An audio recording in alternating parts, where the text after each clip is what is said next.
What is going on, IB Nation? Welcome to, I guess, another edition of the IB Nation Sport Podcast. Irish Breakdown Podcast, man. It's still that. Okay, all right. Just Still that. It's a special edition, Vince. Yes. That's what this is, baby. It's a very special edition because, basically once a year at this point, we do a little bit of a live game watch, and that's what we're going to do tonight for the Notre Dame Stanford game. This is not a play-by-play, but it is more like we're all sitting around the bar together watching the game and talking about it. Yeah, so we're going to be talking about the game. We're going to be, we'll give you, some down and distance and some time on the clock and things like that, so kind of where we're at. But we're just going to talk about the game, what we're seeing, what's going on, our thoughts, all of that stuff. So, well, Vince, you said we're it's like being at a bar. Well, Yeah. When you do go to a bar and you're watching the game, there's always those know-it-alls in the corner that just talk the entire time. That's us. That's us, baby. Yeah, I was just gonna say, we're those annoying know-it-alls in the corner that won't shut up during the game. But you guys chose to be here, so we're excited. That's right. And ready to rock and roll. But we've Brian's had a whole just down there. No comment. No comment. I'm not saying nothing. Just letting you guys set the stage here, man. Let you set the stage. We've had a whole day's worth of college football up to this point. And by the way, in case people aren't watching, I'm Vince. That's Brian. That's Ryan. We're all here. And a whole day's worth of college football. We might get into a little bit of that, but we also have a little bit of breaking news when it concerned Notre Dame. We've had a scratch for the game tonight. Zeke Correll is officially listed as not playing, so that means Ashton Craig will get the start at center. Thoughts on that one, gentlemen? Well, I mean, I would say for me, it's like, it's an unfortunate circumstance. You never want to see a guy not be able to play, especially a guy that's a fifth-year senior, a guy that's been around the block, a guy that's a multi-year starter for Notre Dame. But the good thing is that you're coming into the regular season finale with a young man in Ashton Craig who's very talented and started last week. So it's not like you're just throwing him into the fire last game of the season. There is a little bit of understanding of what a game situation feels like for Ashton Craig on the biggest stage. So I think he'll be fine. Unfortunate for Zeke, but I think that Ashton will do a very good job tonight. I have faith in him. Yeah, it's disappointing for Zeke, right? I mean, Zeke had started 23 straight games. This isn't like a knee injury. It's a concussion. And anytime you start dealing with a kid that's missing multiple games with a concussion, you always get there's always some concern. And with concussions, Vince, look, we're all former coaches, right? When it comes to concussions, I'm sure, raise your hand in this room if you've had multiple concussions, right? Which might explain, you were a quarterback, you were a linebacker. Yeah. I never got hit like that. I was a two-way player in high school. I was the quarterback with a terrible offensive line in college. Yeah. But, look, you got to be careful with that. And so at the first and foremost, Zeke Correll, I just, hope that he's able to get through it and he's going to be all right. And then hopefully play in the bowl game. You'd hate to see his career end with him in street clothes, so that's why you want to see him get back. But as Ryan said, this is a great opportunity for Ashton Craig. And this is a great opportunity when you're looking at Notre Dame moving forward, right? Because, Ryan, in our shows, you and I talked a lot about the challenge of, you want to get the young guys in the game, but you also got to win, right? You got to focus on winning. And Zeke Correll hadn't done anything to not continue to be the starter, right? Sure. So this is sort of one of those circumstances where, it's a bummer for Zeke, but when you look at the future of the offensive line, it's a great opportunity for them to kind of get a couple young guys in the game because Rocco Spindler's also out for his second game, which means it's going to be Ashton Craig and Billy Strauss both in the starting lineup again. So it's a great opportunity for two really talented younger players to get some live minutes, and there's nothing that can replicate that. I mean, there's no practice reps. There's nothing that can truly just replicate live game reps. And I'm not talking fourth quarter, you're up by 30, no pressure. I'm talking like Ryan talked about it. Like, this is big stage. You're the guy. You're the one making the checks. And, how's he going to handle it? And we saw him do it well last week at home. And same with Billy. I thought both of them played well. Now it's a different test. It's on the road. It's after Thanksgiving. It's a much more difficult challenge from a circumstances standpoint, even though the opponent's not necessarily a great opponent. It's a different circumstance. And so it's going to be a good test for both of them. And I'm looking forward to seeing what they do in this matchup. Yeah. I was just going to say, Vince, and also fortunately, just a quick note the interior defensive line for Stanford is not the greatest of all time either, right? So this shouldn't be a situation where you're like, oh, head above water. It's not like you're throwing a kid in against Ohio State, for instance, right? Or like against Tyleik Williams, or you're throwing him in against Georgia with the guys they've had in the interior defensive line the last couple of years. I think Ashton will be okay. I have faith. I think he'll be all right. Well, and we talked about both, Ashton Craig, Billy Schrouth, and how they played last week, and we all enjoyed it. We thought that they did a really good job for their first time starting, whether it was double teaming, whether it was the athleticism. But a key to that, though, was the game plan, Brian. We talked about that in Upon Further Review, and it was a slim down, duo zone. They weren't asking those guys to pull. They weren't asking those guys to do too much in start number one. I have to say, I hope to see more of the same in start number two, because I don't think you need to be that cute in the run game against this particular opponent either. Let these guys get after it, just downhill, double team climb, just, show who they are. I would say this, and Ryan, I'm curious as your thoughts on this, having studied the film like I did. Yes, I want to see Vince a heavy dose of duo and inside zone. But I do think the way that Stanford plays, that there needs to be something outside that they can attack with, like one consistent, whether it be outside zone, which they only ran once next week, whether it's just get up, pin and pull, whether it be buck sweep. I think like a buck sweep to counter with the inside zone and duo would be something good, because that's where you can really, and we saw this with Oregon State, Oregon, all the teams that have run on Stanford. If you can get outside of them, you can get big plays. Right. And so I'm not saying that I want to see them run buck sweep or G scheme or counter 15 times like we've seen in past games. But I think you at least need to have one of those things dialed up enough to where if they're just playing a downhill game, which they will do based on last week's film, that you have some stuff to kind of throw them off. And I think those are the kind of things, maybe you only run it 5 times, Vince, but you end up getting like 60 yards out of it because one of them goes for 40. Like, Ryan, at least that's what I think that needs to be the only little wrinkle that I would like to see added onto last week's game plan. What are your thoughts, Ryan? I mean, I would like to see a little bit outside zone, especially because for me, where you're working against a team that's going to be in a 3-4 base at times, right? A little bit of, and it's going to end up ultimately looking against Notre Dame's heavy package like a 5-man front. So you're going to be in almost a 5-2 shell, right? And in that situation, why do teams run a 3-4 base? It's because they don't want to be gashed in the middle. They want to cycle everything outside. They have 7 guys in the box just off of the front two lines, right? And in that situation, Stanford has lighter edge rushers, right? Like we talk about David Bailey, who I think David Bailey's fantastic, but also David Bailey's 240 pounds, maybe, right? Like he's listed at 240, so he's probably like 237 or 235, somewhere in that ballpark. And if you're able, as an offense, whether it's with the tackle or front side with the tight end or an H-back, seal that edge, and you're going for a little bit there, right? So I think in the defense that Stanford is trying to run, I think getting the edge is going to be a situation you need to do. Like I wouldn't even care if there's a jet sweep thrown in there, right? Like it doesn't have to be cute per se. It just has to be they know it's coming. So now we have to maybe roll an extra guy down where now you have one less guy to the middle of the field. And I think that you can out leverage this team in the run game, especially because they are not a great run stopping team. They are just a team that has been playing against some really bad rushing opponents, and Notre Dame has a chance to get the edge pretty early on, I think. Yeah, agreed. It's going to be, and you want to see like, okay, so we just talked about the run game. Let's talk about the pass game a little bit, guys. What do we want to see from the pass game? They got a lot of guys involved in the last game. They were moving guys around. We got to see Jaden Greathouse from the slot again, and surprise, surprise, he caught a ball.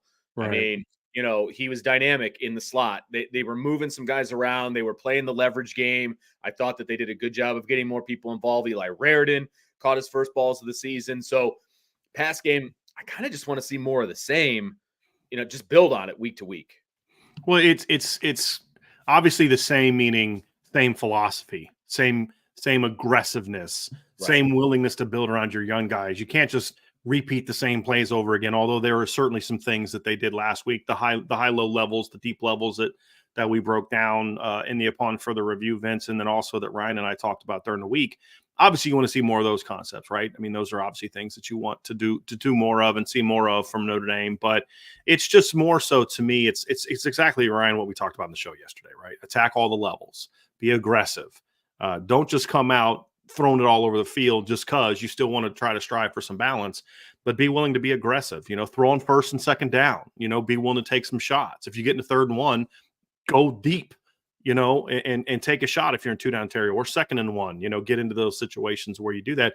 Just an overall level of aggressiveness, an overall level of attacking horizontally and attacking vertically. So much of what Notre Dame has done this year in the pass game wise is either mesh, which is supposed to be a horizontal stretch or vertical stretch, but the way Notre Dame does it, it's like everybody's on the same level. So there's no nothing behind it. So much horizontal stretch from the pass game. Last week, I thought they did a great job of mixing in the horizontal stretch with the vertical stretch stuff. And I thought that worked perfectly. So, whatever concepts you find best against this defense, Stanford's a little bit different coverage-wise than Wake Forest, so there's going to be some different looks that you can see. But whatever you find to be the go-to concepts, be willing to be aggressive. Attack outside, attack over the middle. And then the final piece, Ryan, is a big thing is I want to see them establish a run game because I want to see the play action pass be even more effective. You don't have to run the ball great to hit play action, but if you are running the ball great, it makes play action even more dangerous. And that's the third piece of this, Ryan, that I really want to see is just – and again, we broke a lot of this down yesterday, but those are things I want to see tonight. My favorite play action is off of outside zone action where you just kind of hitch into the pocket and the Shanahan tree, the Sean McVay tree now, that's what they do, right? They run a lot of outside zone and they hit off of that. So that's what I'm saying, man. Like a little inside zone, outside zone earlier. Now you get a little bit of a different action. Like just riding it vertically and then popping back, or are you talking like under center? Back. Yeah, not just popping back. Yeah. Shotgun. So I mean, you can do either way. I'm good with either way. I mean, I've seen Sean McVay, especially in like LA, like they do it out of gun and under center. I mean, they've even done it out of pistol. Like it doesn't matter for them, right? Like it's just about the same type of action and kind of the same run flow. So I mean, I'm there for it, man. I'm there for it. It's such a because play action is such a it's a pain in the butt, man. Like it really is. Like I'm thinking back to like the linebacker days, right? Like I mean, you're reading your key, you're flowing, everything looks like run, and then all of a sudden, here comes the action, right? And you're just like, oh, no, I got to drop back and get in my zone. I got to, find my man, whatever like the situation would dictate. Like, it sucks. It's not fun. Play action is not fun for a defense. It is not at all. So, yeah, man, be aggressive. Let's get downhill a little bit in the run game. Let's stretch the edges a little bit. And let's let the offense really circulate through that because you could get Stanford on their heels early because that secondary, it's not great, especially at the safety level. Like the safeties are not very good. Play action can kill them. Linebackers get sucked up a lot. You can kill them into the middle of the field. Should be a good day for Notre Dame offense in theory. But we shall see. It should be. And Vince, I think it's important that it be that. Like, look, a debate that I've been having all week with people is the notion that like there's nothing Jared Parker can do and this offense can do to build momentum next year, barring him being fired. I think it's just really shallow to me and lazy. I'm just going to be honest with you, right? Because there are things they can do. However, that's why this game is important. It's not because beating Stanford means anything. It's not even that if you win by 30, it means anything. It means if you want to change the narrative with any reasonable person, because some people are just not going to be – there's still people that are like, I want Al Golden gone. Like I'm still mad about last year, right? Which fine. I mean, I love the passion of fans. That's why they tune into shows like this and subscribe to the message board and things like that. But what I love about the Irish Breakdown community is we have way more rational people about that. And the rational thing is, yes, there are things they can do. Is there anything they can do right now that's going to guarantee that Jared Parker is going to be a phenomenal OC in the future? No, nothing. He's got to go prove that against the better teams. But it is something that you can absolutely build momentum and kind of say, hey, look, they have a shot. Let's see what he can do next year, and let's see if he can turn the corner in some of those bigger games. But if you come out and lay an egg in this game, it's hard to change. It's hard. It's going to be impossible to try to convince anyone that like this thing there's hope, right? Correct. It doesn't mean he won't turn the corner. It just means it's going to be a long offseason. So I think this is a very important game for the Notre Dame offense moving forward, especially with Ryan with so many young guys playing in this game. I think that we usually term it as building a foundation, but I've kind of went to a different terminology of like you're creating a framework for what you want to do offensively, right? Because the foundation's already built as far as like what you stand for, right? Like what is your philosophy? But the framework, I think, needs a little bit of just kind of tinkering, right? To make sure that like you can still philosophically be a team that is built through the trenches, be a run team, be a team that works through the run game, and still make it look a little bit different offensively, right? Not be super vanilla, lack creativity. I think Notre Dame just needs to focus on the framework over these last 2 games here. And then that's when the offseason you really start to build that framework up, and then you start building off of that foundation. I think the foundation's already built. It's about what do you want to build off of that foundation? What do you want the house to ultimately look like?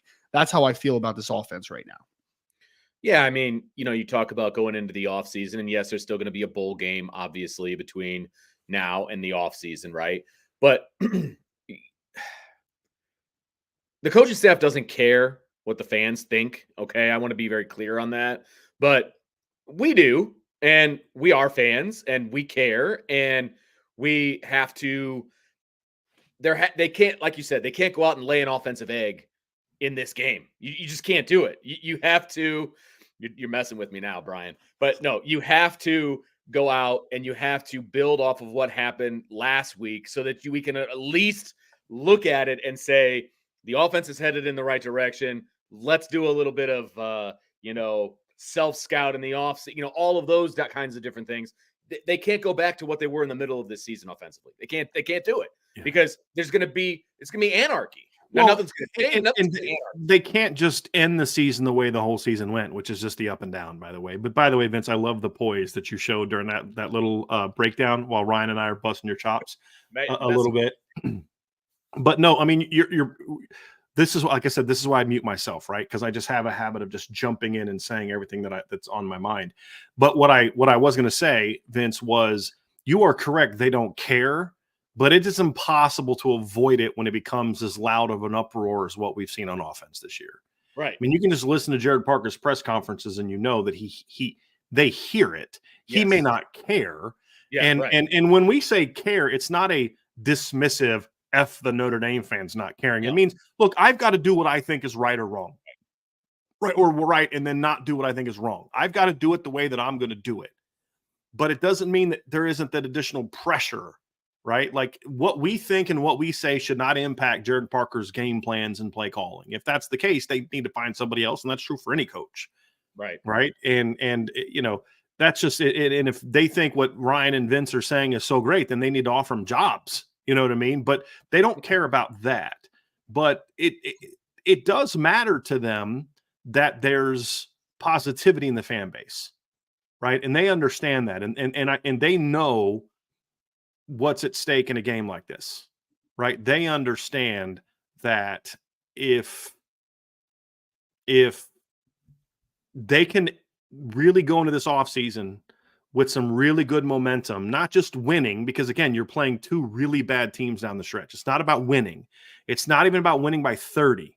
It's about winning a certain way that with fans that can be moved, you can move them. It's like an election, right? We've got primaries coming up. We're going to have a presidential election in November 2024. There are some people that no matter what the Republican Party does, they're voting R down the ticket.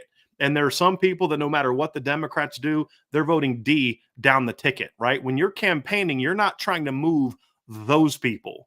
You're trying to move all the people in the middle that want what's best for our country, right? Same thing here with the Notre Dame coaches. There are some people that are just going to support whatever they do, no matter what. They could go 3-9, and you're going to get people that are like, you know what? There was actually some goods that came out of this season. No, there weren't. Other than those coaches are gone now, right? But then there's those people that 10-3 is not good enough, and this guy needs to be fired. And I don't care that they set an all-time scoring record and have the second highest most yards per play ever. And I don't care that they did this, and I don't care they did that. It all sucks. You're not moving those people. But if you can finish strong, there's a lot of people in the middle that are going to have varying positive reactions. Some are, I'm on board now. Some are going to be, I still need to see it. And there's still a lot you need to prove. But I'm a lot more optimistic that you might be that guy now than I was a month ago. Right. And that's where this game matters. It doesn't answer any questions. It doesn't guarantee that Jared Parker is going to be the guy, but it does at least give us a sense that, look, as we got deeper into the season, well, 3 of the last 4 games of the regular season were pretty freaking good if you can end it tonight offensively. And there's nothing they can do at Stanford in the bowl game that's going to erase what happened against Clemson. The only thing that's going to erase that is Texas A&M next year and Florida State next year and USC next year and, games like that. But you can at least create some positivity of like, hey, I'm not sold on you yet, but I'm willing to hear what you have to say, right? I'm not sold on you yet, but I'm willing to give you a shot and see what you can do and hope that you do well, because Jared Parker's a very likable dude. And wow, did you see just what happened in the Bama-Auburn game? Bama has 1st and goal inside the 10, and they just snapped the ball. 2nd and goal inside the 10.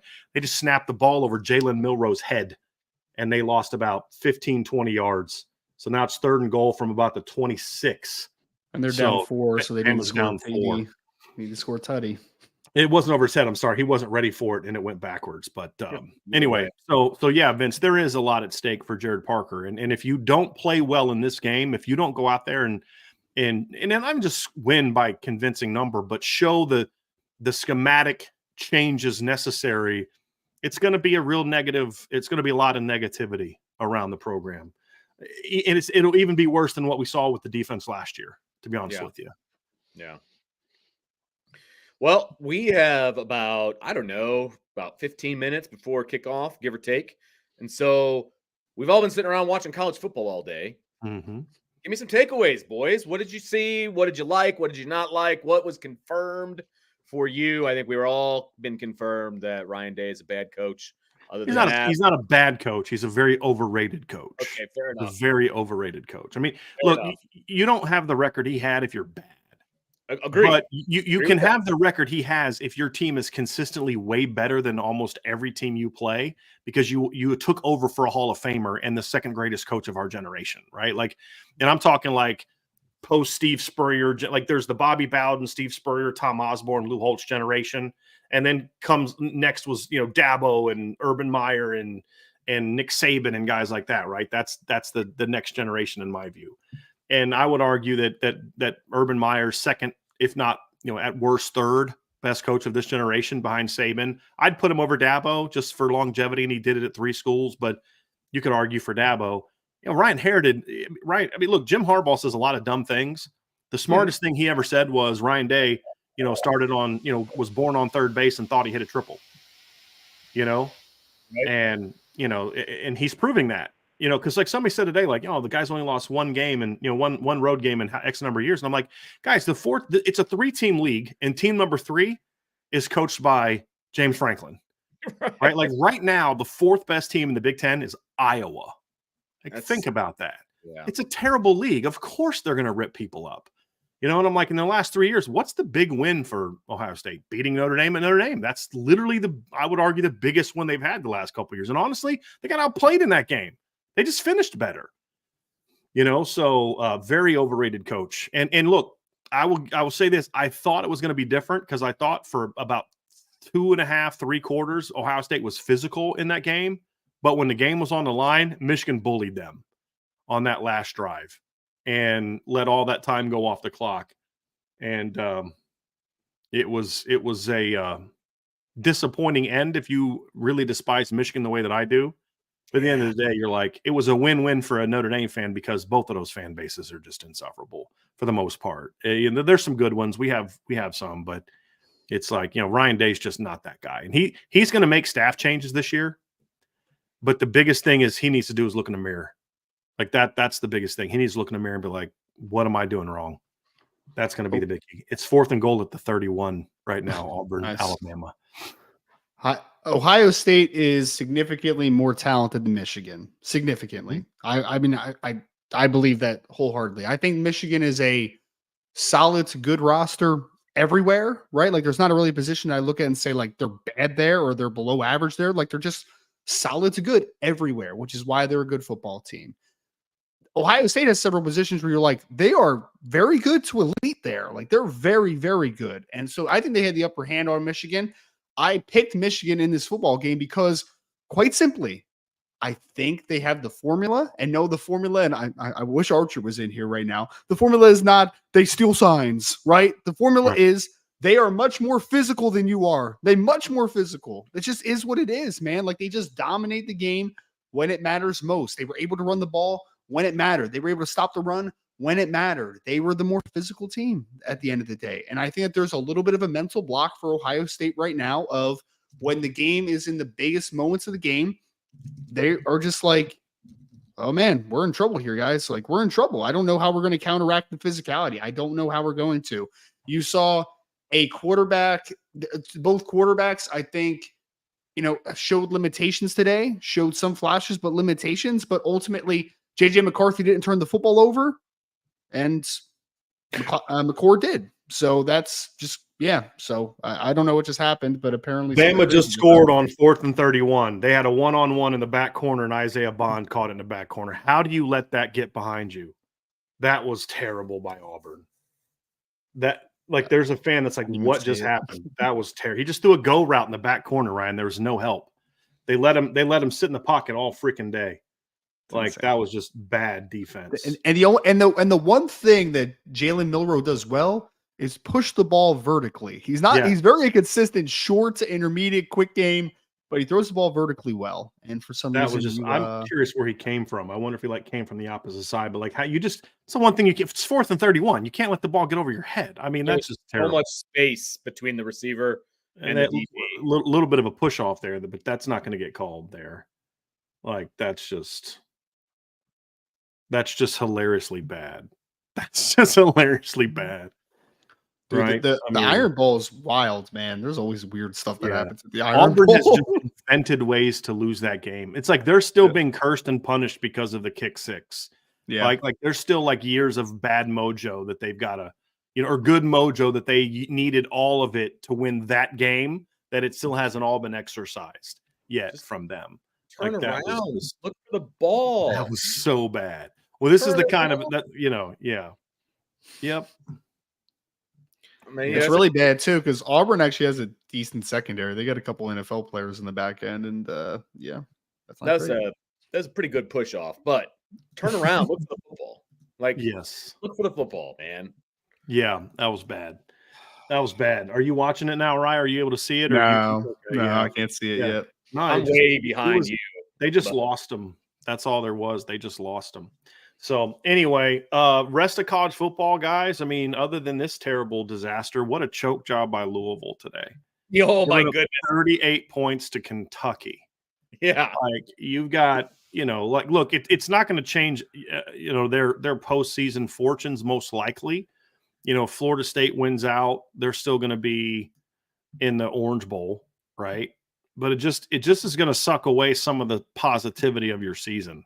It just losing to your rival in a year where your rival wasn't very good is just not going to endear people to that. Do you remember in the chat during this week, someone was like, what if Louisville wins out and makes the college football playoff and wins the playoff game? I'm like, all right, well, they're not going to make a playoff game and also absolutely not going to make a playoff game now. So, They weren't going to make the playoff game. That wasn't going to happen. That was never going to happen. But, it doesn't change the ACC championship game, right? It's still always going to be Louisville and Florida State. So that doesn't change. And if Florida State wins out, obviously they're going to be in the college football playoff. What is going to change things is if Florida State lays an egg against Florida tonight. That's going to bump Louisville out of the Orange Bowl and into something else. Probably New Year's 6, I would imagine, but they're going to be out. I mean, they're going to be out of the Orange Bowl. Yeah. They're not going to be the ACC. But that was going to happen if Florida State beat them anyway. If Florida State beat them and they won today, but Florida State lost to Florida, they were still going to be out of. They were still going to be out of that. Can I tell you the funniest tweet I saw of the day? Funniest tweet of the day was, I forget who said it, but someone tweeted out and said, Michigan has earned the right to play Iowa now. I'm like, yes, the right to play Iowa. Yeah. It was just well phrased. Which again speaks to how bad the Big Ten is overall. That in the last 3 years, Michigan will have won the Big Ten, And in the 3 conference championship games, they have beaten Iowa twice and an 8-4 Purdue team. I mean, so Iowa's the worst offense I've and they still won the West, which just speaks to how bad. Think about this. The team that won the Big Ten West averaged 18 points per game. Think about that. And only scored above 26 points once all year, and that was against a MAC team. The Big Ten sucks. Defensive coordinator. Yes. Phil Parker and LeVar Woods is the special teams coach, right? Yeah. They need massive raises. Absolutely massive raises. Oh, yes. Every single year they do a great job. So yes. good for them, man. Yes. And if Kirk Ferentz were to retire, honestly, I would really strongly look at LeVar Woods. I think it's kind of too late for Phil Parker as a head coach, to be completely honest with you. Phil's around the same age as Coach Ferentz, isn't he? He's 60. Yeah, exactly. Yeah. Whereas if one guy retires and you're I think Kirk Ferentz is a little bit older. He's 68, but he's 60. And LeVar, and again, he has done a great job, but LeVar Woods, I think, is in his 40s. Yeah, he's 45. He's born the same year as me. So if they come, because I could just see a scenario in which Kirk Ferentz retires after this year. Like, dude, we went 10-2 with smoke and mirrors, and I would rather retire. I would rather retire than have to fire my son. Like, I actually kind of would respect that a little bit. Like, he shouldn't have hired his son in that role anyway, but I kind of would respect that a little bit. So, Big Ten's going to be a lot better next year because they're adding a bunch of really good teams. But for now, guys, the Big Ten is just not a good league. But otherwise, I mean, I don't know that there's a whole lot of other games, guys, that I watched today that I was overly surprised by. Oklahoma State just came back and took a lead against BYU. But I will say this, a coach that has done a really surprisingly good job, and he doesn't get talked a lot about. Yes, Mike Gundy, but Rhett Lashley has done a really nice job at SMU. Dude, they were winning 49-7 with 9 minutes left in the second quarter today. Yes. Called off the Dogs. And Navy coming into this game, Ryan, had the number 19 scoring defense in college football. But here's the interesting thing about SMU this year, Ryan, is I mean, they're air raid and they score points and all that kind of stuff. They're scoring 40 points a game. They only gave up 18 points per game this year. And they gave up 34 to TCU and 34 to Memphis last week and held Oklahoma to 28 points. The rest of their games, 14-0, 16-10, 0-10, 31, 21. And then what they give up, like 19 to Navy today, 14 to Navy today. So they're actually going to give sub 18 points per game. And in the AAC, while also scoring over 40, like, he's done a really nice job. Really nice job there at SMU. So, yeah. Vince, you want to hear a crazy stat? Always. So Iowa offensively is averaging 123.4 passing yards a game, and their completion percentage as a team is 49.1, which is higher as a team than their now starting quarterback Deacon Hill, who is completing 48.3% of his passes. And by the way, Vince, Deacon Hill is not a running quarterback. Deacon Hill has run for, let me make sure I don't misquote this. Where are you, Deacon Hill? There he is. He's run for negative 90 yards on the season. He looks like, like that thicker kicker kid from Missouri. Deacon Hill looks like a bigger version of him playing quarterback. It is really bad. And here's the crazy thing. Spencer Petras was much better last year than what the quarterback play was this year for Iowa. Think about that, because he's terrible. Yes. So he's in the portal, though. So if anybody needs a terrible quarterback, he's out there. Yes. An experienced, non-effective quarterback. He is your guy. So we're waiting here on the Notre Dame game, which has not started yet, guys. But we're gonna be rocking and rolling here a little bit. So should be kicking off when they come back from commercial. Yes. That should be. Any other games, guys? Oh, by the way, speaking of like kind of Notre Dame and a former Notre Dame assistant who was one of my favorites, Vince. I'm not sure how much interaction you had with him, but huge props to Chuck Martin, who led Miami of Ohio to a 10-2 record this year. Yeah, they won their 10th today, beat Ball State on the road, 17-15. Chuck Martin's a really good dude. Like, if you didn't get to know him when he was an assistant coach here, really cool guy, really fun guy, really honest guy. Kids really liked him. and versatile. I mean, he was their DB coach one year and the offensive coordinator the next year. Like, there aren't a lot of coaches that can go from that to that. And in his first year as the OC, Notre Dame went 12-0 and played in the BCS championship game. So really happy for what Coach Martin did this year. That is pretty high on the recruiting list in our household, to be honest with you. Yes, so I would imagine so. Me personally, like, my son doesn't know who Chuck Martin is. I do. And that's one of the reasons I'm like, yeah, that would be a great place to go play. You know what I mean? So, like, that would be pretty awesome if that was the case. So we'll see. I love watching Miami, Ohio, because their quarterback is Brett Gabbert, who's the younger brother of Blaine Gabbert, and Blaine was like 6'5", 330, and then Brett is like 6 foot 200, which is absolutely hilarious. But that's the curse. Looks like, guys, Notre Dame won the toss and chose to receive. At least that's what the stat play-by-play is calling. Okay. So looks like Notre Dame will start this game on offense, fellas.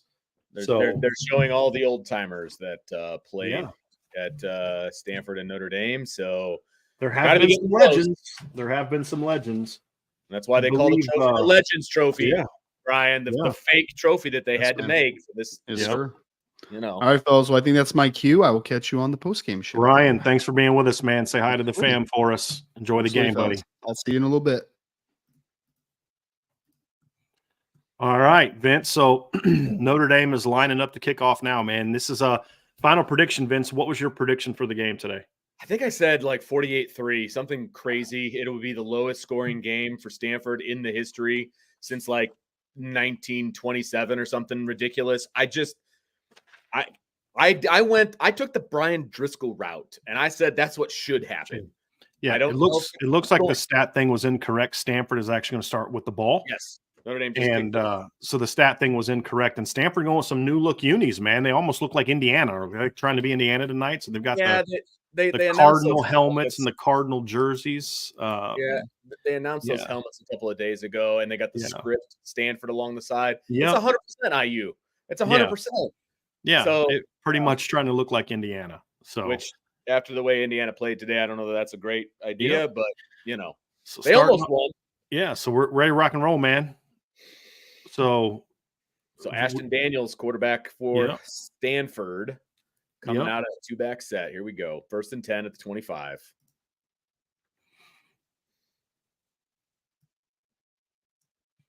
All right, I think I'm a little ahead of you, Vince. So I'm trying to get evened up with you. So pretty simple little pitch and catch there for Stanford. It's a little snag concept. That's the only way you're going to catch a ball on Cam Hart. Is just, he obviously tackled him immediately, but that's a 5-yard play on 1st down. So 2nd and 5 at the 30. Yeah, I mean, Notre Dame needs a fast start, Vince. I mean, that's going to be the thing, right? Is they're going to need a fast start. I'm interested to see how much they heat up Stanford. No, bring a little pressure here. Little under concept. They brought 5. Yep. Good gang tackling though. On that, DJ Brown actually did a good job of coming up making that tackle, and JD Bertrand also helped out on that one. As well. So yes, it was a completion. Yes, it was almost a 1st down, but they stopped him cold in his tracks. So 3rd and 1. Hey, big down here, right? Yeah. They bring in this backup quarterback. He's a pretty good runner. Notre Dame's obviously going to have to have a plan for this one here, Vince. So I got everybody up on the line. Yep. Xavier Watts playing at linebacker. Yep. Oh, you got to be kidding me. Yep. Not a good way to start 3rd down, Vince. The run game and 3rd down has been a problem for the Notre Dame defense for much of this season. Well, how do you not set the edge on that and let him sneak out like that? Yeah. That's just very bad defensive, fundamental football. Yeah, you got the motions. I mean, it's just a power play, just a no fill. Nobody's looking at the back. Everybody's just looking at the guy that's blocking them and just not even playing ball. No, this was well played here. That was well played on the speed option there by Notre Dame, and Maris Liufau did a good job getting out on the pitch. Notre Dame has played the speed option extremely well this year, actually. Since Louisville. And Louisville kind of did a bastardized version of it. Yeah. Yeah. They do a pretty good job of that. And that's not going to play for Stanford in this game. I just don't see that being the case. Yeah. So we got 2nd and 11. Yep. Here we go. 2nd 11, 18-yard line going in. All right. Let me know when the ball snapped for you, Vince. 6 sack. That's nice. So they brought 6. I mean, they brought the heat on that. Yeah. They brought the heat.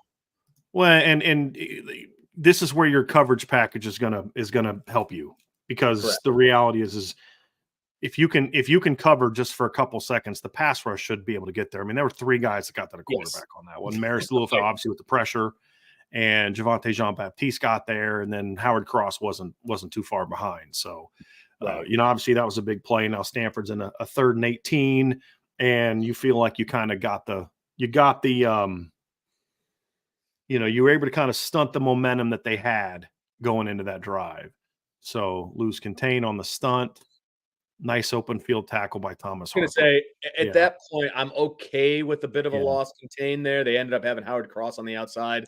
Well, I'd still rather him go up the middle than outside, but yes. Right. I 3rd and 18, you're obviously playing man behind. I couldn't see what the safeties were doing.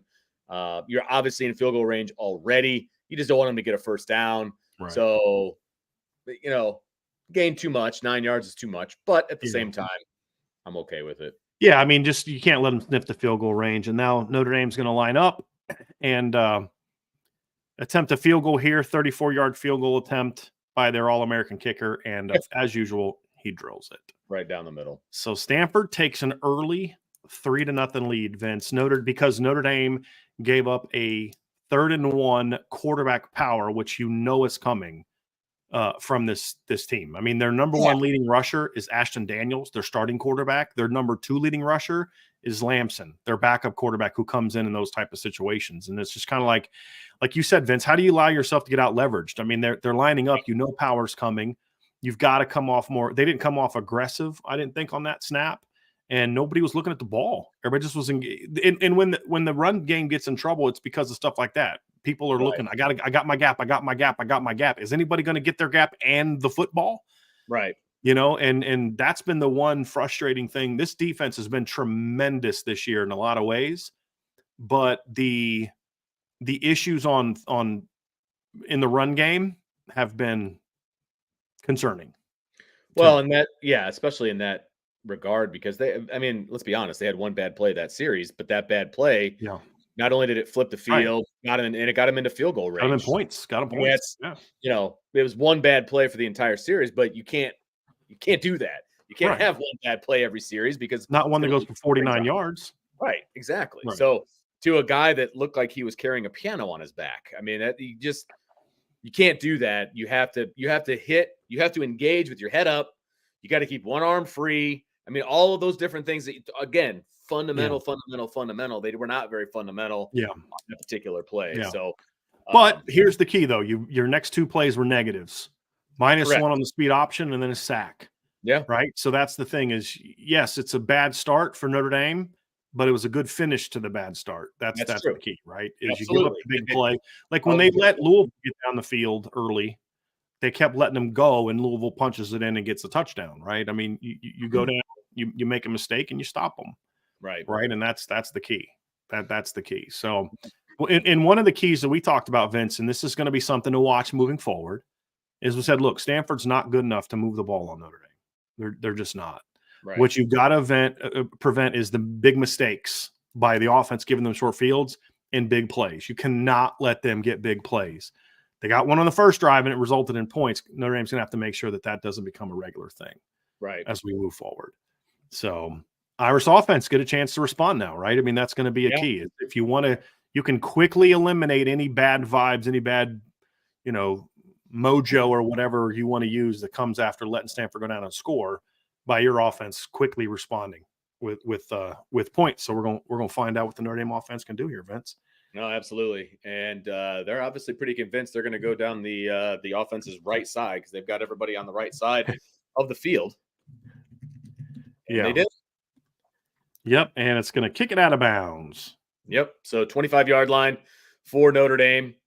We'll see what they can do. Again, we kind of talked about it during the pregame, Brian, what we want to see from this team. They can be run first, and I'm okay with that. Mhm. But then you mix in a little play action and you just burn Stanford Yeah. because this is a team that you should be able to do what you want Yep. to offensively. All for right. So where's Notre Dame's what minus 25, Vince? Right. Yep. I'm gonna stop clicking my pen because it's annoying myself.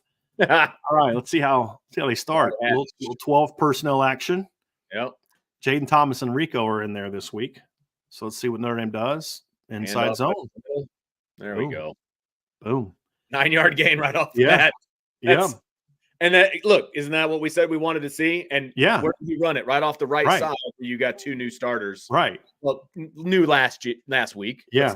Look, they're pushing the tempo. I love this. Pushing the tempo. Staying in 12, but pushing the tempo. I can dig that. RPO, yeah. Little Q out. I like Rico. that. I like that. I mean, it's Vince, it's stealing, man. It's like you just ran for 5. It's almost like you just ran a 5-yard gain to the outside, right? Like there's two ways that you've got to be attacking the perimeter, right? One is run game, and then the other is the quick RPO stuff. And we talked about that's an extension of the run game. I mean, that's what the RPO game is. So, yep. So, guys, if you are ahead of us in this, don't just let us catch up because obviously Notre Dame's about to turn the ball over. So, Sam Hartman took off running, didn't see anybody open, gets 25 yards down the field, tries to make a cut, and gets the ball ripped out of his hands. Just go out of bounds, my guy. Just go out of bounds there. Yep. In one hand, you like to see the fact that he's trying to make a play. But don't. I mean, that's the thing is you're a 6-year senior. You picked up 20-plus yards. Dip out of bounds. Right? Like it just that's the frustrating stuff that we see from if you're gonna do that, if you're gonna do that, protect the football. I mean, it even looked like he put a second hand over it, but you got to do a better job of protecting the football. Yeah. He wasn't even going for the ball. He was going for the tackle. Right. Yeah, it's very frustrating because again, this is a series that started off well. You run an inside zone, you're physical, you come out, play 2. You know, you're call a run play, they overload, you throw a quick out to Rico, you're moving, and then you run a pass concept. Ashton Craig does get driven back, which was obviously not a positive, and you're getting the ball. I mean, you're in dip outside at the 39-yard line. It's simple as that, man. There's no it's one thing for a freshman receiver to make that mistake, or a sophomore receiver or freshman running back to make that mistake. If Jeremiah Love would have made that mistake, I'd have said, hey, man, you got to correct that, but you kind of understand. This is a 6th-year senior who's not a runner. Dip out of bounds, right? Like, I get it. He's trying to make a play, but you already made the play. That's the thing, Vince. You already made the play. Yeah. Dip out of bounds. Yeah, you can't allow that kind of stuff to happen. Can't allow that to happen. Well, Stanford opens up with a reverse, which is well covered by Notre Dame. Harper makes a great stop in open field. And then they do some misdirection in the backfield and get a guy wide open for the first down. So that was they Bryce think Farrell deals right now. Yeah, they do. They do.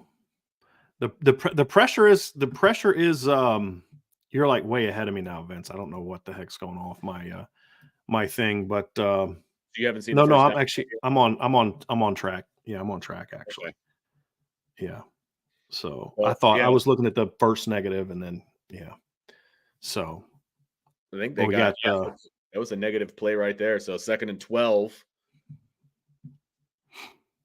coming up. This is a big. They need a big. I mean, they can't let Stanford get any more because again, they've got a great field goal kicker, so they don't have to get very much further to be in field goal range. Oh, Riley Mills just destroyed their right guard. Good Lord. That's why length is important, Vince. Well, yeah, now you're ahead of me now. So okay, I just saw it. No, that's okay. Okay. So yeah, he just pushed the right guard into the quarterback, and actually he pushed him past the quarterback. Yeah. Like, I can tackle the quarterback now. Yeah. That's the stuff that Riley will do that kind of gets you fired up. This kid's got a chance to be really good, man. And then really good. Right in there too. Yeah. So Notre Dame's going to be able to get pressure in the backfield against Stanford all day. It's just you can't it's 3rd and 16. Right. You cannot give up a first down here because it'll flip the field immediately if they get a first down. So 7.5 minutes to go. Here comes Stanford. They throw it underneath. Yeah. I mean, because there's nobody open downfield. They bring a pressure. If he holds on to it for another second, it's a sack. Right. Like that's the thing, Vince. Is that's why you can't you don't make those big mistakes. So you've now had 2 huge mistakes by Notre Dame that have cost you points.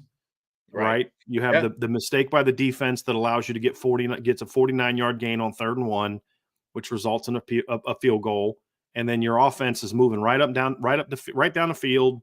Yeah. And look, I think Chris Tyree's a dynamic player, but I have yet to see him catch a punt where he looked comfortable catching the punt. I'm not even going to lie to you. I'm not even going to lie to you. Yeah, he kind of leaned back on that one, didn't he? It's like he almost catches it in his face every time. It's very nerve-wracking for me, Vince. I'm not even going to lie to you. Well, the good thing is the offense that we've seen from Notre Dame, they pretty much did what they wanted to against the Stanford defense, which is what they should do. But then you can't turn it over. I mean, they're lucky that he gained 25 yards before he turned it over, frankly. Yeah. You know what I mean? Yeah. Otherwise, they're in field goal range. Yeah. So that's what you have to, I guess, be thankful for at this point. It's only a 3-0 game. But yeah. Well, it's not. This is what's fun about being in chat, because now there's about 13 players for Notre Dame that already need to be benched forever. Of course, for Notre Dame so far. But look, that's the kind of thing, Vince, though that you look at is, I mean, you Notre Dame has been their own worst enemy this year, right? It's early yet, and that's you've got to let it. You can't. That's one thing we have to figure out this offseason. Like, you got to clean up those mistakes, because defense, like you said, you can live with it because the defense doesn't give up those kind. The defense hasn't been great this year against the run. They don't often give up 49-yard gains. I mean, they're one of the best defenses in the country in limiting runs of over 20 yards. But it's just the overall kind of concept of it's just always something. It's just always something. Well, the way I see it, I predicted that Stanford was going to score 3 points. So they got their 3. So we're good. Right? I mean, it wouldn't surprise me. It wouldn't surprise me if that's all they get. I mean, in every other play but that one, has Stanford at all looked like they're about a guy away from? Yeah, exactly. No, they have not looked like they can put a drive together. Yeah, and the defense didn't look like they're going to stop anybody. So. Right. Yes, Notre Dame is down 3-0. I get that people are upset. You can't make that turnover if you're Sam Hartman. I get all of that. But this is great. This is great team ball, Vince. Your defense gets you the ball right back. Was it 4 or 5 play drive, force a punt, right? Get the ball back, now go put something together. That's going to be the key. Yep, absolutely. So, these commercials are killing me. I know, right? Notre Dame's not killing me just yet. So no, it's early yet. It's early yet. I mean, was it? I'm trying to think. Wasn't there an early game this season that the opponent scored first? Didn't Central Michigan's? No, Notre Dame scored first on Central Michigan. All right, so what are we at? We're at the. What should be the 22-yard line? I'm still looking at Stanford's run. Here we go. Yeah. Well, they're just going right back to being physical, Vince. Well, and that's what they should do. Yeah. I mean, in a game like this, this is a take your will type of game, right? Yeah. I mean, this is look, our guys are better than your guys. We're going to punch you in the mouth. We're going to make you not want to be here. Then we're going to throw it over your head. Like to me, that's the game plan. Now, obviously, a game plan is more nuanced than that, and I fully, know that. I'm just saying, in general, that's what you want to see in a game like this. Exactly. Like, okay, guys, yes, you're up 3-0 on us.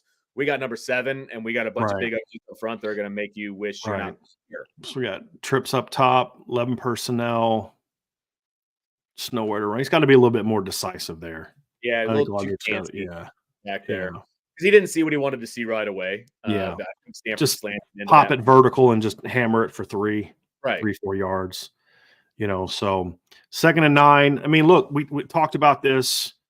You had to establish a run game early to open up the play action game. So I won't be surprised here if we don't see something here pretty quick by Notre Dame when it comes to their play action stuff here. So here we go. This is an interesting 10 personnel, Vince. You see it?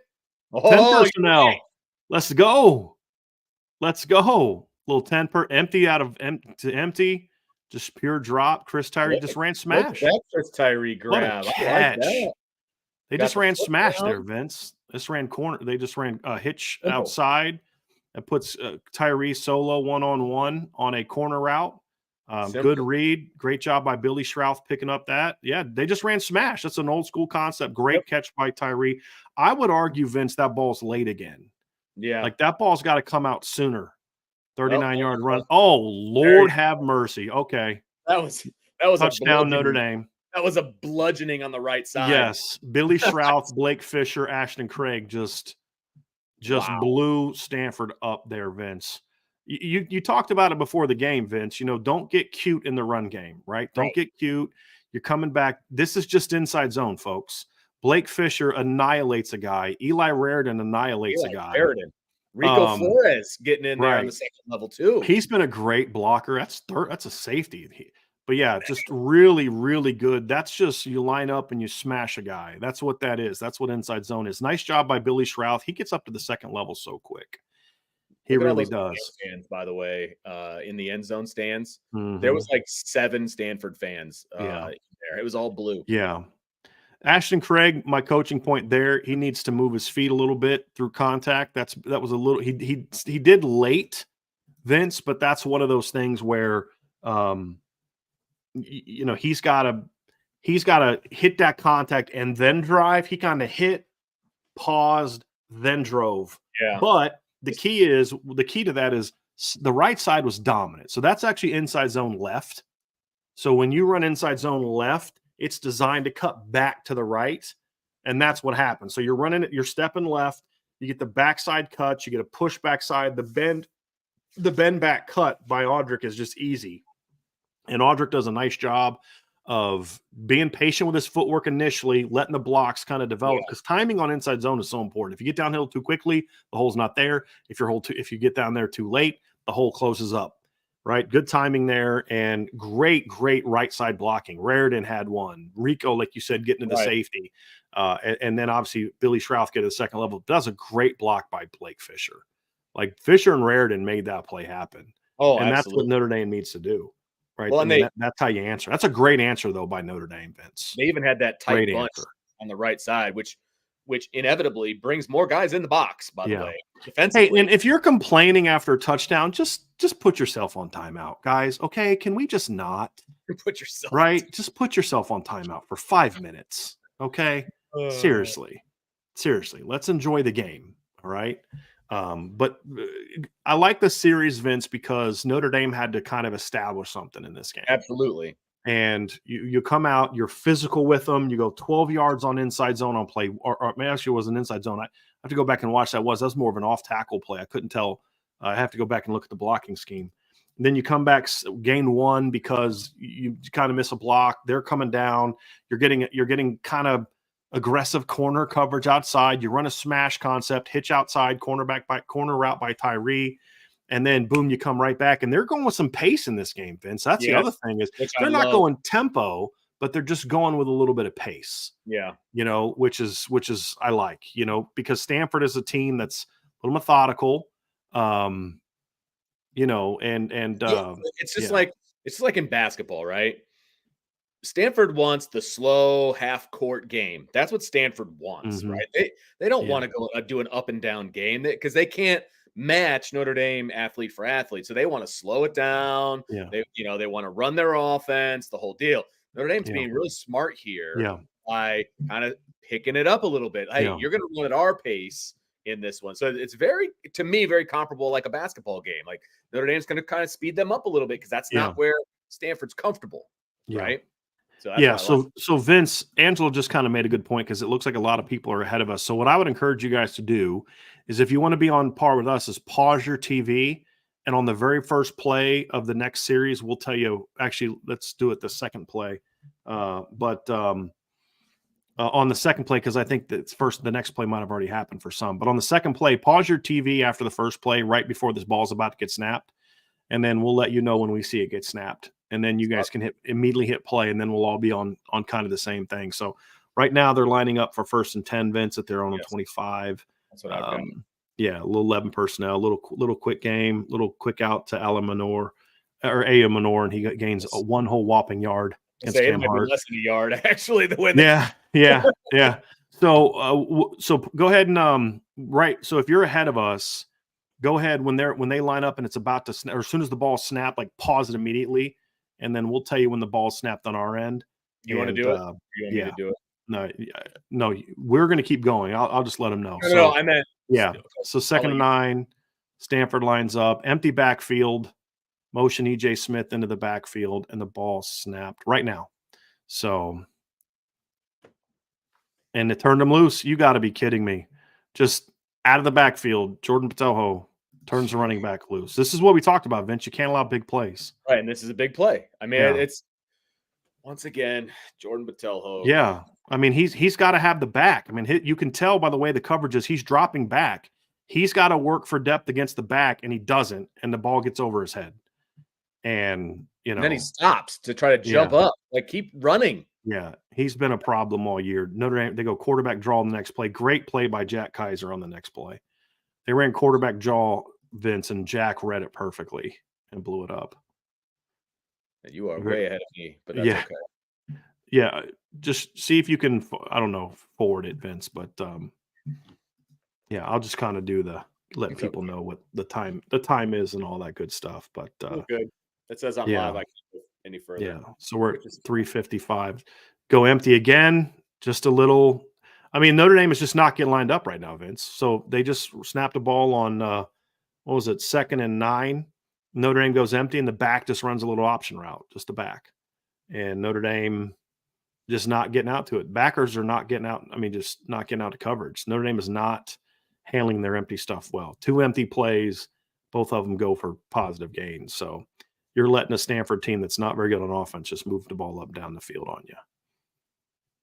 So going empty again, it's an interesting formation. You got the running back in a stack down here. Okay. Yeah. Well, did you see he was the split between the guard and a tackle? Oh, yeah. A wide split between the guard and a tackle, and they had the running back right inside of it. I've seen triple option teams do that. You see that? That's a nice little wrinkle. I did see that. Very interesting. Jack Kaiser read it well, and you had a good decent pressure there by Patojo, even though he couldn't finish the drive off. So now you've got what, second? Where are we at, Vince? Got 2nd and goal. Yeah, they're at the 10-yard line. Yep. So. Yeah.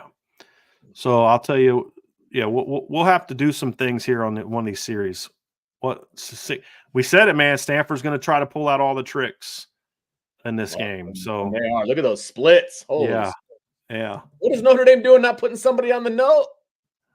Yeah. In fairness, this isn't really something I've seen from Stanford in the games I broke down. I get that. And they're going to have those kind of wide splits. The whole point is to spread out the defensive line. You've got to have somebody over the nose. I mean, you have to. Yep. So now it's 3rd and goal, just outside the 5-yard line. Stanford going empty again. They're just emptying things out, man. They're like not even putting on a facade of running the football. Great job by Jack Kaiser. Great job by Jack Kaiser. So Stanford tried to run basically, Vince, a rub concept essentially there. They just kind of had stops and trying to get, just try to create some trash there. Jack Kaiser read it perfectly, got over top of the trash quickly, and drove downhill and blew up the run. So that's where they were looking to go with the football. I mean, that was clearly where they were trying to go with the football. Well, they're trying to get mismatches for their running back, basically. Right. They're not even throwing it to their wide receivers.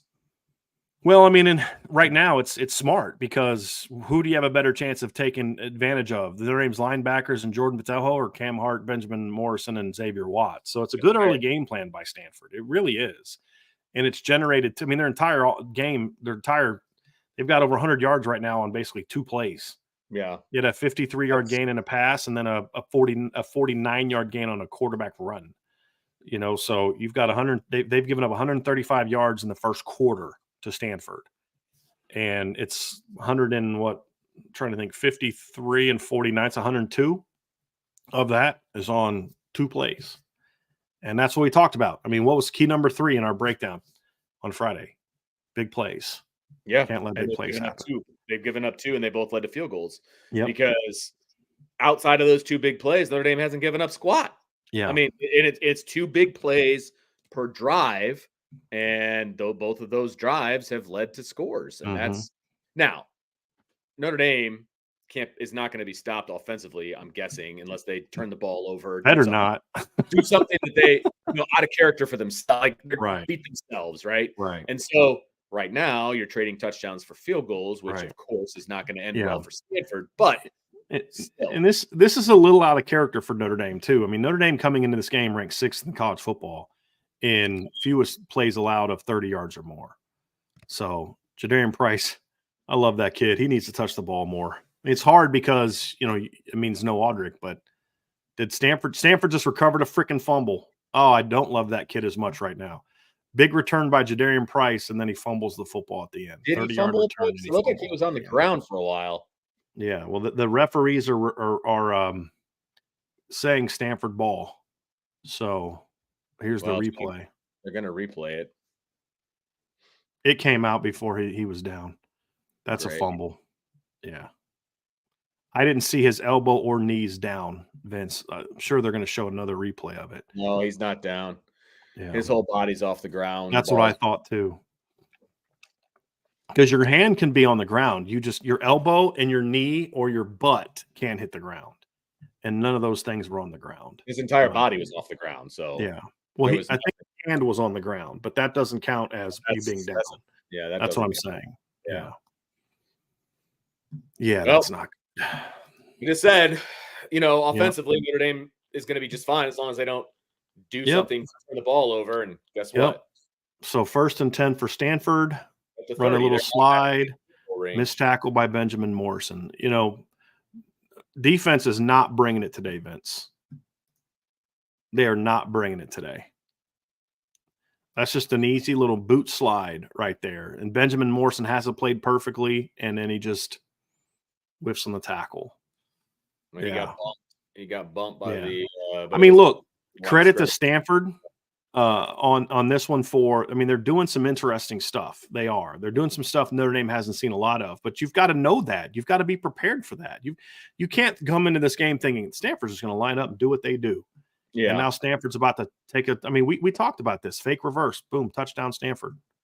Like, we talked about this in the show. We talked about it. We were prepared for it. We knew you had to be prepared. You knew Stanford wasn't going to come out in this game and just line up and run their offense. We said they're going to do trick plays. Ryan and I talked about this on Friday's show. And Notre Dame is completely unprepared defensively for what Stanford is bringing today. Completely unprepared. Right now, Al Golden, who's done a great job all year, just flat out does not have this defense prepared for this stuff. Vince, how do you not know this is coming? How do you not know this is coming? Also, this isn't the spot where you put in your backup D-line either. Well, I get it. It's third series. That's what teams just, they. Well, there has to be some situational awareness at that point too. You can't just be like, third series, got to put them in. I don't know. I don't like that personally, but I want to see the replay so I can see exactly what happened. But here we go. But with all due respect, Vince, your backup defensive line should still be better than Stanford's starting offensive line. Well, Josh Burnham went too far. That was a nice play by Stanford, because what they did was they put their backup quarterback, who's a really athletic kid, in the field, and they ran a jet sweep and then ran him on the reverse action. You're going to be keying him, and Notre Dame reacted to that, and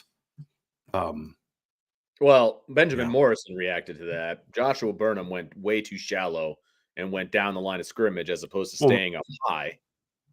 I mean, not too far up high, but I don't know. It didn't look to me like Burnham was responsible for playing the jet on that. He's got to play the run cut. That's got to be backers to save DBs on that one. So Stanford kicks it out of bounds. Notre Dame will start at the 25-yard line. Offense is going to have to do something pretty quick, Vince, because this is not the start you want to. Look, we talked about it in the show earlier this week, right, Vince? It's you need a fast start because you can't let Stanford think, hey, we have a shot to beat these guys. I get that. And the longer the game goes, the more Stanford's going to be confident. Hey, we beat them last year when we weren't very good. We can beat them again this year. And then the longer it goes, the more Notre Dame starts putting that pressure on themselves. Oh, shoot, we might not be good enough. So Notre Dame kicking things off here. A little rollout. I like that. Just nice little drive starter. Little sprint out action there, Vince. Little slide route to Jordan Faison. Little 9-yard gain to start the drive. See, here's the difference for me is the offense hasn't been stopped. So They stopped them. Yeah, there's exactly. and they've only been stopped one time because of a fumble by Sam Hartman. Like the rest Right. of the offense, they're like, yeah, get us the ball. We're going to go down and score. Like, Right. I don't think that there's any disbelief that the offense can score every time they touch the ball. You know what I mean? Yep. And right now, Stanford is gaining yards on trick plays.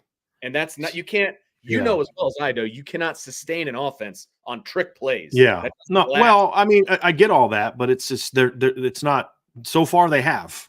So eventually you have to stop it. So anyway, Notre Dame goes 2nd and 1 inside zone. We can get back to the Notre Dame offense. We can complain about Stanford's trick plays when they get the ball back and see if Notre Dame can actually stop them. So I do like that, Vince, little 13-yard, little or 13 or 12 personnel. Salerno in the game. Notre Dame's now 13 now.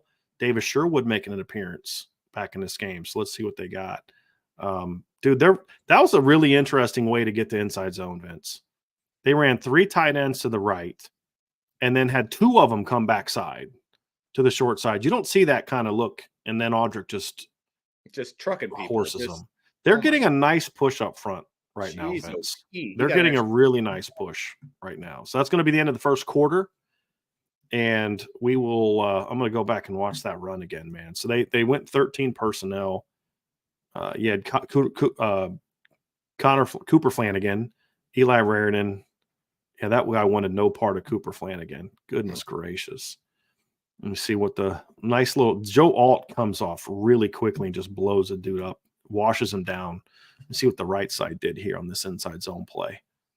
So Audric is definitely playing a little ticked off. Nice little double team by Craig, Billy Schrouth, nobody to block. Yeah, he dragged them. It was a 19-yard gain, Vince. He probably got hit first time, about 4 yards down the field? Yeah, I think he went 15 yards after contact. Yeah, let's see where I'm watching it again. Let's see where he got. Yeah, he got hit 2 yards past the line of scrimmage. Guys, we know that we already said the quarter's over. We're breaking down the play again. Relax. And if we're way behind, then pause your TV until you're ready with us. I mean, we can't go faster than the streaming service is allowing us to play. So what we'll do is when we get back on offense in the second quarter, when Notre Dame snaps the ball, pause it, and we will then tell you when the ball is snapped on our end. Okay? So Vince, why don't you do it? And then I will also. Where I'm at, yeah. Yes. Because somehow you sped up. Like you're like 5 or 6 seconds ahead of me. I don't know. I think it's when it came back from when you got booted. I think when you came back, it put you way behind. Gotcha. Yeah.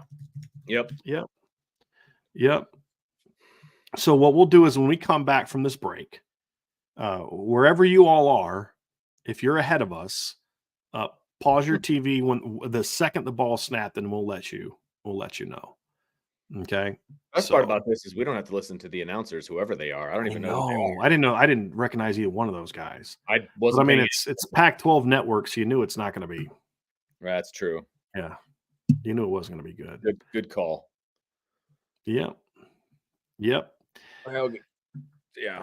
All right. Yeah. Well, so Notre Dame's offense with 151 yards in the first quarter. I mean, they're on pace for 600 yards of offense, and they're losing at the end of the first quarter. Like, that's not something I would have predicted coming into the game, Vince. I would not have predicted Stanford, because here's the thing. Stanford's also on pace for over 600 yards of offense in this game, because they have 165 yards of offense. Right. And that is not something I would have predicted coming into the game. Would not have predicted it. No, I wouldn't have either. Everybody take a deep breath. Notre Dame's going to win this game. Okay, take a deep breath. But this is definitely not the ideal start that you wanted in this game. Yeah, definitely not the ideal start. So, so see the Apple Cup, little highlights from the Apple Cup here. Oh, a little reverse the Rome. That's 21-21 in the fourth quarter. That's unreal. Let's see, 42-yard field goal attempt to take the lead, and they get it. So Washington beat Washington State by a field goal. That's it. right down the middle. Yep. So we're back. Second quarter is about to start. So again, when Notre Dame lines up and snaps the ball, pause your TV, and then we will tell you. Vince will tell you when the ball snapped on our end, and then that way you guys will be able to be tied up with us. So All Vince, right. go ahead and do it. So everybody, Yep, pause your just broke the TVs huddle. as soon as the ball snapped. Notre Dame just broke the huddle. They've got tight end twins to the bottom, and the snap is going to happen right about now. Okay. A little play action. I like that. Little roll, little deep throw. Oh, just out of the reach of Rico Flores, and he took out a cheerleader. I like the call though. I Yeah. do. I like the call, Vince. It's an aggressive call. You're trying to get the ball down the field. The ball again. The ball's just got to come out sooner. I mean, that's been the thing with Sam for several weeks now. The ball just comes out too late. It just does. I mean, again, I dig the call. 1st and 10. You're taking a shot. You got to hit that. 12 personnel inside zone. Blake Fisher got beat across his face, and so did Cooper Flanagan. That's a really aggressive, nice aggressive backside stunt slant by Stanford. Kind of blew that up. Notre Dame's hitting them with the zones, and now you're facing a 3rd and 8. It's a big play right here by Notre Dame, Vince. Huge play because now you've got a very high leverage 3rd down here for Notre Dame. I want to see something over the middle. There's so much over the middle. They've been attacking the outside so far in this game. Like the middle of the field's an area where you can get to Stanford. So see, 40-yard line, 3rd and 9. Looks like 12:21 left in the game, or left in the second quarter. Excuse me. Just a simple ISO out. Again, ball's late. The ball's late, Vince. I mean, he's got to be throwing that on the break. I mean, Chris Tyree's doing a great job of getting his feet down in bounds. Right. That ball's got to come out even quicker. Like, really nice play by Chris Tyree there. Good night. He's staring down the throw. It's not like he's going through his progressions and coming to it late. Like, throw the ball, man. Yeah. He got 2 in there. He's being inspired by the fact that Larry Fitzgerald is in the booth, I guess. I know, right? I mean, that's a heck of a catch and be able to for a 5'9.5" guy to get his foot down there. Absolutely. I'll take that. Like inside zone. They're pushing Stanford around. Stanford's only time they've really stopped Notre Dame is when they had that really nice kind of inside slant backside on that last inside zone. But Notre Dame's pushing Stanford off the ball right now. That's a positive sign because they have not done that a lot this year, to be completely honest with you. They really haven't. Right. And they're not afraid to go over the right side either, where they've got 2 new guys. So, which I do dig that. Duo's not there. They just they ran duo there on 2nd and 6, and the linebacker just went right over the top. Good read. That's not a bad run. I mean, nice little. Still got 5 yards out of the deal. Yeah, I mean, yeah. I can dig that. About 3-4 yard gain on that. Looks like. This is where I wish I did have the sound up because I would love to know why Larry Fitzgerald is on a Pac-12 broadcast of Stanford and Notre Dame. No clue. Because it makes no sense to me whatsoever. Well, 22 personnel on 3rd and 2, Vince. I mean, if they don't run it here, you just run it. Just nice read by Jabron Payne. Yeah, nice read there. Yeah, first down. I mean, the offense has really not been stopped yet. They are really pushing them around. Yeah, and Parker's he's not getting too conservative. I mean, we're seeing him throw on 1st down a lot. I mean, they're running the ball, but we've seen it 3 1st and 10 throws action so far in the game. Yeah. Here's another 1st and 10 throw. I mean, 1st and 10 play. I'd go right back at him. You know, Stanford's starting to fly downhill, man. This is where you can do it. So 1st and 10 at the 15. Let's see here. Watch Greathouse. Watch him backside. He's got a 1-on-1. Boom. Here's that over concept again. Sam late again. Touchdown. Yeah. I love that. That's a really nice concept there, Vince. They ran a 2-man route, and they basically just ran deep overs. Like, that's all they did. They just ran play action. Yep. Get the safeties down, and you just did deep overs. And then Sam reads who's got leverage. You're trying to get the ball to Greathouse there. That's who you're hoping to clear out on that particular play. It's a really nice concept there. Really nice red zone play. Pure play action pass. Yes. And your guy outruns their guy. People want play action. Yep. You got play action. Touchdown. I mean, that's it. And you did it under center too, Vince. I mean, that's the thing. You did it under center, so their safeties are going to be more aggressive coming downhill, and it's going to set up something else. And you know? when you're running the ball for 11.4 yards a carry, Yeah. play action is going to be pretty effective. Yeah. Yeah. And Jaden, and I think Jaden Greathouse is opening up some eyes a little bit because, you know, like he's got a little bit more juice, I think, than people thought he did. You know, Yes. and here's the nice thing, Vince. This is not a boundary throw. I mean, a slot throw for Jaden Greathouse. This is a boundary throw. So That's this true, is him 'cause they making only a had play from the 2 boundary. they only Yeah. had 2 wide receivers. I mean, it was 12 Yeah. personnel, wasn't it? Yeah, it's 12 personnel. Yeah. And that's what I like about 12 personnel. You have a slot motion, which is a lot of times for Notre Dame something they'll do to get kind of that backside protected on when they're running duo. So it actually wasn't an inside zone look. They ran play action to the right, correct? So they ran play action to the tight end side. That's a duo look. That motion is a duo motion when they run that particular play to make sure the alley gets blocked, because that's what you can't block in there. So, I mean, they're showing duo. Stanford buys duo, and that opens up the deep overs. So you can call them deep crosses or just overs, whatever you want to. It's not deep overs. That was a dumb comment by this guy. Yeah, the deep crossers, deep cross or just overs. But yeah, the double deep crosses. Again, Sam, a little bit late, but I can dig that one. You know, let it clear, and you've got the whole sideline to work. Yeah, you got the sideline to work with on that one. Yeah. So Notre Dame retakes the lead, Vince, 14-13. So as bad as it's gone so far, Notre Dame is winning this game, and they've already got almost 200 yards of offense with 11:56 in the second quarter. And again, this is now, look, they got to keep it going for the next, 30, 42 minutes, right? But this is kind of what we talked about. It's not so much that, oh gosh, you're killing Stanford. It's why are you killing Stanford right now? Because you're showing the things that we need to see moving forward against everybody, not just the bad teams, right? But even against some of the good teams or bad teams that they played, it was still a lot of just our dudes are better than your dudes.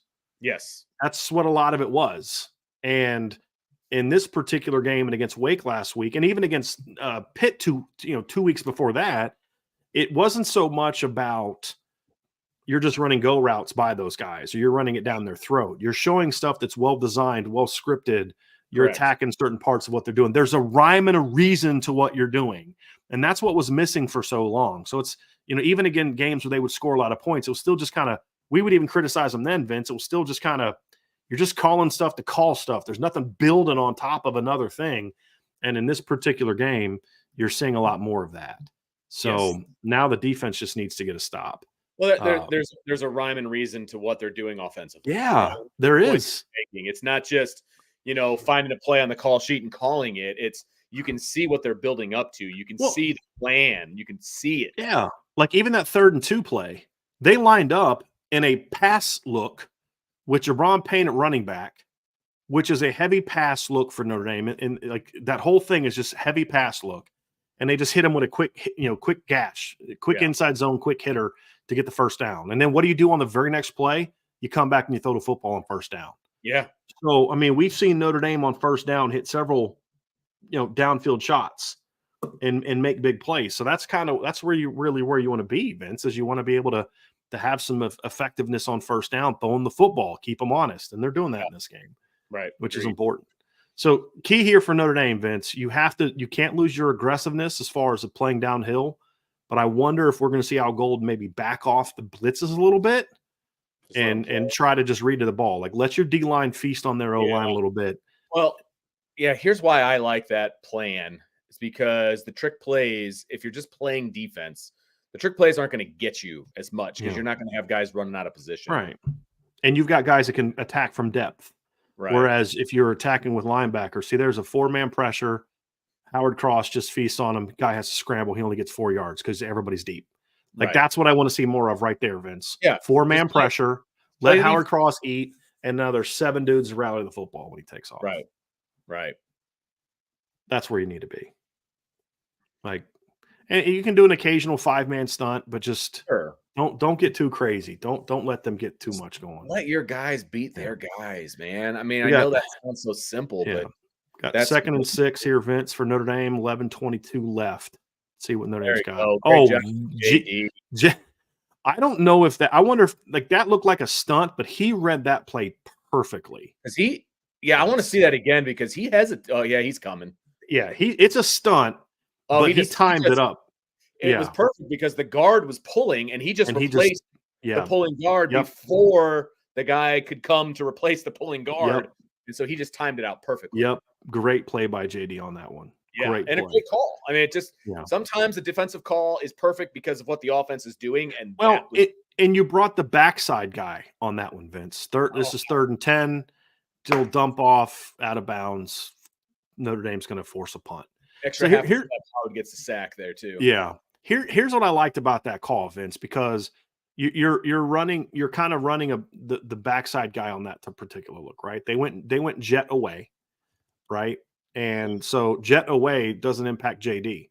JD is going to be blitzing A gap weak there if they run away, which is what Stanford does a lot. They run jet one way and then run the ball the other way. Is a lot of what they do if they don't hand the jet.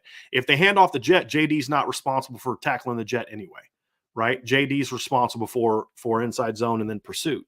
And so that call I like because that's a tendency that Stanford has. They're running jet this way, you crash this way. Because it looked like JD's, I could be wrong on this, Vince. I'm going to have to go back and look at it, but it looked like JD's stunt was triggered by the jet. Okay. Like when he saw jet, like that triggered JD. Yes. Yeah. Yes, that's what it looked like to me. I could be wrong on that. But that's what it kind of looked like because he was kind of there, and then when that guy started going in motion, JD came down. Well, what's interesting that you say that is there's a lot of high school teams that run like a jet offense, you know, and a lot of ways to counter that by a defense is you blitz off the back of that jet, or there's just automatic things you do when that occurs. Well, Clemson, I mean, Notre Dame did that against Clemson, and Clemson gashed them for a big play. Like, to your point, if you have proper answers for that, you can have success. But you defensively also you have to have good answers, and I like that answer. Yeah, I like kind of handling the jet with the alleys and then blowing up the run with your box, and that's what they did. So that was a good series by Notre Dame, Vince. Very great, defensive line, really good penetration on that particular drive. That's going to be a big key. That's going to be a big key. Yeah, no, that was a great series by them. And the offense has answered all game, right? The defense needed an answer, right? I mean, they've held them. They held them to 2 field goals. But you've given up 170 yards of offense already, and you fumbled twice. Yeah, right. And you're winning 14-13. Like, now you need to put this thing away a little bit, right? No, absolutely agree. Absolutely agree. And Notre Dame's going to have an opportunity here. They can go down and score. Get the ball back again, go down and score, and then they get the ball to start the second half. Yes. If they do that, this game's over. Well, and there's still how much time's left in the quarter? There's still 10:05 left. There's time for a couple more scores here for Notre Dame. Like that's I'm saying. Two scores before half, then they go out and they score the first possession of the second half. It's ball game. It's over. Yeah. Yep. Yeah, it's going to be a big series here, Vince, because you've got a chance to finally put some distance between you and them, at least a touchdown plus. That's going to be a key. Like you need 6 here. It's a big drive for the Notre Dame offense. So far, statistically, it's some interesting numbers. Again, 10 minutes left in the second quarter, and you've got Notre Dame outgaining Stanford 190-170 so far in this game. Audrick's got 9 carries for 96 yards so far in the game, and we'll see what Notre Dame can do here with the ball back. So, big offensive series. Need a fast start here by the Irish, Vince. So, all right. So they get the ball at the 26-yard line, 1st and 10. 10 minutes to go. Plenty of time. 13 personnel. Here. Oh, okay. Just got beat outside. Yeah, they did. I don't hate the play. I think Chris has got to read that and get inside of that block. But I don't love that play out of 13 personnel. I don't mind running a jet there, but I don't love it out of 13 personnel. Yeah, they overplayed. And wasn't it? Where was the ball? Was it on the left hash or was it in the middle? It was. I didn't see. Okay, I didn't see. Either way, they overplayed it. And if Chris is able to put his foot in the ground and get north and south, he may get something out of that because Flanagan, he wasn't able to seal it. He was able to get outside. It's 2nd and 12 personnel, run free empty. What is he doing? What is he doing? He's just throwing the ball. Vince, he stares at the outcut by Faison. He just never reads the play. Just never reads it. Doing it all game. It's just they've been so wide open. Yeah. He just Yeah, okay. So here's the far away play. This is one thing I don't like. I mean, this is this ball's coming. It's just a flood concept. He just stares at it, doesn't read it. I mean, just throw the ball. Just throw the ball to Love on the slide or throw the ball away. There's no need to force that ball. Now you've given Stanford the football in your territory. There's just no need for that. There's just no need for that. Did he ever have control of that ball, Brian? Doesn't Who? matter. The pick? Guy picking it. I didn't pay attention to that. Yeah, I didn't see. I mean, they're obviously not even talking about it, but it I mean, you can't have your Vince. You just can't have your 6-year senior doing simple stuff like honestly, if Steve Angeli was in the game making the mistake Sam Hartman was in right now, I'd be pissed. Sure. Like, dude, you're second year in the offense. You can't be making those mistakes. You can't. And then now Stanford takes over the 38-yard line and 1st and 10. Let's see what they do. Pure drop back. Good collapse there. Good stunt there. Riley Mills pushing him out of the pocket. I would not be wanting to get chased by Riley Mills. No. And he didn't want to be chased by Riley Mills either. So yeah. No, he wanted no part of that action. No part of that action. Well, the good thing is here, Notre Dame is still bringing. They only rushed 4, I believe, on that last play, but they're still getting in the backfield. They're still disrupting whatever Stanford wants to do. So, I mean, that part is good. Yeah. I mean, they're spreading Notre Dame out, Vince. They're trying to – I mean, they've pretty much abandoned any hope of running the football on Notre Dame. I mean, it's just kind of wild. See JD crashing it. Little double inside blitz there. He did not play that. He was in great position. He just didn't play the ball. He picked that all the time last year. In his defense, the way that Stanford plays that ball, they don't lead that ball. They throw backside there. And I think Benjamin was worried that he had overplayed the go route too much. And since he was too high, turning back inside, like watch. Like that's what I think he sees. No, actually, he just thinks the ball's going downfield. He just misplayed the ball. Yeah, good coverage, bad play on the ball. So 3rd and 10 now, Vince. Notre Dame, I mean, look, they're not in field goal range yet. I mean, so this is a key stop. Let's see what they can do, because if they get something, nice play by Ramon Henderson. Good kicker, man. They might run him out there on this. I mean, would this be like a 55-yarder? They're at the 38, so it's like 50, 56, 55, 56. 55, yeah. See, they're going to kick it. Some teams will go 8. This kid's got a good leg. This is going to be a long one, though. But he's got a great leg. He was preseason first-team All-American kicker. So hey, Notre Dame would run their kid out there for a 55-yarder. I know, right? And this is probably the best kicker in college football. So this kid's got a leg. This is about the best thing to have on offense. Yeah, and if you're going to nail it, I mean, I think he's on the side that you want to kick it from. I think so. Stanford retakes the lead. I mean, that one points off turnovers. That's a no doubter too. I mean, he's got a good leg, man. Didn't clear it by much, but he cleared it. So, yeah. Yep. So all off turnovers. You nailed it. All off turnovers. I mean, you run a flood concept. I didn't like that call. I'll be honest with you. I didn't like that call, and here's why I don't like that call. It is so obvious when Jeremiah Love's in the game. They just run him on slides and wheels. I mean, that's literally all they do with him, and then run in pass game. And so to me, like Stanford was prepared for that one. And then it doesn't help when your quarterback doesn't read it. Just throw the ball away and live to fight another down. You get 3rd and 12, and you can't make those kind of mistakes. You just can't. So now Stanford has they should not have 16. This is a ridiculous. Defense has buckled down the last couple of series, Vince. Defense has adjusted. They've handled Stanford in the last couple of series. So at least the defense is buckling down a little bit. Now you just got to stop turning the ball over. Well, they've only got 3 points off the turnovers, but that's 3 too many. So, because what did they do after the last? Did they enforce a punt after the other fumble? Yeah. And then Stanford didn't get a field goal on the fumbled punt or on fumbled kickoff? I'm looking at their drive chart. It says off the fumble, they punted. And then it just says kickoff, kickoff, kickoff. On one of the kickoffs, Notre Dame fumbled. No, the drive chart's wrong, man.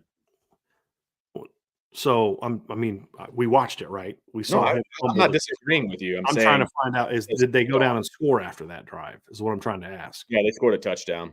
Okay, so they've got 10 says they got it on the kickoff, which is not accurate because you don't start on the Notre Dame 30. After you kicked off. Correct. Yeah. So Clearly not correct on the drive What was chart. it? Be 10 points off turnovers now, right? 10 points off turnovers. Because you had the one field goal drive off of the 3rd and 1 long run. You had another field goal drive off of the long pass play. So they've put together 2 field goal drives just on their own, which is still one too many scoring drives than I anticipated, right? I did predict Stanford would get 10, but I did think they would get one off of the others. And then now you've got 10 points off turnovers. Just you can't do that. Special teams and offense have Notre Dame's turned the ball over 3 times right now in the first half of this game. It's just like at this point in time, you have to embrace the fact that Notre Dame just doesn't play. They're just not a focused team when they're on the road. Absolutely. Good or bad team, right? And this is kind of what we didn't know coming into the game is, were they just not good against good teams? Like, was that the issue, that the offense and team just struggled because Stanford's pretty good and Louisville's pretty good and Clemson's talented, and played really well? Or was it a road thing? And with what we're seeing so far, I mean, look, even if Notre Dame wins this game by 30, it's because they have way better players and Stanford's not good. That's what it boils down to, right? I mean, because you're not executing either side. You've had a fumble on special teams. You've had 2 blown plays on defense, and your offense has turned the ball over twice, even though it's moving up and down the field. You've turned it all over twice. You just, can't do that, Vince. I mean, I know you know. I do know. Yeah. Little Joe Walt pull. Oh, Lord have mercy.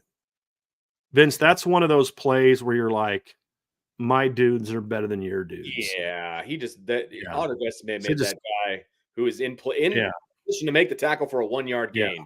Just looks stupid. You're trying to cut that ball up the gap. You're blocking out and bringing a wrap around by the backside tackle. And they played it well. Audric just abused the guy. Yeah, number 11 just sorry, dude. Yeah. They just ran power at him there, Vince. I mean, you're just bullying him off the line at this point in time. I mean, number 11 just got targeted by his own player, so that was cool. Yeah. So he's just not having a good couple series there. Yeah. This is good to see. I mean, we did want to see Notre Dame be physical. This was our key number 2 behind start fast, was be physical. And they have been so far. They absolutely have. 13 personnel here, a little inside zone. Audric just reading it well. I mean, right now, outside zone actually a little bit. In case people are curious, Audric Estimate has 124 yards on the ground. Yes. So Notre Dame has outgained Stanford by 50 right now, Vince, and they're losing. So yeah, 1st and 10 right now. Where's the ball? 1st and 10 with 7:40 and ticking in the second quarter. Mm-hmm. And the ball's right around midfield, isn't it? Yeah, I'm waiting to see them get back to it. It should be close to it. Let's see, 1st and 10. Ball's at just over the minus 47. Yep, they're in Stanford territory at the 47. 12 personnel. Jeremiah Love running downhill. Little 2-yard gain. Good fill by the linebacker there. Yeah, they met him head on. They're just running inside zone with Jeremiah Love. So nice little 2-yard gain there. I'll tell you what, he runs hard. He's just not real strong yet. You know what I mean? Like he's going to be when he gets a year in the weight room, he's going to be a lot more effective on some of those runs because he actually runs a lot harder than I thought he was going to run, Vince. So now second and 8 at the 45, play action pass. Hartman doesn't see anybody. That's a nice scramble there. Just get up and get what you can. Terrible slide, but it was a great scramble there. Yeah, that was embarrassing. He almost hurt himself. He's hiding by the ref. So now Notre Dame is going to now be in a 3rd and 2 situation here. Looks like 3rd and 2, 3rd and 1. Yeah, because it's where he starts the scramble or starts the slide. So 3rd and 2. Notre Dame is going to line up here and 2 down territory here, Vince, as long as you don't get a negative. 100%. Okay. So they're in 13 personnel. Davis Sherwood in the game. He motions over. Downhill run. Just nothing there. I just got eaten up. Just too many guys there. Nice little 1 yard. So 4th and 1 here, Vince. 100% going for it here. 100%. Yeah, I mean the way you've been pushing them, I mean, you didn't get a lot there, but the way you've been pushing them around, people are going to be mad that Audric wasn't in the game. Audric tapped out. That's why Audric tapped out to come out of the game because he had 3 straight carries in a row. So exactly what I was going to say. That's why Audric came out. Yes, Ashton Craig is now. Oh, come on. Well, that's not good. Notre Dame's backup center is now down on a knee. If you're not watching at home, that center is. That's the problem. It would be. I mean, Well, the next center on the team is Joe Otting.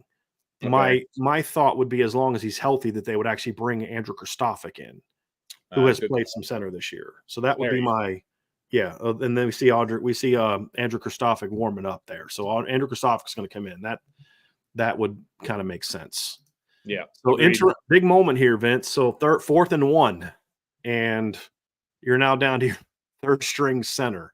Hopefully it's nothing serious. It looked like he was trying to get up, and yeah. If you're blaming the OC right now for this, can you just again put yourself on mute? This has been a pretty well called game so far. It's been a very well called game. Well called game. Yeah. So some people, man. You can't I just need to stop responding to it, man. It just annoys me so much. It's just people are they don't understand it. Like, is it Jared Parker's fault that Sam Hartman threw an interception and fumbled the ball? Yeah. No. Yeah. Oh Lord, that person's going on timeout. So I'm just not gonna. Yeah, it was okay. Time on that one. It's So Vince, big moment here. You've got what 8? How much time is left? It was like, did I see 7:40? About 7 something left in the game. 4th and 1. You're at the 8:57 left. You're at the Stanford 38-yard line. Correct. Right, and which would also be a 55-yard field goal. Yeah, I'm still for it. Yes, because to me, here's the thing, Vince. Yes, you have a kicker that can make it, but my whole thing is this is a statement play here by Notre Dame. Like, to me, this is we talk about being aggressive. This is Marcus Freeman saying, I have faith in my offensive line against Stanford's defensive line. That's what it is. Like, you need a full yard. It's a full it's a full 1 yard, you're down. You've got to go down and make that play. Right. And that's what I want to see, is have faith in your guys. And if you don't make it, then you don't make it. But I absolutely want to see Notre Dame. I want to see Notre Dame actually go for it here. So, and you had a break. Actually, you had a break, right? So that means you can get Audric back in. Yep. You know what I mean? Because he's now rested and refreshed. 4th and 1. And if they're good enough to stop your boy on 4th and 1, then good on them. I don't think they can. No, I don't think they can either. I like this call, Vince. They're going twins. So they're in a 12 personnel with twins over. So actually a 3-by-1. Motion him across. I like that because you get some of those guys out of the box. Oh, man, that was terrible to block. That was all Audric. Woo! That was all Audric on that play. That dude was talking trash. I'm like, dude, you're 3 and 8. That guy's got 134 yards on you. Shut your mouth. That Blake just got beat inside. Right across his face. Yeah. Yeah, that was all Audric on that play, Vince. All Audric estimate on that. So he looks gassed, dude. Look at him. He's got 13 carries already. He looks really gassed. That was a heck of a run, though. There's a reason he's not in the game right now, folks. Yes. Okay. Look at him. He's huffing and puffing. So 12 personnel, trips motion, play action pass. Rico getting assaulted on that crossing route. No call. Did you see that? They're mugging him. Whoever it was that was at the top of the screen ran right past whoever the defenders were. That's what I saw. Yeah. Who was it? Did you see who it was? No. He's not going to look out over there. He's going to stare at Rico the whole time. You know that. All right. So 2nd and 3. We're under the 5-minute mark here, Vince. Notre Dame now deep in Stanford territory. So, and let's see what Notre Dame's got dialed up here on 2nd and 3. So still not 12 personnel still. Trips bunch. Little shift across. Now you're in a 2-by-2 alignment, pistol formation, just inside zone. Great read by. Oh, he hits the hole. Jeremiah Love first down inside the 10 near the 5-yard line. He hits the hole so freaking hard. And there was a massive hole. Yes. Nice job by Andrew Kristofic and Billy Schrouth just destroyed the nose guard. Yeah. That was a great double team, Vince. They washed him all the way across. Jeremiah Love he's running inside zone to the left. He cut vertically behind the right guard and center. Yeah. They washed that guy so far down. That was a great run. So now 1st and goal at the 6. They're going to give it to Audric here.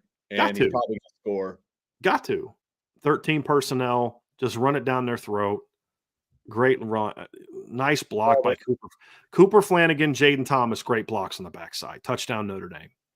So just ran Just ran it. Yeah, nice call, Vince. I mean, not okay. Didn't really go out on a limb. They're on the 6-yard line. Right. You give it to the guy who's got 130 yards on the ground. Like that's Yeah. not exactly, a going out on a limb call. Yeah. But that's what they should do at this I do. point. I do like that call. So as you see on the replay here, this is inside zone again, but they're doing it where they're running the inside zone. So what Notre Dame does a lot, so you guys understand, is Notre Dame runs inside zone a lot away from the trips. So on inside zone, you have to secure the backside edge with a tight end, a read, you've got to basically block the C gap on inside zone.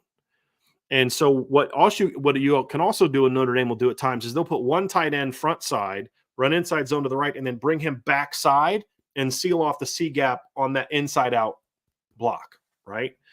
And so what Notre Dame has done a couple times in this game, Vince, is they're doing that, but they're bringing two guys backside. Yeah, they've done that a couple which is times. a big tendency breaker. And so Stanford's flowing hard to the two tight end side. And then then Notre Dame's hitting with zone. Now, what Notre Dame would do in the past is when they would bring those two tight ends around, it was counter. And so it was more of a gap scheme, and you could kind of crash it. But with Notre Dame running inside zone, if you try to crash the counter and blow it up outside, they're just going to cut the zone in behind you. They're coming down on the inside zone, which is allowing Audric to just bounce outside of it. Well, so that's a different wrinkle. We would be hammering number 11 for Stanford for going way too high on that play because Audric just went right underneath him. Yeah. There was no contain on the outside whatsoever for Stanford. So rough Yeah. series for number 11 from Stanford. Yeah. That's for sure. Yeah. But a great answer by the Notre Dame offense. That was just Yes. a bully. That was just a bully ball series. That was just we need to get some momentum back in this game. We're going to run this ball down your throat and make a statement. And that's exactly what they did. Exactly what they did. Yes, they did. And, Notre Dame, we've talked about this a lot, right?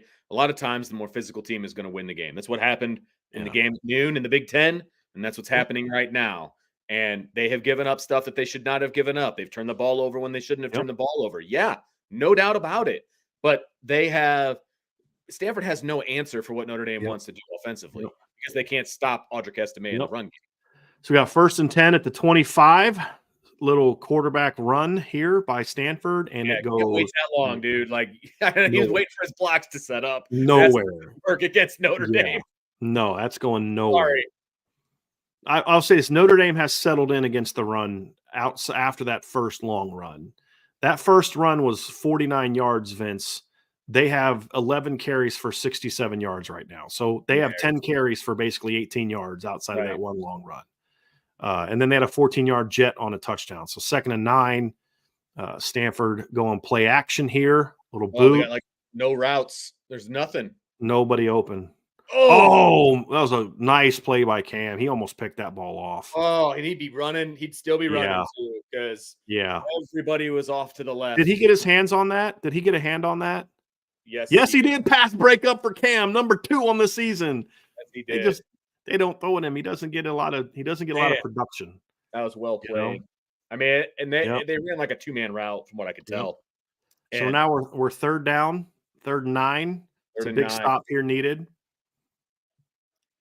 And they're going with a 2-man rush. Let's see here. 4-man to bring it off the edge. Oh, Marist, what are you doing? There was no need for that. Did he get a flag? Yes. Oh. Yes. The ball was already gone, and he shoves at the quarterback. There's just this is the stuff I'm talking about, Vince. Who, with the exception of Jadarian's fumble, the two biggest mistakes today, the biggest mistakes today have been by your 6th-year quarterback, a 5th-year linebacker, and a senior defensive end. Those are the guys making the mistakes in this game. Like and Coach Freeman's like complaint. That's you're going to get that. He took 2 steps and then shoved the guy. They're going to call that. Yeah, every time. It's like there's just no need for that. Now Stanford's got the ball 1st and 10 at the 41-yard line. Yeah, giving them new life. Third down. And now you increase the chances that you don't get the ball back. I mean. Oh yeah, because we were talking about getting 2 scores before halftime. Yep. Now little 11-yard completion. Now they're in Notre Dame territory. Just a little stop, a little in cut by Aya Menor. And now it's 1st and 10. And it's just an easy, simple read. It's the zone beater. Yeah. That's just It's just stuff like that that's frustrating, Vince. That's not anything other than a lack of focus. Right. It's nothing other than just you're not disciplined. You can't do that. So now we're in first and 10, the 48-yard line, not quite in field goal range yet.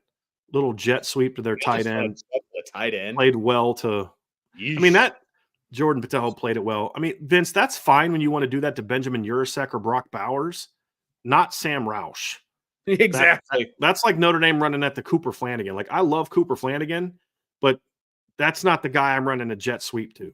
You know what I'm saying? Correct. 100%. Nice stop by Jordan Patel. He finally made a play. First time in 5 weeks. He was able to stop a tight end in space with the ball. All right. 2nd and 10, 48, just inside the 48-yard line. Stanford in 11 personnel, well, actually 12 personnel, double tights, little half roll throwback. Oh my, that ball was like a punt. Cam Hart just locking that dude down. I think that ball slipped out of his hands, Vince. I mean, that went straight in the air, straight up. Yeah, and like out of bounds by 5 yards. I want to see it. I think it slipped out of his hands. Oh, come on, show it. Like, he didn't throw that ball anywhere near. Why is he getting grabby like that? Like, there's no need for that. You got him covered. Yeah. And they just no need for that. Looks like was it 3rd and 10? 3rd and 10 here. Well, I was just about to say, if they ran the ball or if it was the clock was running, I would have called timeout. Yeah. There's just no need to get grabby there like that, though. Like, just trust your coverage. Agreed. 3rd and 10. They're going right back to it. They're gonna flag that? No? Okay, good. Oh, there is a flag. I mean, Vince, you've got to turn back to the ball. I mean, I know that's not a rule in college football, but when you just don't turn back to the ball and there's that much contact, they're going to throw that.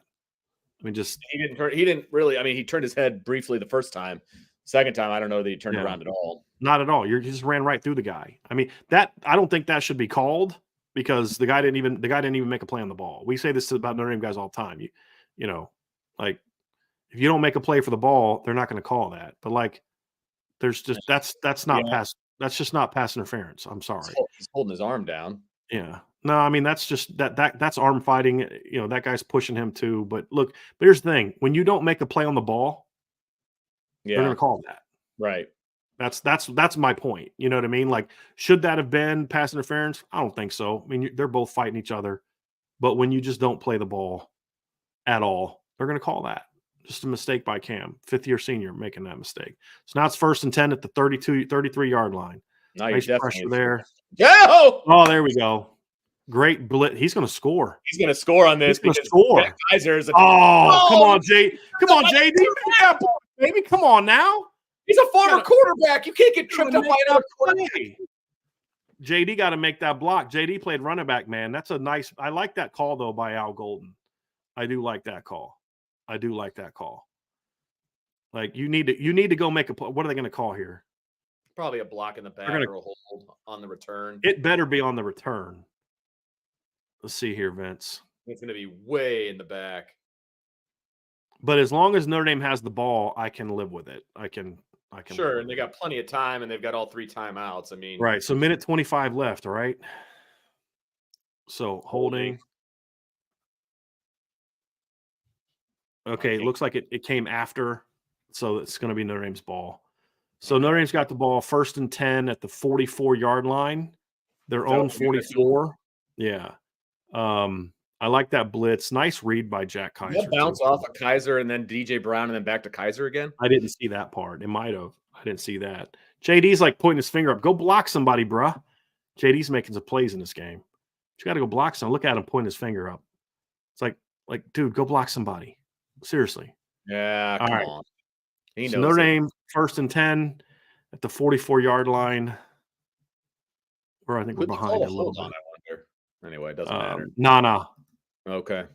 All right, so let's see what they do. 1st and 10, straight drop, go route to Rico Flores, who just got ridden out. Like, that's not your go route guy. This is what why is he looking there? That's not your go route guy. No, he got ridden out of bounds. Rico is not your throw a go route guy. He's caught one go route all year. It was in Central Michigan, and it was a perfectly placed ball. You know, like, no targets at Tobias Merriweather. You haven't seen Jaden Gray. Like, he just stares at guys. Like, so, okay, 2nd and 10, the 44, little inside run by Jabron Payne, gets about 8. That's a nice little run. I'm okay with that. Yeah. 32, Yeah. You got time. plenty of time. You got And time. 3 timeouts. Yeah. You got Like, you time. got plenty of time here. Yep. So third and 3. Okay, Oh, nice what a route. snag. Nice job by Tobias. This is a nice slant and a great catch. What a snag.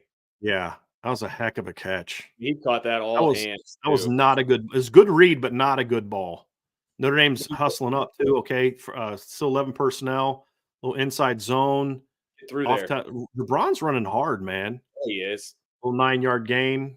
He was And real then close. yeah. Yeah. You know what, Vince, like I know some people might wonder why you're running here, but you just got the ball down to what, the 42, 33, got down to Stanford 33. There's still 50 seconds left and you've got all your timeouts. Exactly. I'm okay. You gash a run. You just got 9 yards there. Right. You know?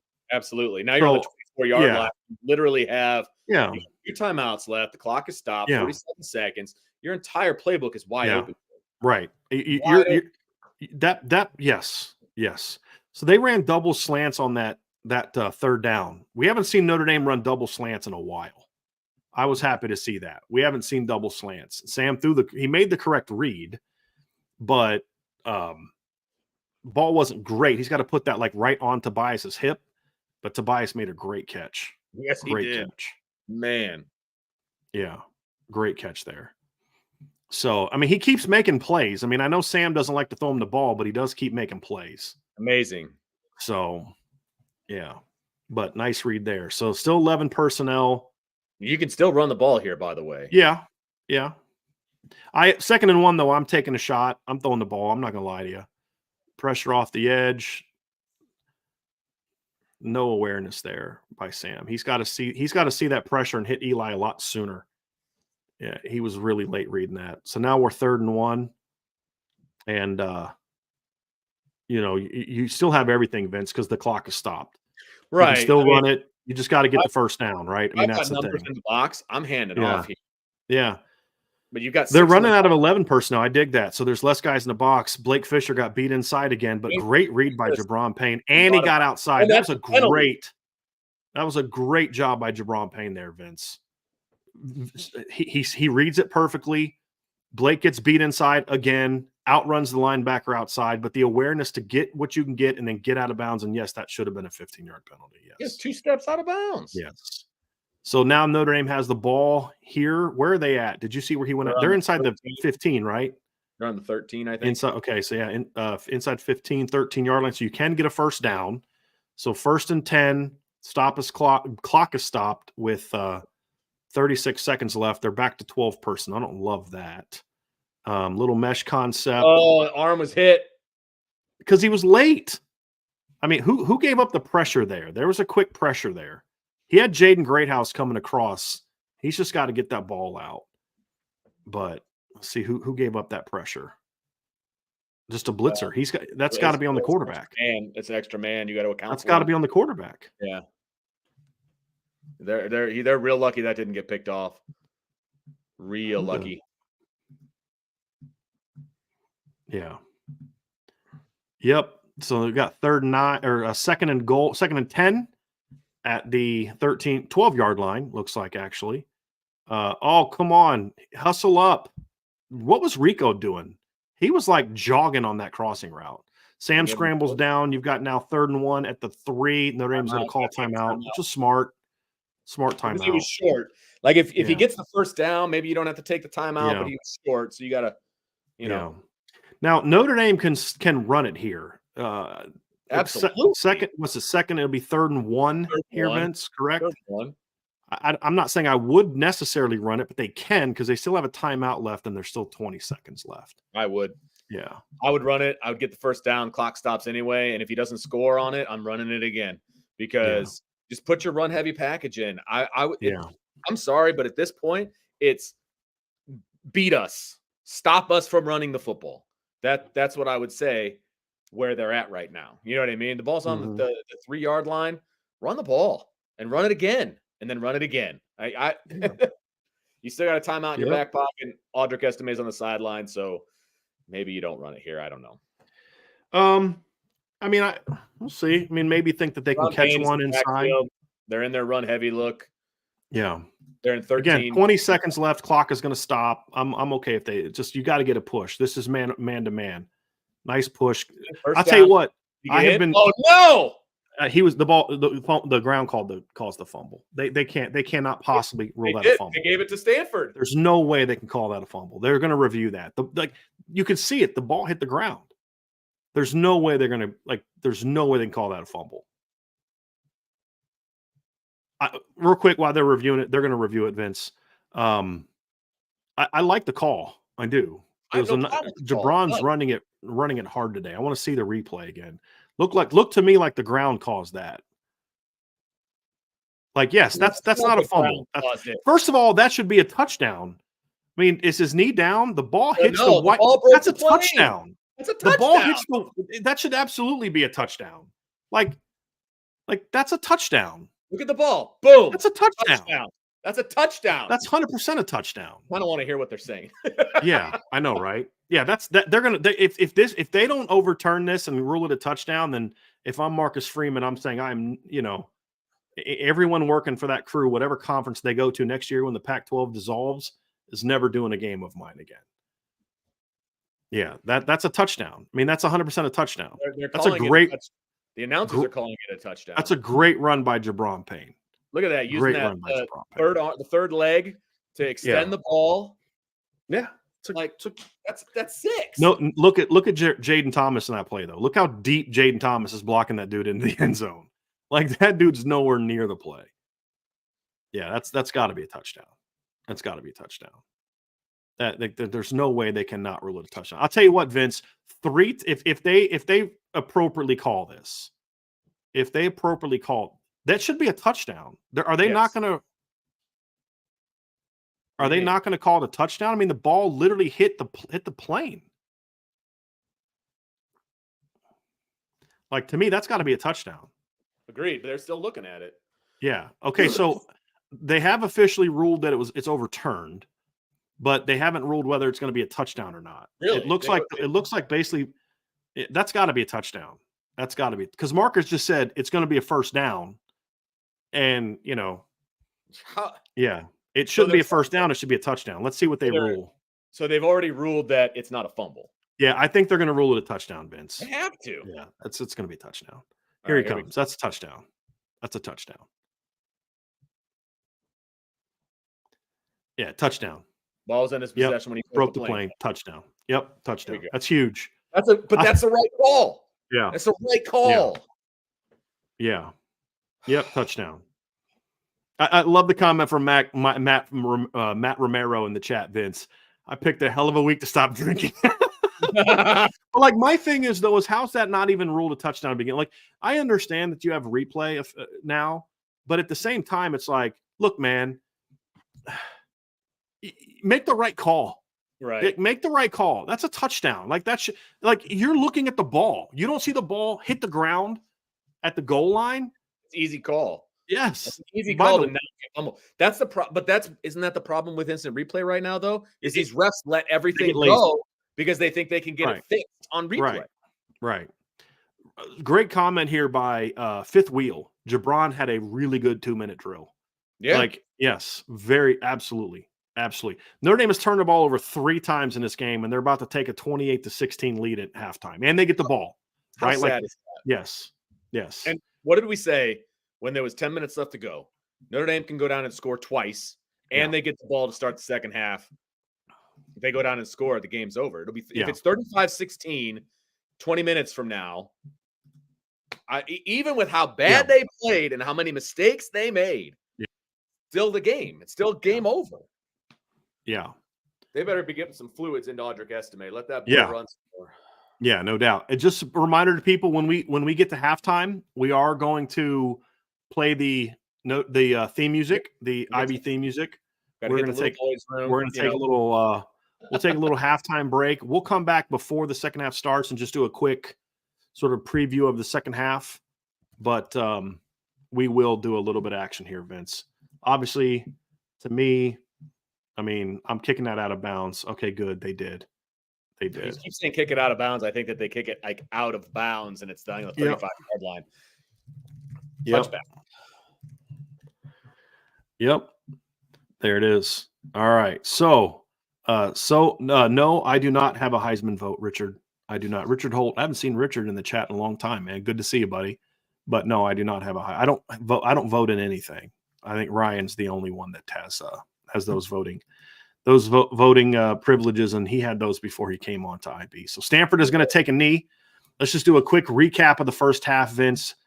Notre Dame obviously trailed for a chunk of the first half because of turnovers. Notre Dame turned the ball over 3 times in this 10 game. Points. 10 points off. 10 points. Notre Dame has outgained Stanford 321 to 182. 102 of Stanford's yards came on 2 plays. Notre Dame has rushed for 238 yards in the first half. Sam Hartman is 6 of 11 for 83 yards against the 132nd pass defense in the country. And honestly, I can't blame Jared Parker right now for just going to the ground the last couple drives. No way. Because your quarterback's not reading the plays. He's making silly decisions. He's late. Even on the balls he's completing, he's late. And, he just does not look comfortable. But Audric Estime, 14 carries for 140 yards in the first half. Jabron Payne had 35 yards rushing on 5 carries. Jeremiah Love had 18 yards on 3 carries.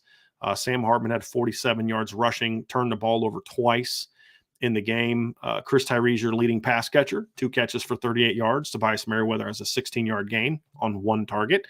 Jaden Greathouse has a 15-yard touchdown on 1 target. Jordan Faison has 1 catch for 9 yards, and Rico Flores has 1 catch for 5 yards. They have been targeted a combined 7 times. You want to know a big problem?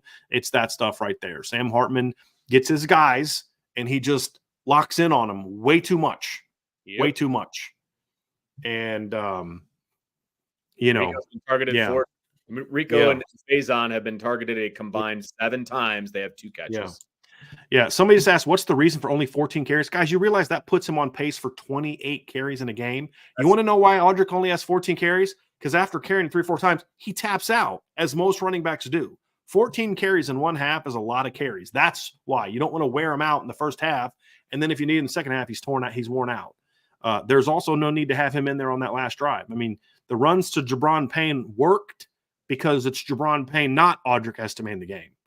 Because Jabron Payne is, he is your 2-minute back. Like it's been that way all year because he's the best blocking. He is running better today than he had, though. He's more assertive, more, the timing is a little bit better. But right now, your offense, your biggest problem on offense right now is your quarterback. Look, you're calling stuff to get guys open. Guys are getting open. Your quarterback's throwing the ball late. You're moving around up front. You're getting a push. You're running all over them. You're being physical. You're doing everything we wanted them to do, with the exception of your quarterback's just not executing. It's just simple as that. Absolutely. Simple as that. And I think it was. I'm sure he'll be on the show tomorrow or Monday to say I told you so. But there's a comment from a guy this week. It's like Sam Hartman doesn't play well on the road, and honestly, it's hard to argue with that.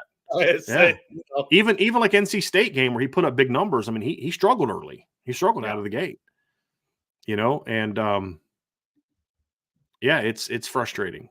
It's very frustrating because if he just plays smart in this game, it's 35 at worst. It's 35-6 right now. Correct. If just the quarterback play is better, even with all the issues on the defense and giving up those 2 big plays. On both of those plays where you gave up long gains, you held them to field goals.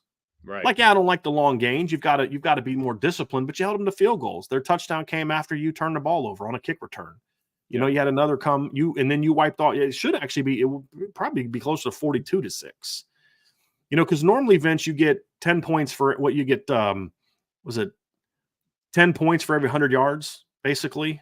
Notre Dame's got 321 yards. If they don't turn the ball over twice, at the rate they're going, they're probably close to 400 yards right now because you had 40 yards left in that drive on the second series when Sam fumbled.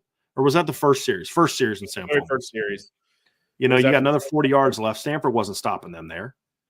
And then you've got the touchdown on the other one. You get, so you're probably talking about having it 400 yards and being 38-42-6. And it's just not good enough. So, Vince, that's going to do it for the first half. We're going to be back, folks. We're going to play the theme music here for the next about 10 minutes or so.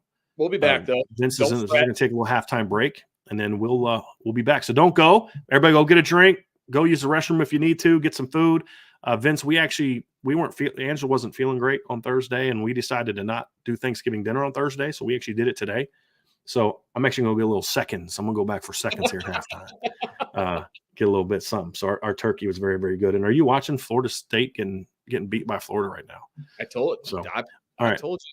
But we're going to be back here in a few, everybody. Be right back on the Irish Breakdown podcast.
Hey, We welcome back, everybody. are back. Yeah, just had to take care of some business here and there, pretend, greet the family. Since I've been watching college football all day, locked in the basement, I had to acknowledge them that they still existed in my heart.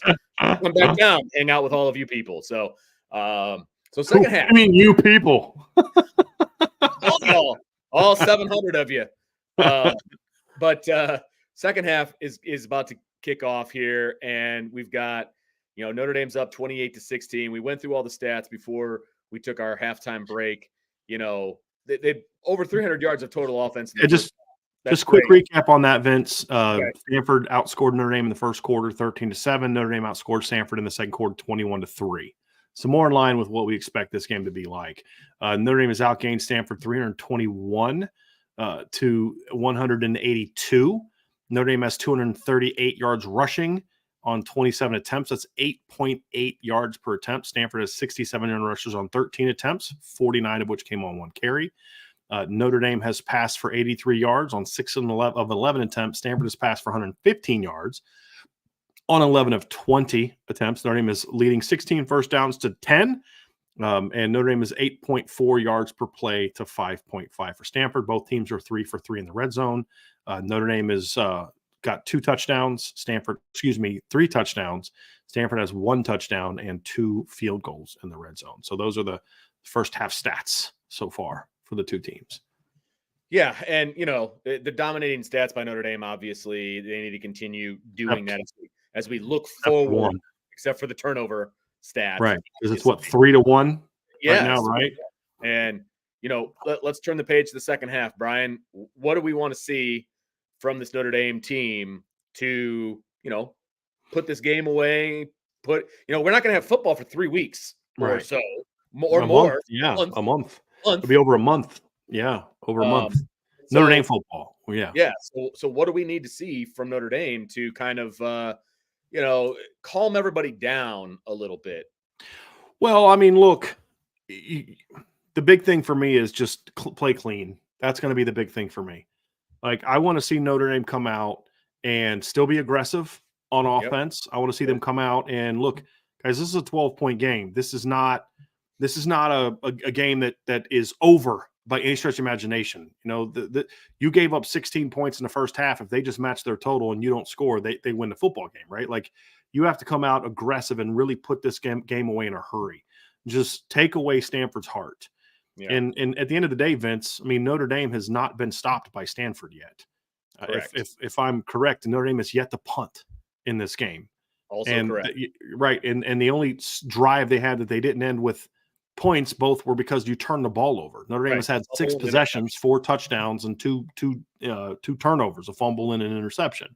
Because technically, they never possessed the ball offensively when they fumbled it on the kickoff return. Right. So that doesn't count as a drive. Correct. So that's why I say only 6. Yeah. Right. So they've had 6 drives, 4 touchdowns, a fumble, and an interception. Right. And so you've got to play clean. If you play clean, you're going to put more on the field. Same thing for the defense, Vince. I mean, look, it was a rough first quarter for the defense. Yeah. Rough first quarter. Stanford has 182 yards of offense. I talked about that. They had 102. They were at, I think, 130, something like that. I think it was 132 in the first quarter, 102 of which came on 2 plays. I mean, so really the issue with the defense is just 2 bad plays. That's really what it comes down to. And then some silly penalties. So you had the silly penalty by Marist. You got to eliminate those bad plays. That's the key. Yeah. So you mentioned how bad of a quarter that the Notre Dame defense had, right? So they gave up 165 total yards in the first quarter. So that means that they gave up 17 yards in the second quarter total. 17 total yards. Right. Stanford rushed the ball for a 0.2 average, and they had 16 pass yards. So, the defense just needs to continue what they've been doing in the second quarter, and they're going to be just fine, obviously. The offense just needs to continue what they're doing, and they're going to be just fine. Right. That's the biggest thing. Clean. That's the thing. Like, do everything you're doing now, but play disciplined football, play clean football. Right. Right. Because both long plays, bad fits on the 3rd and 1, poor job by your Viper getting up underneath a wheel route on drive number 2.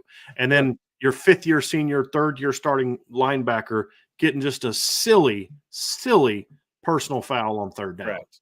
which took a couple more minutes off the clock in that game. So it's just play clean, right? That's what I want to see in the second half. Play. It's Absolutely. what's the old expression? It's not how you start, it's how you finish, right? And Notre Dame needs to finish this one well. And put three. Like, here's the thing: put 3 more touchdowns on the board at least. Like, I want to see them really steamroll them in the second half. I want this team to kind of come out a little bit pissed off in the second half. If I'm Marcus Freeman, this is not a friendly halftime conversation. Right. It's it's not. I'm not going to say go in there and just destroy him verbally, but I'm not happy. I'm not happy right now if I'm him, because, like, look, this is we're just not playing smart football right now. We've got 3 turnovers, 2 turnovers on offense. We got 1 turnover on special teams. We've let them get 10 points off turnovers. We've committed silly penalties in the game, just silly penalties, and we're just not doing what we know we're capable of doing. And let's go out and do that in the second half. That's going to be the big thing for me if I'm Notre Dame, if I'm Marcus Freeman, and say, hey, look, this isn't who we need to be. Correct. So yeah, they just need to get offensively, just get back to what you've been doing. Yeah. You're going to be just fine. Defensively, just keep playing. Don't make stupid penalties. And the offense just can't turn the ball over. Just don't turn the ball over. You know? Yeah, exactly. And it's funny. There's just some people that are just super negative, and I get it, and that's fine. But putting some of them in timeout. Like I get Stanford's 3-8. Yeah, I get it. The issue is we need to be able, again, it's like with anything else, Vince. We need to be able to have conversations where we talk about good and bad and not just focus on one. We're not going to sit here and spin it to you that, oh, guys, it's all great. Outside of 3 plays, it's been a great half. No, it hasn't been, right? But it also isn't just go cry and whine the entire time. So, look, they got to finish well, though, right? Because Notre Dame can't cry and whine. They're going to have to go play football. And this is a big drive right here. I mean, because, like, look, Vince, you go put this one in the end zone, and it is pretty much over. Right now, we'll find out what the score is. It doesn't mean you back off, but you go put this one in the end zone, and you can kind of put the game away. And look, offensively, keep doing what you're doing. I think there's some things they could do. I'd like to see maybe like a bootleg or 2. Take a couple more shots down the field. I'd like to see that. Those are some things I'd like to see from the offense in the second half. So we are about underway here, Mr. D'Addario. Notre Dame is breaking the huddle. They have the ball 1st and 10 at the 25-yard line, and Notre Dame is going to start off in 11 personnel. So let's see what they kind of get back to here. So I would imagine, there we go. Just going to ride that horse. Yeah, baby. 10-yard run inside zone. Yeah, to Audric Estime. It was a nice read there, too. He cut back. He waited a little bit to cut back because that guy's crashing off the edge. Yeah. I mean, they blitzed off the edge, and he beat the blitz. Yeah. He just ran through it, basically. Yeah, great leg drive. Great leg drive by Audric. Not going to work. 2nd and 1, 11 personnel still. Actually, is that a tight end there? Yeah, that's Eli Raridan. Okay, they just ran inside zone again, right up, and just hammered them. 7-yard gain. Just getting right behind the right side of the offensive line. Ashton Craig is back in the game, by the way, at center, so that's a good sign. This is what you need to do. Yep. I'm sorry. Just drive. If they don't throw a pass here and they're just ripping off 5, 8-yard play, I'm not, because that's what I always say. Like, you can go out and bully a really bad football team. That doesn't make you better. Like, I'm okay being physical here, but it just can't be only bully ball. Like, let me see something off of that. I understand what you're saying, Vince. I do. And if they did that against Ohio State or Clemson or Louisville, I'd be like, yeah, all for it, right? But the reality is you can't do that against those teams. You know what I mean? You can't. And yes, I want to see them come out and play bully ball, but I like, to me, Vince, is if you just go out there and just run it down Stanford's throat, are you a better football? Is that evidence that you're a better football team? Well, I don't think it is. It's an evidence that you're a better football team than Stanford. That's what I meant. I thought that's what you were asking. No, because no, not than Stanford. Are you a better football team? Because here's the thing: you can't do that against Clemson. They've proven they can't do that against Clemson. You can't do that against Ohio State. That's kind of my point. Is like, that's why I say, like, it's not just beating Stanford by 30 that tells me you've turned a corner offensively. It's doing it a certain way. Part of that in this game is being physical, because we haven't seen the offensive line be this physical in a while. So that's why I'm kind of somewhat sympathetic to your point, Vince, because we haven't seen the offensive line just come out and bully someone in a while. I get that. And I wouldn't mind seeing, how about this, Vince? Can we compromise? If you go on a little 7-play drive here and 5 of them or 6 of them over runs, but you have a really nice, well-designed pass play that hits something, can we compromise there and Yes. say, I feel better about that? Yes. You know, We can absolutely compromise. because it is true though, Vince. We have not seen Notre Dame. I mean, look, they're already over 200 yards. They're at 254 rushing yards already. Right. And they haven't been over 200 yards since the Central Michigan game. Right. I mean, they have. That, does that say more about Stanford's defense, or does that say more about the way Notre Dame is running the football? It's a little bit of both. I think both can be true. Well, yeah, I mean, I think it can both be true, but I'll say this: when I've watched Stanford this year, Vince, nobody's done this to them. Okay. I mean, like Oregon State has a really good rushing offense. They ran for 277 the entire game. Like, that's Notre Dame right now at 254. 2 plays into the third quarter, already has the second highest yardage total of the season on the ground against Stanford. Yeah. Right. Like, that's impressive. Yeah. That's impressive. Like, that's not something to just, who cares? Like, that's impressive. That's a deal. They're 17, 20, they're 24 yards away from having the highest yardage total against Stanford on the ground all season. And we're 2 plays into the second quarter. Yeah. So yeah, that is impressive. It is impressive. It is both. Like you said, it's both. All right, 12 personnel, 1st and 10. Their name's at their own 41-yard line. We are back into action. A little jet by Faison. They're just crashing off the edge here, Vince. So Notre Dame's going to have an answer for that, because Notre Dame is not running RPOs right now. They're selling out on the blitzes on the edge, trying to basically catch Audric from the side / behind and not let him get through the line of scrimmage. They tried it on the first down. It didn't work. Yeah. Tried it again just now. That's why you need to run RPOs. Right. I mean, they're crashing off the edge. You need to run RPOs. I don't know why you go away from RPOs. So 2nd and 1, 11 personnel. Up top. You got man-to-man. Yeah. The safety's playing over the center. There's no way he gets to the outside.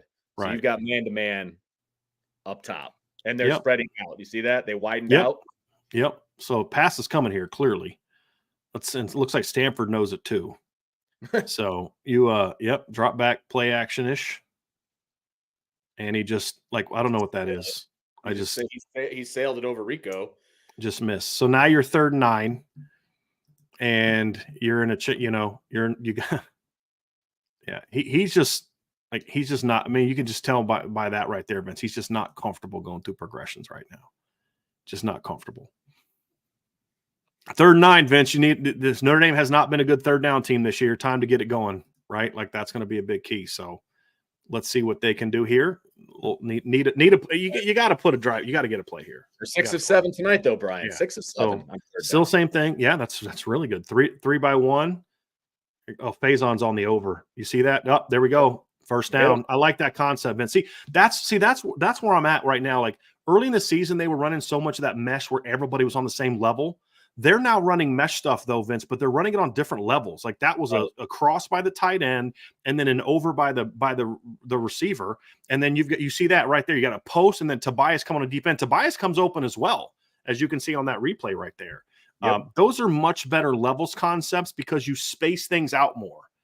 That's the key. Where they were doing so much of the level stuff earlier by it was just like everybody's kind of on the same level. What happened? Because they were trying to rub. You looked like something happened, like you were frustrated. Because it's another injury, and I thought they were going to go to commercial. And I was sick and tired of commercials. That's all. Yeah. But like, that's the thing. It's like, I'm okay with mesh, but they ran it too much. But I'm a much bigger fan of the level stuff. So you had 2 types of levels here. You had the immediate levels by the tight end cross and the over by Faison, but then you had the 3rd level of the deep end by Merriweather coming backside, and both of them came open. So that was a nice read by Hartman. Good timing by Hartman, and good ball. So now you've got 1st and 10. You're now in Stanford territory at the 46-yard line. Notre Dame again, 11 per. I like how much 11 they're doing in the second half here, Vince. And this is going to be inside. Oh no, power. They ran power. Audric right up the middle. Well, I tell you what, man, this offensive line is absolutely bullying Stanford. Bully ball in them, man. And like you said, they are throwing the ball, which is great. But, man, when they want to run the ball, they're running the ball. Yeah. And they're running the ball on good downs, I think. And it's downhill. I mean, like right there, I like that call because it's 11 personnel. So you're getting them out of the box a little bit. It's a 2-by-2, not a 3-by-1. So like they were in 12 personnel early. Now you're back to 12 personnel. Let's see what you could do. Another inside zone. But they were just bullying Stanford off the line. And then you just add Audric to running guys. Lord. I mean, the offensive line is getting him 5 or 6 yards on the jump. And Yes. then Audric is like, yep, I'm going to take it up 5. Vince, he is 14 yards away from 200 yards. Yeah. And we're at, what, 12 minutes in the third quarter? It's like watching a high school kid try to run against JV or it's ridiculous defense. Like they just can't ridiculous. tackle. So back to 12 personnel. It's just inside zone, and he just running dudes over. Like dudes over, man. Jeez. Like, this is like just like when back in the old days when Bama was killing people and they're like playing an FCS opponent. So just so no one gets ticked off that Audric's not getting the next carry, you just saw him asked to come out of the game. So because he's tired. Yeah, right. So here we are back to so was it 2nd and 3 at the 10-yard line here. You got Jadar run a little counter. Nice little first down game by Jadarian Price. He did a good job of setting up his blocks, waiting for those guys to come across the formation, kick that guy out, and here comes Audric. He got one play off because he wants 6. Yeah. Audric wants 6, okay? I was complaining about that at the end of the first half. I don't know if you saw that on the TV copy, but he was pissed at Freeman, and Freeman was like basically kind of shoot him away. It's like, bro, like if you're Audric and you did all the runs to get you down into the 5, and then they brought in Jabron, you'd be pissed, right? Jabron got you down there, let him get the rock. But they're about to put this one in right now. You know that. 4th touchdown is what 13 personnel. It's running inside zone. Good Lord.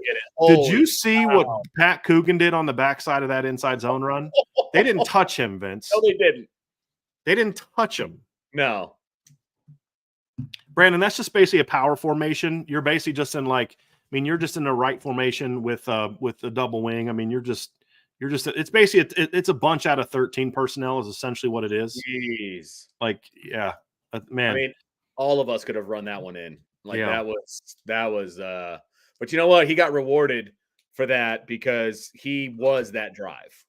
That was really nice. I don't know if you saw the replay, but Pat Coogan had a really nice wash down on the backside. Yeah. The guard tried to cut in front of his face and he just worked him inside. They cut right behind him and the Alt's block. Sherwood and Flanagan had nice blocks on the other side of that aisleway. Then you got three sophomores and a true freshman. Yeah. Are key blockers for you in this game, if you think about it. Because you got the 2 Craig and Shrouth, and then Raridan's a sophomore. Have you seen Holden Stace play yet? No. I haven't seen him play. I wonder if he's injured. Actually, if you rewind it a couple minutes, about 30 seconds, he's on the sideline without pads on. Okay, so then he's hurt. Okay. He's in street clothes with a jersey. Yeah. So, yeah. Hey, and Florida Irish just pointed out that my compromise came to fruition, Vince. You did have a couple throws, right? One incomplete, one complete, a really nice pass concept, and then you went right back to running it down their throat. Yeah. So, really nice. Well, he is on this official stat sheet, but the official stat sheet is wrong. They had Jadarian Price not gaining a yard on his run, and then they had Audric's touchdown being 10 yards, where Jadarian got 5. And then Audric's touchdown was 5. You're right. So he's at 198 actually. Okay. So even though they have him at number 1, they have him over 100 or over 200 now. Yeah, he's actually they just fixed it. Actually, they just fixed it. Oh yeah, yep. So he's at 21. He's got 21 carries and he's averaging 9.4 yards per carry right now, Vince. And Notre Dame has 396 yards of total offense, and they've had 1 drive in the third quarter. Yeah. So 301 yards rushing, 396 yards of offense, and yes, you are correct. You're 1 drive into the first. What is the single? What's the single game record? Do you have any idea for rushing? Yeah, it's in the 400s. I think it's like 435 for an individual. For an individual player? Yeah. Oh, it's not that high. Yeah.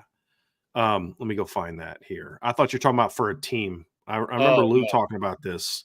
Well, they still might get it. It's actually I think they broke the record against BC. I think it might be the BC game in 17. They ran for like 505 yards, but let me find it here real quick. So single game rushing record is 262 yards by Julius Jones back in 2003 against Pitt.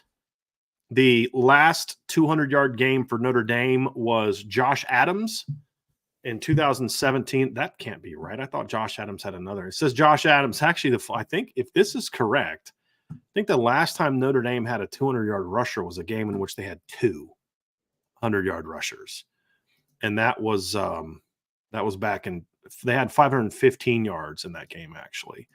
But yeah, the last 200-yard game, no, that's incorrect. Yeah, the last 200-yard game for Notre Dame, I believe, was Josh Adams with 202. No, that can't be right either, because I thought Dex had a 200-yard game. Let me find it real quick, Vince. I don't think Kyron had any 200-yard games. And I know nobody did last year. So let's see here. Yeah, Dex had 202 in 2018 against Florida State. I do believe that is the last 200-yard rushing performance, unless Kyron did it in 2020. Nope. Kyron did it. Yeah, I remember now, Vince. Kyron had 202 against North Carolina. Remember he had that 90-something yard touchdown run? So 2021, Kyron Williams with 202 yards. That's the last time they've been at 200. So we're now 1st and 10, Vince. Stanford taking over at the minus at their own 25. Little play action pass. Jordan Patel with a decent pass rush. Oh, DJ. Come on, baby. Yeah, he's got to try to get that ball over top to Tiger Bachmeier, because if he actually throws that ball at the receiver there, DJ Brown picks it off. Yeah, little play action pass. DJ, oh boy, if he stays up if he throws that ball up the seam, Vince, he might go. Yeah, if he stays up the seam, that's a big play right there. Correct. I think DJ was supposed to squeeze. So now 2nd and 10. Stanford goes in motion, drop back pass, delay blitz. J.D. Bertrand hits him, and then Javante puts him down. So Notre Dame defense came out a little pissed off here in the second half, Vince. They got to finish it off, though. Yeah, got to finish it off. So you're going to be 3rd and 13, and you got to finish this one off. That was a really nice timing by J.D. and a good finish by Javante. JD's having a decent game. He is. He's playing hard. He's made some plays in this game. I'm still mad at him if I'm Jack Kaiser, though. You gotta block somebody, baby. I'm trying to take this to the house. It would have came back. I'm Jack anyway. But still. Jack hasn't scored in a couple years. You know what I mean? Yeah. It's funny is Jack has 2 touchdowns in his career. All right, so now they're going back to empty. Emmett Smith's kids now lining up in that wing formation. Funky formation. Notre Dame brings 4. And JD gets beat there on a little running back delay, but he does tackle him. He's short of the first down mark, though. He's short, and they should punt, but they won't. By going for it, why not? They're actually going to go for it, Vince. So, so the Stanford's going to go for it here. Are they? They're going to put that backup quarterback in the game. Yeah. Yep. Notre Dame trying to get big. Putting Drake Bowen in the game on the edge. Drake Bowen in the game. Notre Dame's not going to get lined up. They're going to snap this ball, and Notre Dame won't be getting lined up. They got it. Just ran power. Yeah. First down. Yeah. I do have an issue with the fact that they are not playing well enough on power. Like everybody in the stadium knew what they were going to run. They're just not getting a pushback. Yeah. Yeah. Yep. Just not getting a pushback. That's in those moments, you're just not getting a push that you are in other situations. Yeah. That's just, you're just not. So now back to 1st and 10. Stanford, little quarterback draw, just leaving that quarterback. That's actually kind of smart by Stanford. You're not getting anything. Not getting anything in conventional way. Yeah. Put your big old running quarterback back there and just try some, right? Why not?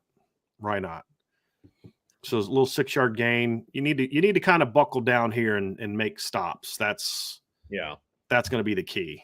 Get the ball back. Don't let this whole quarter run down and you've got 1 drive each. Let's see here. They're leaving that kid in at quarterback. Going with that nice. Oh my! Maris just ran somebody over. Nice. It's a really nice play there by Devontae Jean-Baptiste. Yeah, it was. Because he doesn't stay home. He took away the pitch, but then he also made the play on the quarterback too. That requires that requires some athleticism, Vince, because you've got to, like you said, force the kid keep and then drive downhill and make that play on a kid who's just in there only to run. Right. I mean, that's really the only reason he's in the game. So now you're 3rd and 5. Stanford's still in their own territory. You gotta make a stop here. You want them punting. Yeah, completed pass, but you're going to be about 1.5 yards short. And if they went for it last time, they're going to go for it here. Of course they are. So, little quick in route. He's got 131 passing yards on 13 completions, but like 50-something of that came on one play. Yeah. So it's mostly been just this little dink and dunk stuff, you know. Nice drive by Cam to not let him get any extra yards. So Stanford's they're gonna call timeout here. Vince, yeah, you see Troy Taylor looked like he was gonna call timeout. No, anyway. they're bringing in the heavy package, not surprisingly. I thought he yelled timeout. Notre Dame waiting until well, and they can because of I know they can, but like you know, see what they're doing. Now get lined up. JD, look at the there we go. Somebody's called timeout. Notre Dame called timeout there. Okay. Yeah. He's pissed. Coach Freeman's pissed. He's not happy about something. Yeah, he's not happy about something. Actually, it looks like Stanford. Did Stanford call timeout? I put my head down because I figured it was Notre Dame. Yeah. I thought it was Notre Dame too, and then I see the head coach for Stanford over there complaining. So okay. It's a big play coming up here, Vince, because you can really put this game away quick if you can get a stop here. It's a huge play. Now, what are they 2 for 2 on 4th down right now? Stanford? Yeah. I'm sure they are. No, they're 1 for 1. So that's their first 4th down attempt right there. Was the previous one was their first 4th down attempt? Okay. So third down, they're what? Where I'm trying to find where the. So here's the issue. Okay, one of it on 3rd down, one on 4th down. If you're Notre Dame and you're trying to figure out what defense to play, you can't just put everybody up on the line because then they're going to call a play action and they're going to throw it over your head. And that kid is still a quarterback. I mean, Lamson is still a quarterback. He can throw.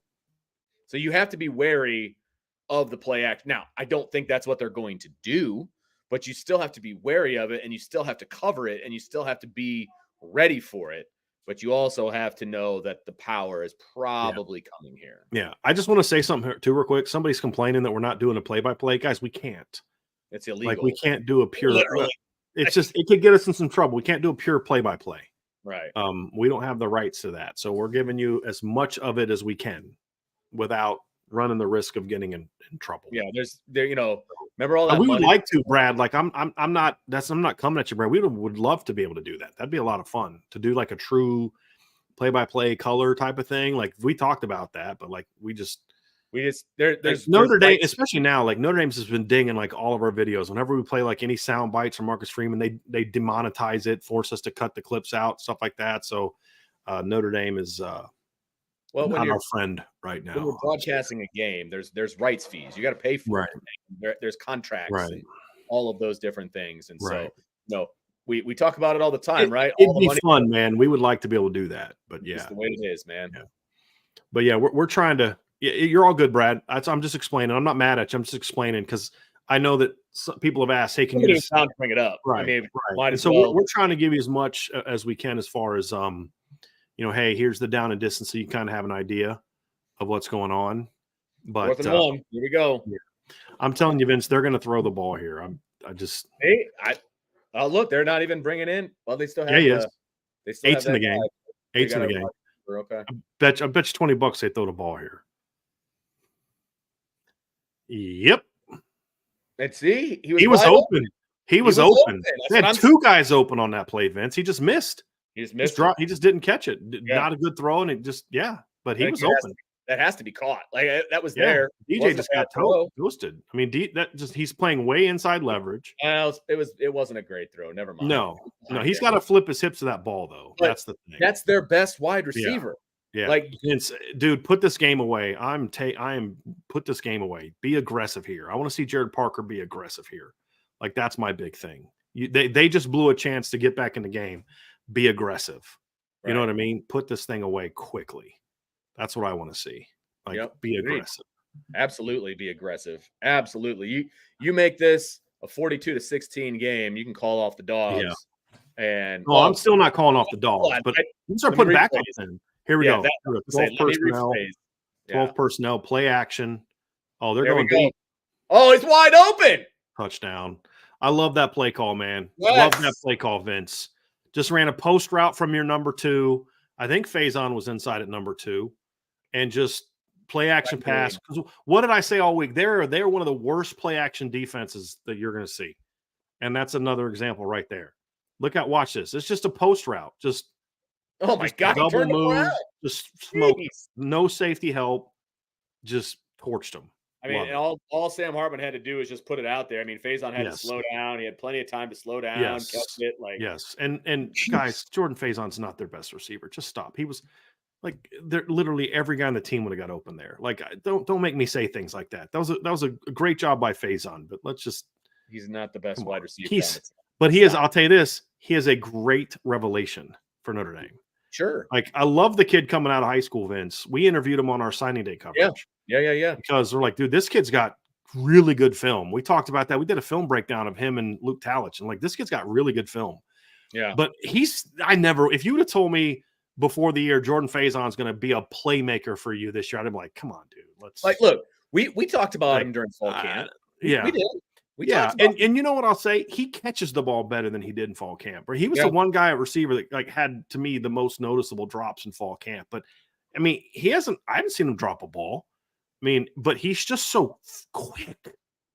Like, that's the thing. Like, he just brings, you know what I love about him, Vince, is he brings a different skill set to the table. Like, even than Chris Tyree. Like, him and Tyree are similar body types. So Tyree's like a vertical, fast guy. Jordan brings, he's twitchy. Because we talked about this last week. Like, what you need. We talked about this last week. Like, what I loved about the game last week, it wasn't the wide fade touchdown against their backup nickel. It wasn't that impressed me about Faison. It was like, you're getting him the ball on little hitch routes, and he's making guys miss and picking up 11 yards on RPOs. Like, that's what I like to see from Faison. Because like that's just something you don't have a lot of. Yeah. You know what I mean? Like, you just don't have a lot of. And you need stuff like that. Yeah, absolutely. He brings, like you said, he brings something different to the table. Yeah. You know, that the other wide receivers don't. Yeah. It's different. It's not better.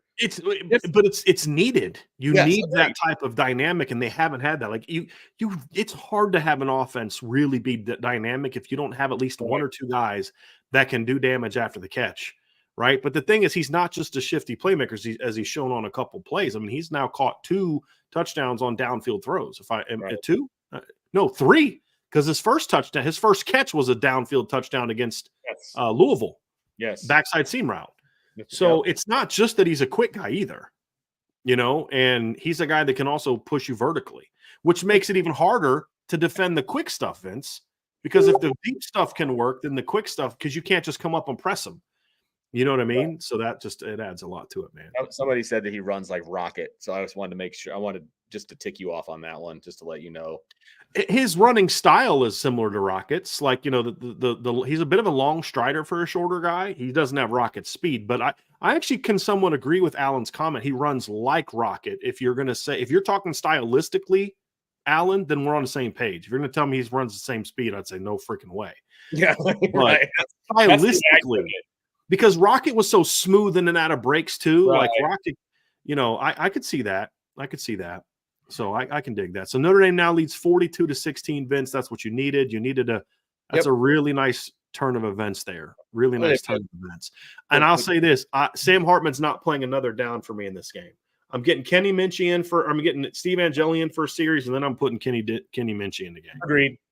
Absolutely agree with that. That's what I'm doing. Like, this is, you wanted to get into a stretch where there's no way Stanford's going to come back, and you're there. Yeah, like, it's time to put him in, and that's fine. And that way, you probably get a couple series for Minchey out of this thing too. So we're now back to 1st and 10. Stanford's in 12 personnel at the 25-yard line. Little play action pass. Which is well covered. Little comeback. Jaden Mickey got beat on the comeback by A.M. Manor. I think that's actually going to put him over 1,000 yards in the season, Vince. He needed 45 to get to 1,000. Well, he had like 37 or something before that, 38, I think. So. Yeah, that puts him at 48. So that gets him over 1,000 on 6 catches now. He did it on 6 catches. Sure. Yeah. Yep. So I see here. 1st and 10 now. Stanford back at it. Let's see if Notre Dame can make a big stop here. Nice pressure. Oh, he's going down. And we got a sack. That's a combination coverage sack, and then also they brought a weak side pressure, Vince, that forced him out of the pocket. Nana did a really nice job with contain there. Like Nana wasn't rushing, Vince, if you look at it. He was playing contain outside. And then as soon as he broke contain the quarterback, Nana chased him down. That was a really disciplined play there by Nana. Really nice play there. Did they call holding or something? What was the ref on Stanford? About? On Stanford. Declined, obviously. Yes. Yep. That's a nice, easy drive killer right there. So now you're 2nd and 23. Look, Stanford's offense isn't good, but you put them behind the sticks like this, they're really not good. Yes. Absolutely. Absolutely. So 2nd and 23. Nice little pressure there. That's a hold against Nana, no call. Like that's why the contain got lost that time, is Nana got held. Right. They didn't call it. Yeah. I mean that was it. He probably forces him, and if he doesn't sack him, Vince, he at least has an angle to force him out of bounds without getting to the 12-yard gain. So now we're going to be 3rd and 11, correct? Yes. So got to get a stop here. I want to see them just completely shut Stanford down. I don't even want it to be like remotely close on this one. Agreed. Like don't even let them put drives together. Just bury them. 3 and outs. Yeah. So 3rd and 11. Looks like Notre Dame they have a lot of their backups in the game right now. Well, they've got wheel route. Yeah, JD. He's short. It's going to be 4th down. They're going to run. They're going to go for it again. Of course they are. They have their backup corners in. Yeah. Which I'm okay. I mean, it's 42-16. Yeah. That's fine. Yeah. But the guy that got beat right there was JD Bertrand. You're starting back. Right. And they had Jalen Sneed in, but he's in their nickel. So he went way too high. So that worked for EJ Smith. He just went way too high. And that's really what it boils down to.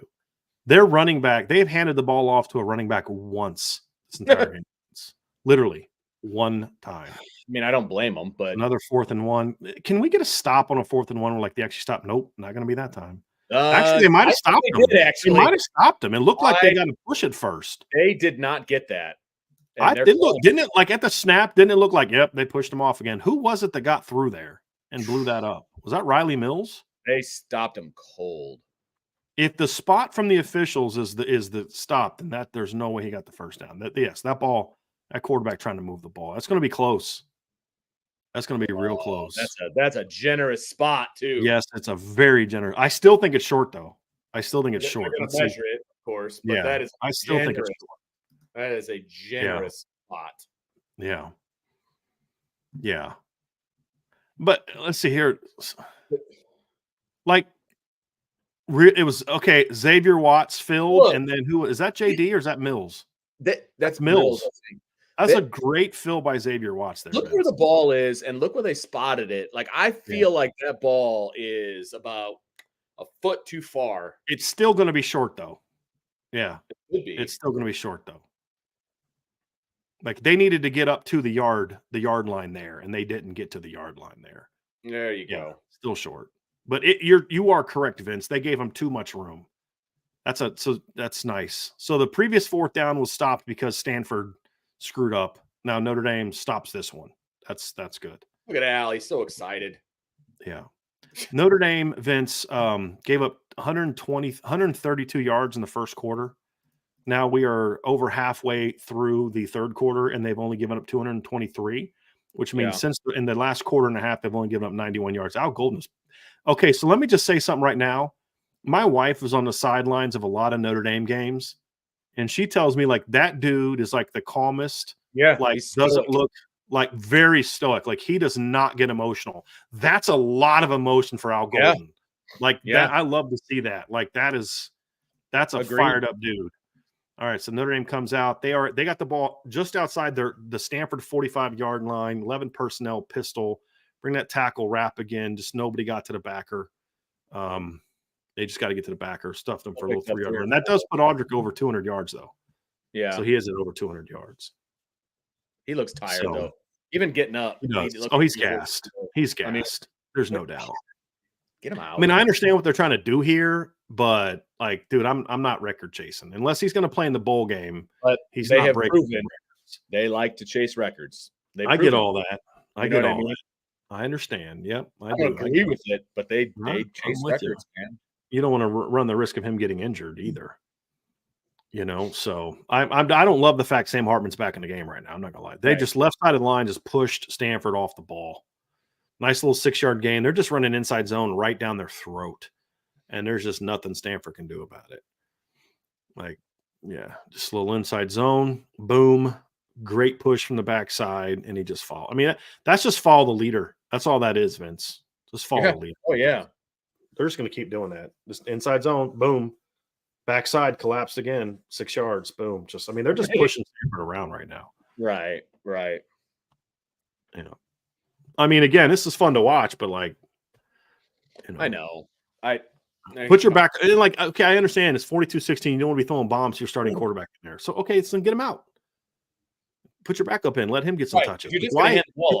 There's 3 minutes left in the third quarter. You're up 42-16. Why is Sam Hartman still in the game? Right. Agreed. Absolutely agree with that. All right. So at the 30-yard line, got Jeremiah Love in the game. Notre Dame, just a little inside zone. Nice hard run by Jeremiah. They had another guy coming off the edge, unblocked, and Jeremiah showing a really nice leg drive there. So another first down. Man, he was so close to breaking it, though. Yeah. This is what this is, Vince. This is a break your spirit drive. That's what this 100%. is. I get it. It's a break your spirit drive. I kind of wanted the last drive to be that, but And yeah, watch. They're gonna just watch this one, Vince. Watch this run. 11 personnel, inside zone to the left, and Audrick's about to house it. Watch. No, they ran counter. Boom. Yep, but it still went to the left, and he still housed it. How did you know that? That's pretty good. Yeah. Yep. That's only 5 touchdowns for Audrick. Yep. That's number what, 3 or 4 of this game? 5. 5. Is it 5? No, they got 7 touchdowns, right? You've got 1 from Greathouse, 1 from Faison, and 1 from Jabron Payne. Maybe I was looking at the stat sheet too early last time. So it's 4. It's 4. Yep. So he's got to be done now, right? There's a flag. Yeah. I think this is going to be after the play. And so they ruled. I don't know what they call it, Vince. I don't have the sound on, but I don't either. They ruled it a touchdown. Single game rushing record is 262 yards by Julius Jones. A buddy of mine texted me and said that Vegas Ferguson had 275 yards in the game. If I believe that was in a bowl game, and they don't count bowl games. Gotcha. So, not saying that should be correct, but they don't count bowl games. But I'm actually going to look up and see if that's correct, because I'm just looking at here. Let me find the thing that Notre Dame sent me with the guide. So let me just find it here. Notre Dame. Do they have the media guide? Let's see if they have the records in here. So, but yeah, I'm going to look at the Notre Dame record. But yeah, that was a break your spirit drive, Vince. That was just we're just going to show you that you don't belong on the field with us, and they did. That's what those last 2 drives said to me. It's kind of honestly, Vince, it's kind of an FU drive, to be honest with you. And it really is. Yeah, the official stat sheet for Notre Dame shows that Julius Jones has the record of 262. Yeah. Now, Julius did that on, let me see here. Julius did that when, let's see here. Julius did that on, how many carries did he have? 24. Actually, he had a pretty good day, Vince. He only did that on 24 carries. Wow. I forgot. Audrick's got 25 already. Well, here's the thing, though. Audrick hasn't broken an 80-yard run. No. You know what I mean? A lot of did have. I do believe he did have a kind of at least one long run that game. Let me see if I can find that. That was 2002. Estimate's longest today is 39. 39. Is that the first touchdown run? I think that was the first touchdown run of that game. Yeah. Let me see here. So was that, what year did Julius do that? Was that 02 or 03? That was 2003. Okay, so let me find that box score, because I am curious what Julius's longest run was in that game, Vince. So we have 1st and 10. Stanford starts their own 25. I'm going to find that. I'm going to find that box score here while we're waiting on this one, Vince. But again, I don't want to see them let up, though. Like, that's the thing. I don't want to see them let up. Yeah. I mean, keep at it. A little quarterback run outside, little 2-yard gain there. Look at Audric dapping up his O-line. Yep. That's how you do it. Yep. Love it. What was the I'm trying to find this. So they're in full twos defensively. Okay. Well, not full. You got Xavier Watts, and that's it. Yeah. Yeah. Yeah. I mean, Kaiser's in, but he's not the starter. Yeah, you got Onye up the middle. Gabriel Rubio's bullied someone. They're backup quarterbacks in the game too. That's a nice job right there. Yeah. That was. But see, that's the thing though, Vince, on that particular play by Jaden Mickey, he looked back to the ball and he made a play on the ball. Once you make a play on the ball, you have a right to the football as well. Correct. You know what I mean? Like, you have a right to the football. So make a play on the football. Right. 3rd and 7, they put their first. Like, I'll never understand this. If you have backups in the game, you get to 3rd down. You put the first nickel back in. Yeah. Yep. You don't have a backup nickel package. Come on. Right. So you can do this the whole 4th quarter. You know, if you're up by 50, I mean, just into a little quarterback run here.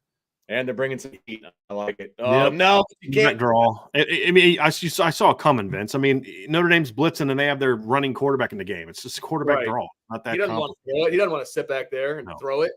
Come on. No, I mean, you had to know that was coming. And that's the beginning of the 3rd quarter.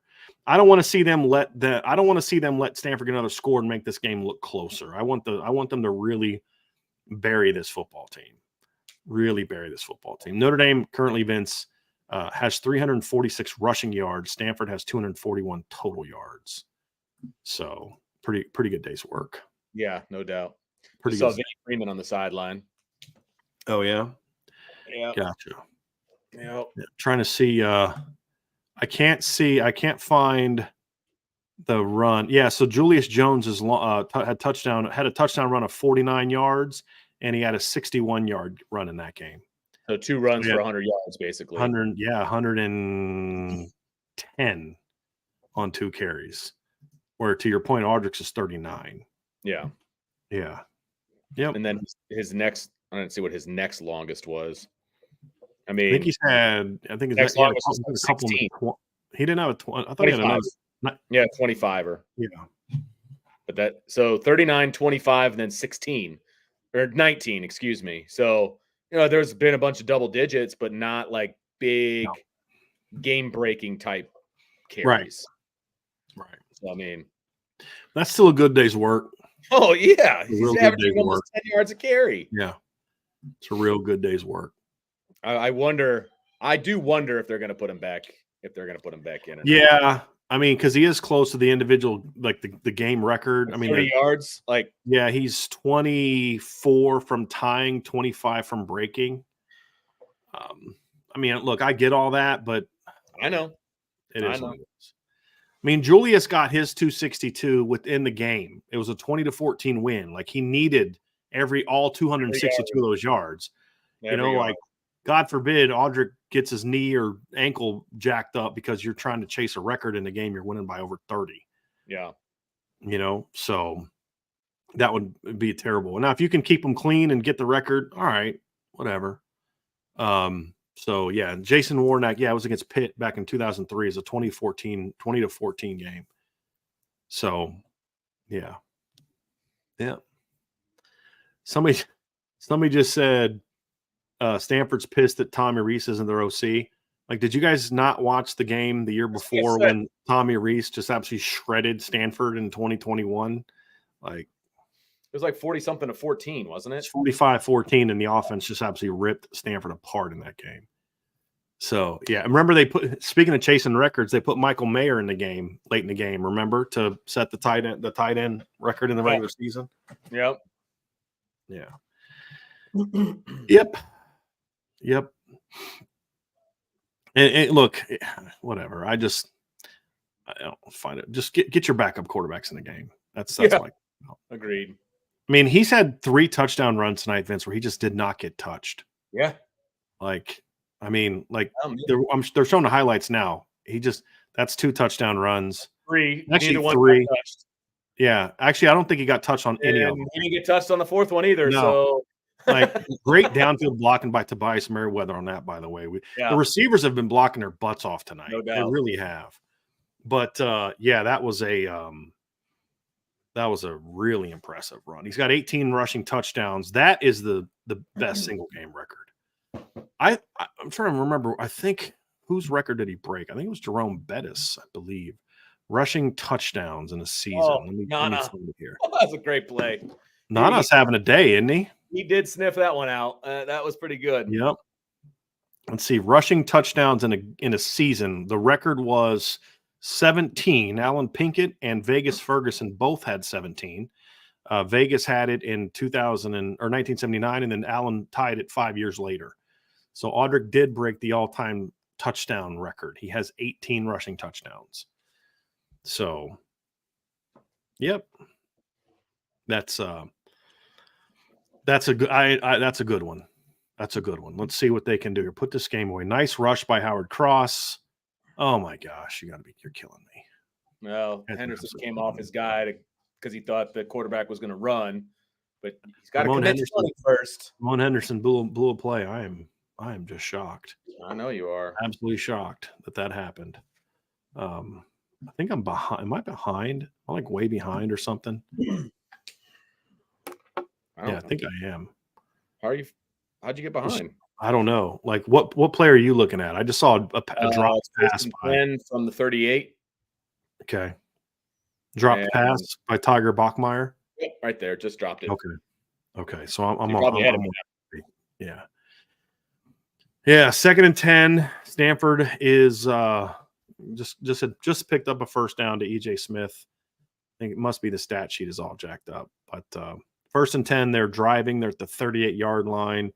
Notre Dame does have several of their starters in. Xavier Watts is in, 3 of the 4 starting defensive linemen, but they do have Drake Bowen in, so that's good to see. Let's see what they got coming. Dialing up here. No pressure on that one. Quarterback gets tripped up by Jordan Patojo. So I'll take that. They're really sticking with that weird formation. Yeah, I mean it's really just about trying to gain gaps and getting creating issues for Notre Dame. Trying to get that guy leaked inside. So yeah, I get it. Yeah, a lot of offensive linemen left. Good Lord, 6 guys. Jeez Louise. Yeah, you're not kidding. They could use them too because their offensive line is not good. Not good at all. All right. So now we're 3rd and 10 at the 28-yard line. Drop back to pass. He's just going to throw an out cut. Oh, receiver slipped. That's the first time I've really seen anybody slip tonight. Christian Gray was all over him, by the way. That ball was not going to be caught no matter what. He's so good. He's a really talented freshman. And he went all out for that ball. Good for him. He's a really talented freshman. Why are they kicking a field goal here down 33 points? I just want to block it and return it for a touchdown just to spite them. Come on. What the heck are we doing here? It's not even – this field goal means nothing. Yeah. Freaking block it. You don't need morale. This is your last game of the season. They blocked it. You are like – take it back for a touchdown. You are so far ahead of me.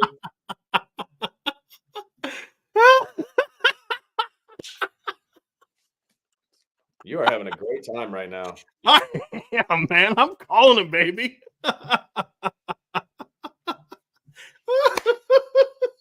You are so far ahead of me in this game. Oh, my gosh. That is hilarious. Oh, my. That's what they get, though, man. Seriously. Why are you kicking a field goal, a 50-something yard? You went for on 4th down, how many times in your own territory in the first half, and you're going to kick a 50-something yard field goal? Come on, man. I love the fact that he stayed in bounds, too. Yeah. He deserves that, man. He's had a heck of a year. That's what I'm saying. He's had a heck of a year. Vince, I did not see early. I didn't see the stat sheet or anything. That's freaking hilarious. Yeah, that was a pretty athletic move right there, man. Really athletic move. I love seeing that.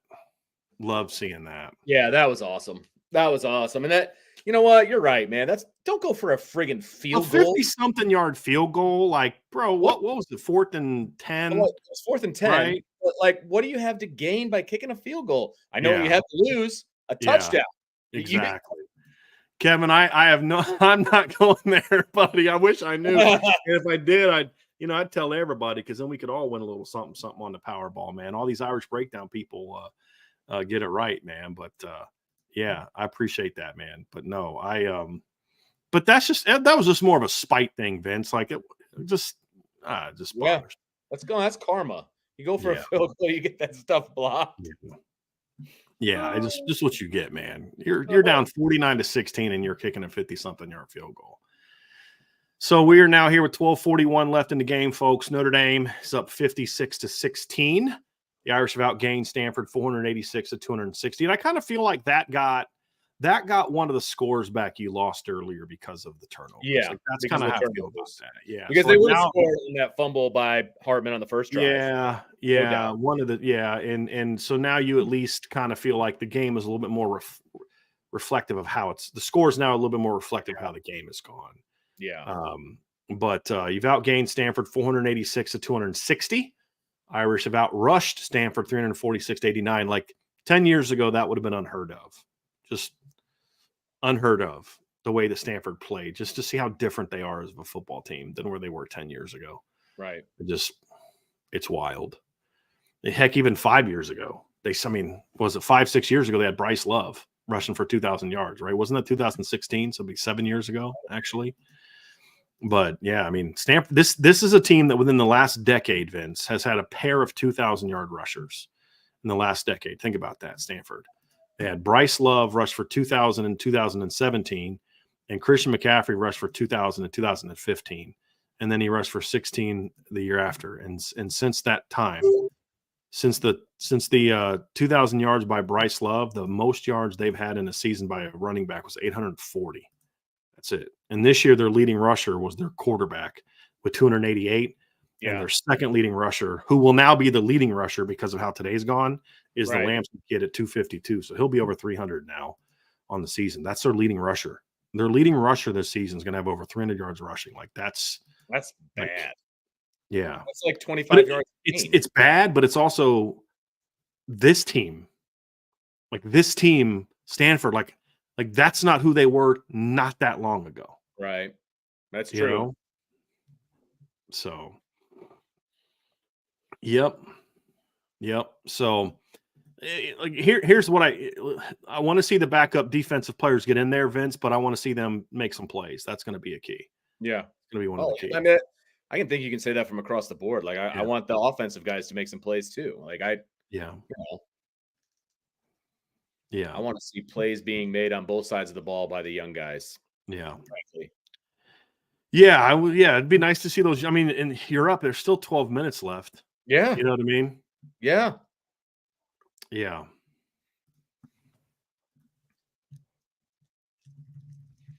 You're going to get a Washington-Oregon Pac-12 title game. You calling for Oregon to win that sucker?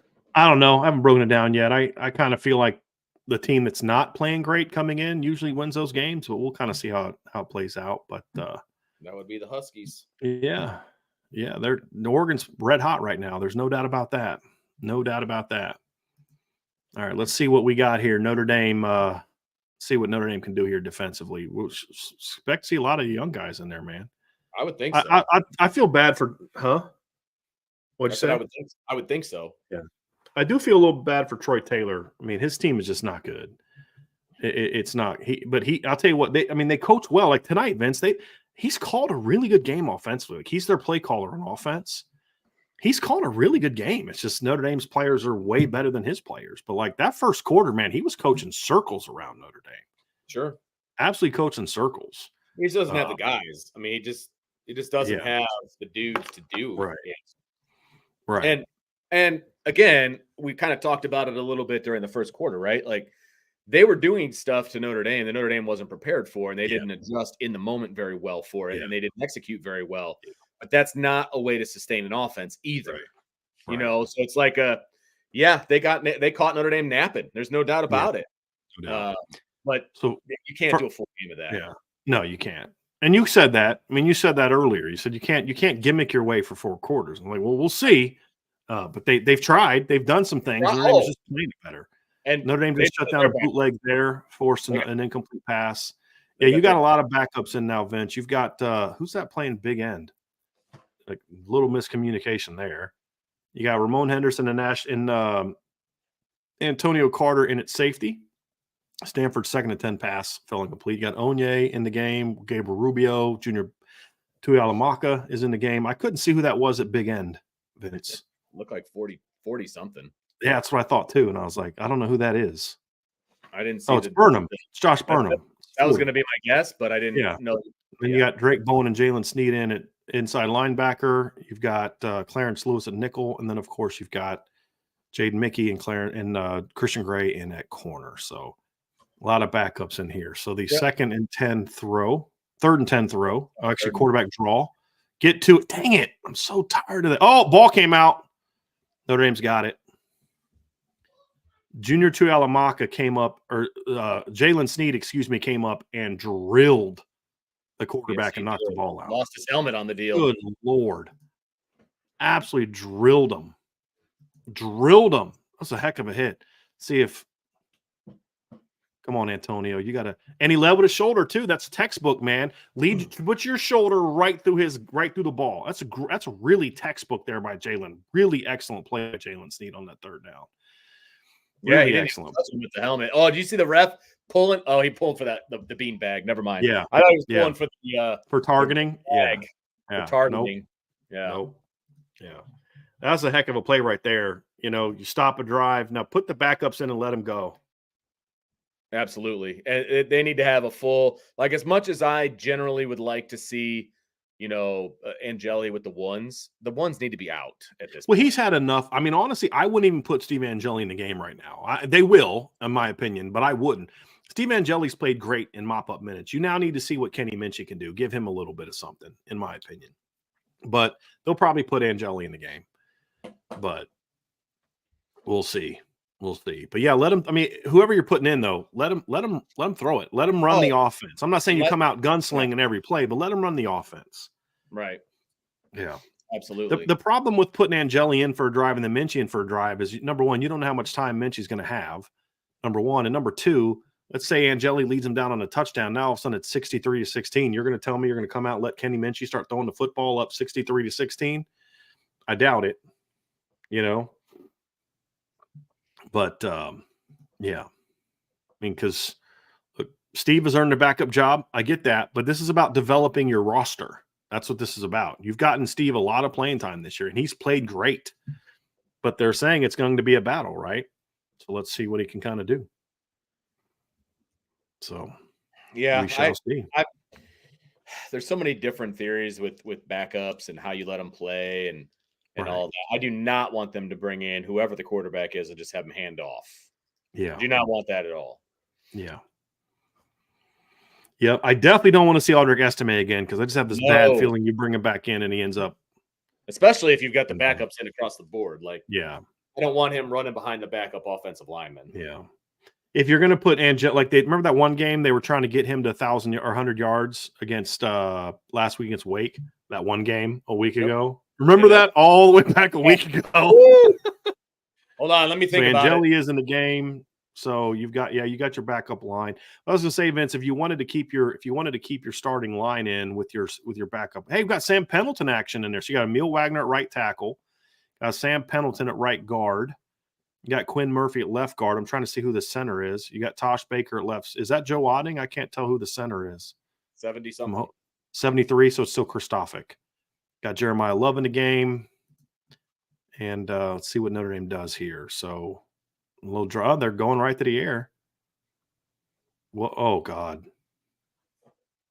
Well, Steve got a series. What happened? You throw a pick? Yeah. I'm going to pause it, Vince, because apparently I'm way ahead of you guys. Yeah. So I'm going to pause it for a few seconds. Yeah, that's That's unfortunate. I don't know what else to say. Yeah. I want to see the read here. I don't know what the heck he was looking at. Like he's trying to Uh, throw to Jaden Greathouse Greathouse. Just stopped. seals. We had to Greathouse. stop. You had a guy in front of him. Like, but he still sails that. That ball's not close. Yeah. Like no matter where Greathouse is, that ball's an overthrow. No matter what. That's true. But if Greathouse keeps running, he's getting laid out by that driving linebacker. I mean, that's just that's on Steve. It's young guy mistake. I mean, that stuff's going to happen. But now you get Stanford the ball back. 12 minutes left. And they got their third string quarterback in the game now. They kick that field goal. Yeah, let's see if they can kick a 65-yard field goal. So we're all about setting records tonight, Vince. And he wanted to go deep. Did you see that? He was cocked to go deep. Did you see Onye catch that guy from behind? That guy, he showed some speed right there. Good night. He's a really impressive athlete. He really is. He really is. But so now we're still, Vince, we're in the fourth quarter, and Stanford has still only handed the ball off to a running back once all night. That's nuts. That is just wild. Like that is just watching film saying we have zero chance of running the football tonight. Like if I'm every running back on the roster, I would transfer. Oh, do you watch Drake Bowen on this next play, Vince? We're gonna get a hold. Yeah, Stanford. Oh, so you're caught up with me now? Maybe. Or you're just looking at the play sheet. No. I'm watching the game. Gotcha. So yeah, then you're. Did you see Drake Bowen? He was backside. They ran an off tackle play to the left. Drake Bowen was the backside inside linebacker, Vince, and he closed on that in a hurry. Like that was a really impressive play. God forbid we get to see a replay. Yeah. So we're going to be 2nd and 13 now. Yeah, that was a heck of a play by him. You'll have to go mark that play down, Vince. About 12-minute mark. Mark that play down because I'm telling you, after the game, you're going to go back and want to watch that because it's going to fire you up for next year, dude. Like that was. Oh, I'm pretty. That was a. Yeah. Little missed tackles. Yeah. Come on, Jalen, make that tackle. I'll let that one slide, Vince, since he had that nasty forced fumble on the previous drive. So yeah. But so now we are at. It's going to be 3rd and 1, 3rd and 2. Yeah, 3rd and 2 looks That's like. 3rd and 1. That's clearly 3rd and 2. Yeah. But whatever. Yeah, come on. Probably going to run a little quarterback power. It is the Pac-12 network. I mean, they are going to be defunct. Yeah. All those poor people are going to lose their jobs. Yep. But hey, those schools are getting their money, So did they get them? Did they win the lawsuit? No. I mean, they're going to the Big Ten. That's the money they're getting. Oh, going to the Big Ten. It's a first down there. Good to see Preston Zinner in the game. It's been a rough day for the Zinner family. So I don't know if you guys saw, but his older brother Zach had a really bad injury in the game today. Really unfortunate. He's had a heck of a career at Michigan. Oh, I did see that. Heck of a career at Michigan, and you hate to see a kid. Relationship. Yeah, it's his older brother. Yep, okay. Zach, really good player. Liked Notre Dame a lot, but Jeff Quinn didn't think he could play for Notre Dame. So, is what it is. But he's had a heck of a career at Michigan. 2 Joe Moore Award winners, and they had to cart him off the field. I mean, it was a really bad injury. So dropped pass. Christian Gray once again in very tight coverage. So it's going to be 2nd and 10 here, Vince. Right? So 2nd and 10. Yeah, clock is stopped at 9:51. Yep. Yeah. Feel really bad. But I mean, that's what they wanted to do. Yeah. Yep. So 2nd and 10. Let's see what the old Irish have in store here for them. Empty bat. Jaden Sneed in coverage. Nice coverage by Jalen. That was actually a really good job by Onye, even though he didn't make the tackle. He slowed him up long enough to let everybody else. That guy's got some length. Did you see that stiff arm on Onye? That actually wasn't a bad play by Onye right there. Right. Like sometimes missed tackles that's a great play by the offense. That was a heck of a stiff arm there. It really was. Tristan Sinclair just walking the sideline thinking, God, I should have gone to Notre Dame. What the heck was I thinking? Notre Dame wanted him bad, man. Clark, I was actually in a meeting. I was in an interview. I was sitting down in Clark Lee's office, and doing an interview for the magazine I worked for, and it was supposed to be like a little completion. Come on, Jaden, get the tackle, man. They're gonna jerk around and go down there and let them score. But it was supposed to be a 15-20-minute interview, and the SID wanted to leave, and so he came in to try to kick me out, and Clark was like, "No, we're good." And so he left. So he sat there for like 2 hours just talking ball. But like at the beginning of it, we were talking, and this is why he told the guy to leave and let me get more time, because the first 5-10 minutes he actually had stepped outside and he'd gotten a phone call from Tristan Sinclair.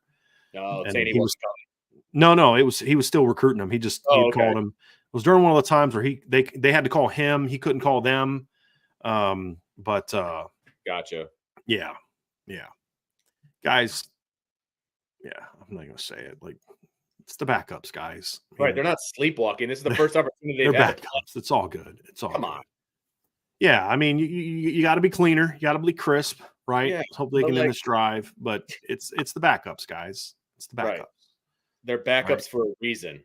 Well, and they're young. I mean, but Jaden, I guess that one frustrates me a little bit because he has played a bunch. You expect him to be a little bit better. He needs to make that play. Yeah. He's been playing for 2 years. Yeah, he needs to make that play. He's been a regular part of the rotation for 2 years. You are correct. You are correct. So delay a game. Yeah, I get you, Preston. That makes sense. I'm with you.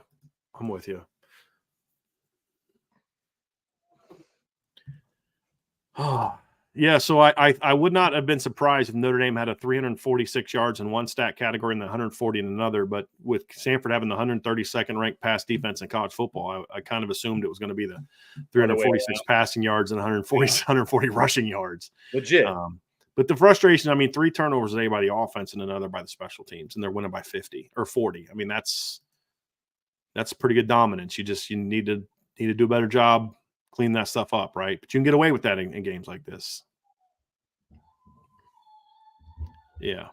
Oh, that's not a penalty. That was a direct. That was, jeez. Somebody is getting tortured at Vince's house. One of his kids just lost it. Yeah, I don't like that. I didn't like that call, Vince. It was a continuation from what happened on the field. Yeah, like that is not a late hit. Yeah, I don't think Coach Freeman likes that play either. Yeah, that's just a bad call. That's just a bad. That's a what do I want to say here? Not a makeup call, but like a man. We feel bad for this group. Like that's a continuation. Stanford's only had 2 penalties called in this game, Vince. Yeah, one of them was a delay game. He's making the play. Yeah, that's just bad. That's just bad. Yep. Somebody just chatted too. It's like it was a late flag too, which it was. So, right. Yeah, backup defense gave up a score. It is what it is. Right. So, yeah, it's frustrating. Very frustrating. Yeah. Because this is the team that just honestly should not have scored this many points. Because look, even if you take away the 14 or the 10 given up because of turnovers, like it looked like his knee was down. You give up the 10 given up by turnovers, it's still 14 points. I mean, they still have put together 4 scoring drives. 13 points. You still had 4 scoring drives you gave up, right? Am I doing that correct? Or 3 scoring drives, 2 field goals and a touchdown. So, yeah. So, frustrating, but yeah, it is what it is. The backups, though. Right. I mean, that's the thing. It is the backups. I mean, it doesn't make it okay. You still, I mean, if Notre Dame started all backups, they should still beat Stanford. I mean, they would. I mean, the thing is, like, this is why I honestly, and somebody said in the chat, this is why at times I do wish they would put some of these guys in there a little bit earlier in games and let them get 10, 15, 20 extra more snaps. Rotate some of these guys in more during the season, and then they have a little bit more experience in some of these situations. It's frustrating. I get it. There's no way they should have given up 22 points or whatever it is. They shouldn't 23. have. 23, yeah, they hit the extra point. So they shouldn't have given up 23. They gave up 10 on turnovers. So, you subtract that down to 13. That's still too many. I mean, that's still too many. This offense is not good. This offense is not good. No. Period. Yeah. Yep. Yeah, So because they're going to end up. I mean, we know they got the two, but they've got 341 yards right now, which is, that's way too many. right against this team. Absolutely, It's way too many. absolutely. I mean, this is the most yards they've had since playing October 28th against Washington, whose defense is just not good. So yeah, and then they 341 yards. This is going to be their. Let me see here. Look at their numbers. This is going to be their 1, 2, 3. Seventh best game so far of the season, so it's not terrible, but still it's too much. It's too much. They're averaging 5.2 yards per play because you had those two big plays. So yeah, Right. It's frustrating, but it's also good though, Vince, because look, you did put the backups in. Right. And Stanford still had a lot of their starters in. You had Aya Minor in the game at that time. They have their backup quarterback in, third string quarterback in. But you need this experience, right? I mean, you have film now you can coach from. You have coaching tape of what you've done as a player, right? And it really comes down to a lot of that was missed tackles, which comes down to angles, and those things are about just experience and playing. That's really what it boils down to. You know what I mean? So I do. Yeah. Problem with games like this now is these last like 8 or 9 minutes or whatever it is left on the clock is just going to take forever. Yeah. Well, as long as it's a lot of plays, I want to see a lot of plays from the Notre Dame backup offensive players. Like I want to see. I mean, they probably won't, but I want to see Kenny Minchie play here and let him get a drive. You know what I mean? So, yep. Somebody in the chat, and I haven't seen this listed, Vince, but somebody in the chat is saying that there's rumblings that Mark Stoops is going to be the next head coach at Texas A&M. Well, I mean, I saw that he was he's the people they targeted. I actually think that's a really good hire. Yeah. I think it's a really good hire. I do. I mean, he did just beat Louisville. Well, I mean, he wins every single year in the SEC at Kentucky. I mean, Kentucky is not a football program. You know what I mean? Right. Yeah. So anyway, here, Vince. So we've got Notre Dame's going to take over at their own 25-yard line. We are going to see the backups in the game now. A lot of movement today, man. Jonathan Smith taking the Michigan State job. If the Mark Stoops stuff is legit, who knows? We'll find out. But all right. So Steve Angeli still in the game.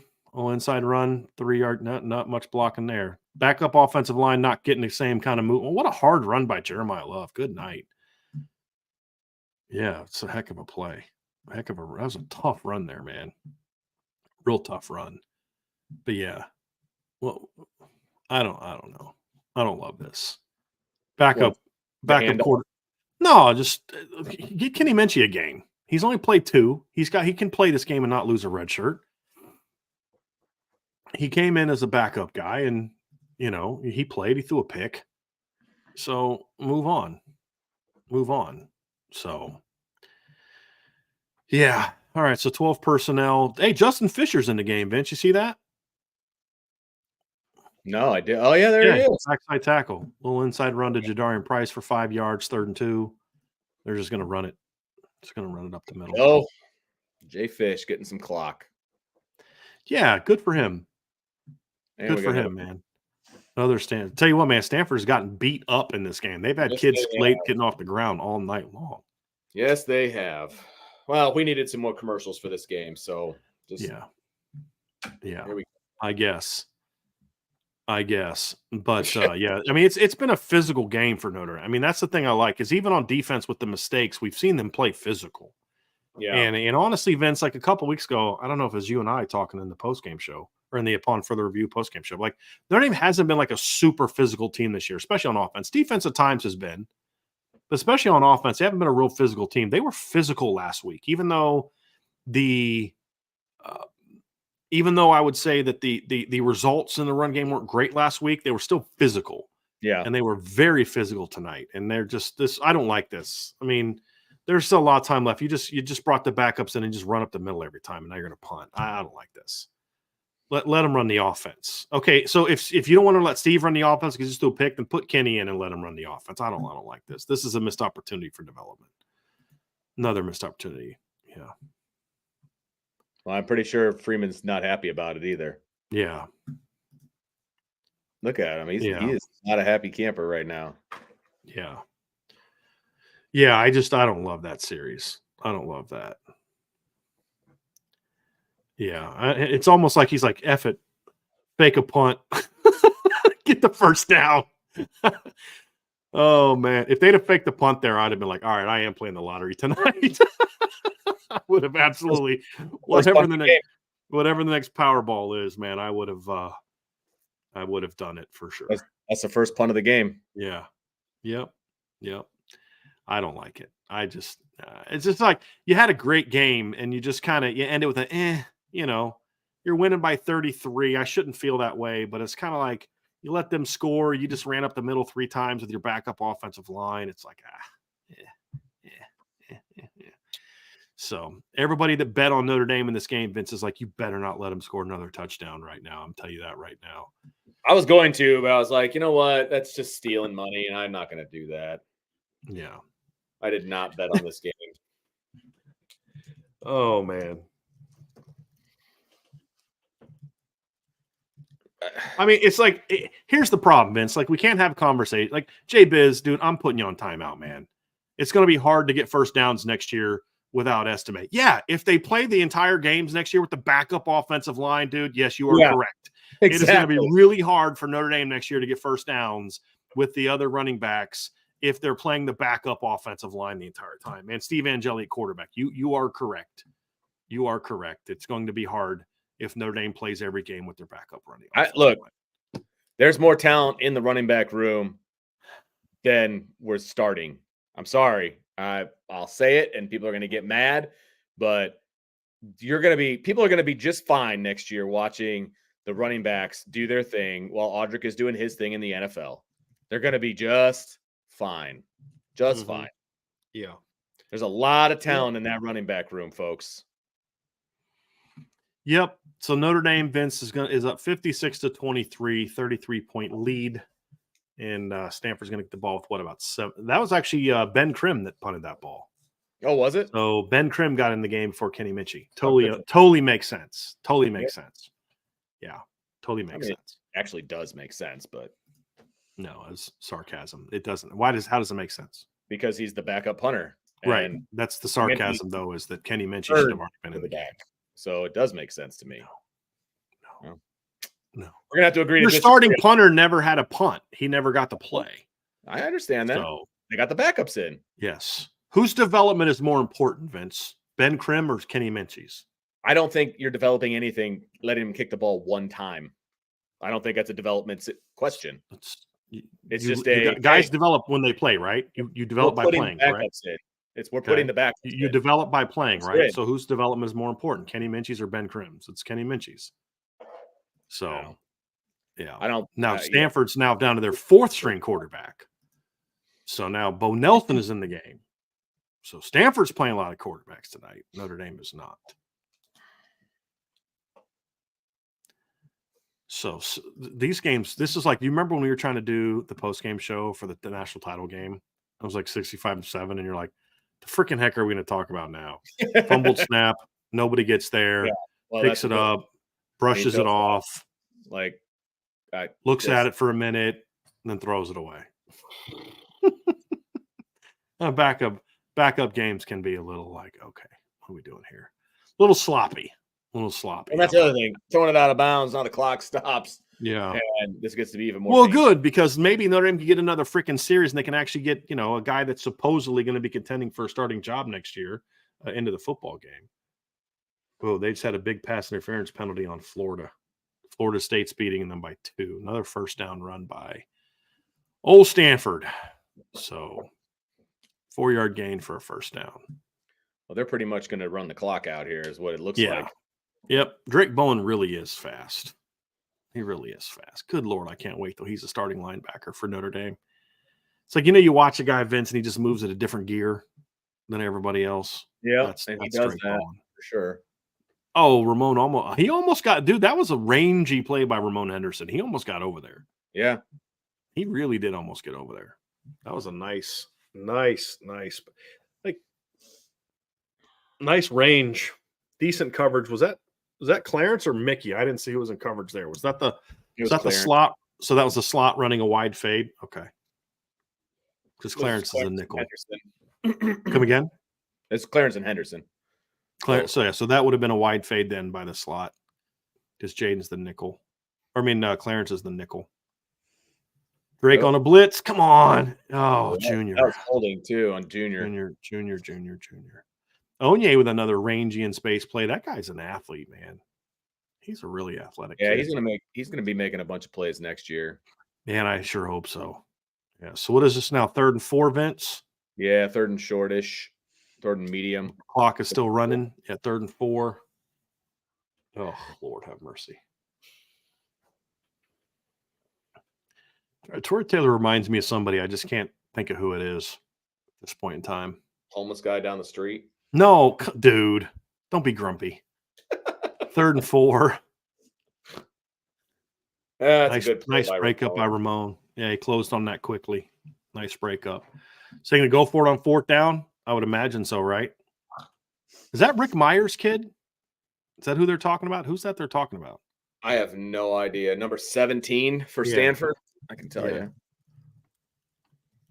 Do you have the roster right there in front of you? It's yes. Is the short answer. 17 is Charlie Meyer. Yeah. I thought that looked like Rick Myers' kid. Well, they're running out of things to talk about, so that makes sense. Apparently, yeah. Little go route, Christian, out of bounds. Notre Dame takes over. So Notre Dame's defense forces a 4-and-out. So Stanford ends with 359 yards. Notre Dame's at 494 yards, man. Come on, give me 6. Get to 500. Come on.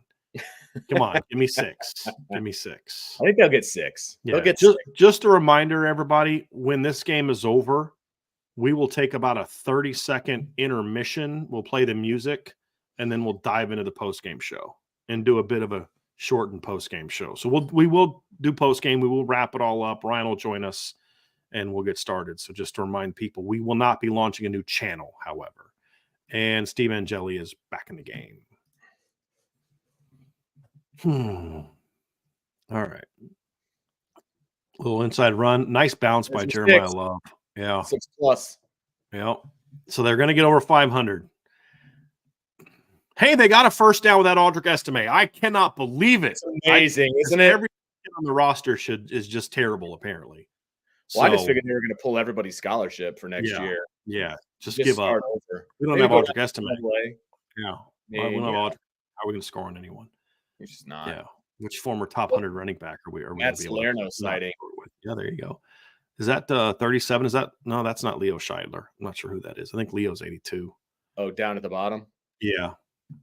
Give me a touchdown, man. Get into the 60s. Little counter action. Nice cut by Jeremiah. It's like that's a nice run there, Vince, because the hole was clogged, and so he just put his foot in the ground and just got vertical. Jagasaw in the game. Okay, where are they playing? They're playing him at guard. All right. Some very questionable things going on here right now, Vince. Very questionable things going on right now with the old Notre Dame fighting Irish. All right, so 2nd and 5. Notre Dame's got the ball at the Stanford 20-yard line. Yeah, I just want to see him push it in, right? I mean, there's 2 minutes left. Like, give me a score. Get into the 60s. You haven't got in the 60s yet this year. Get me into the 60s. Nice little run by Jadarian. Get the first down. All right, so that'll stop the clock. Give him a nice little first down run. Now they're just going to put a knee on it. Watch. Yeah, they freaking better not. They will. Three plays. Watch. Unbelievable. Come on, don't. They probably will, but I don't see that mess. Give me a first down. Don't do it, Marcus. Don't do it. Looks like they're going to run a play. Okay. No, they're going to kneel it. Told you. Oh no, wait. No, they're not in victory. So they're going to get a false start. This one I actually saw. They actually called a false start on Notre Dame.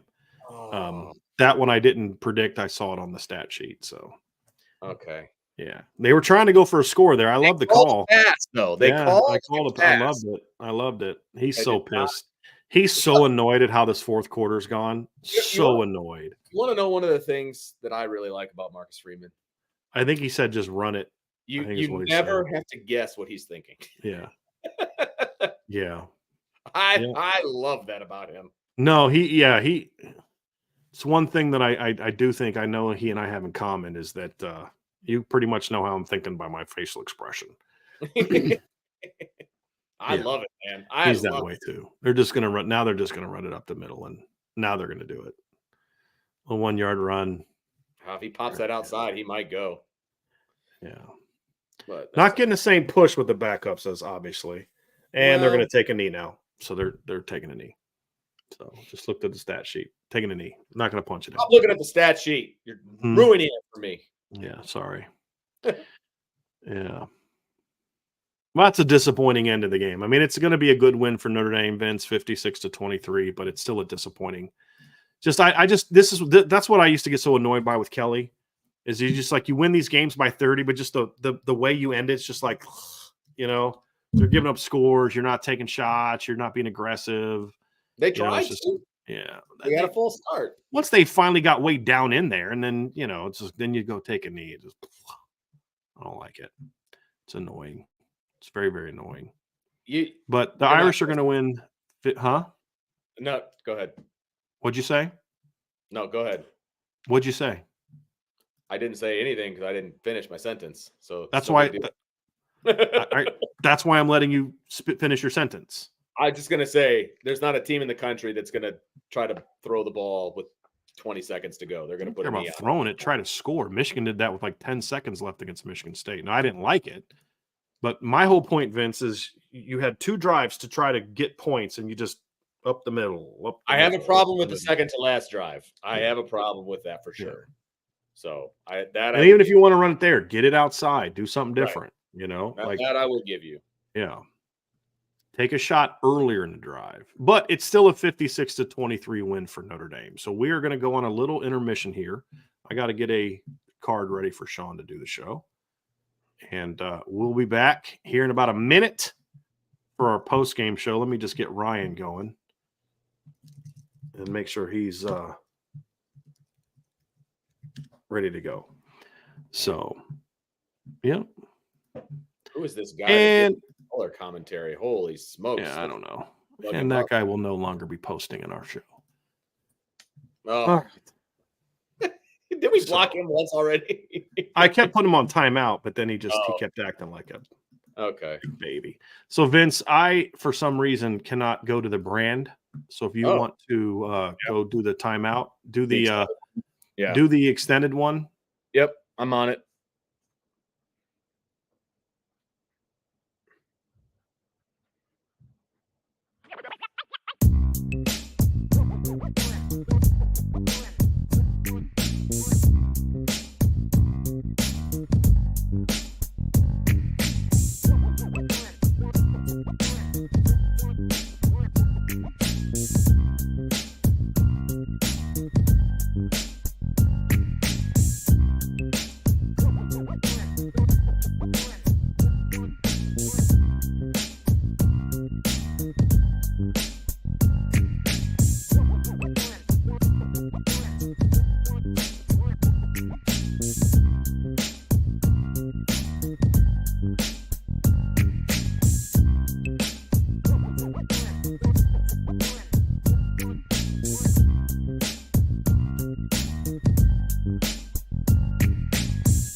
All right. So we are ready.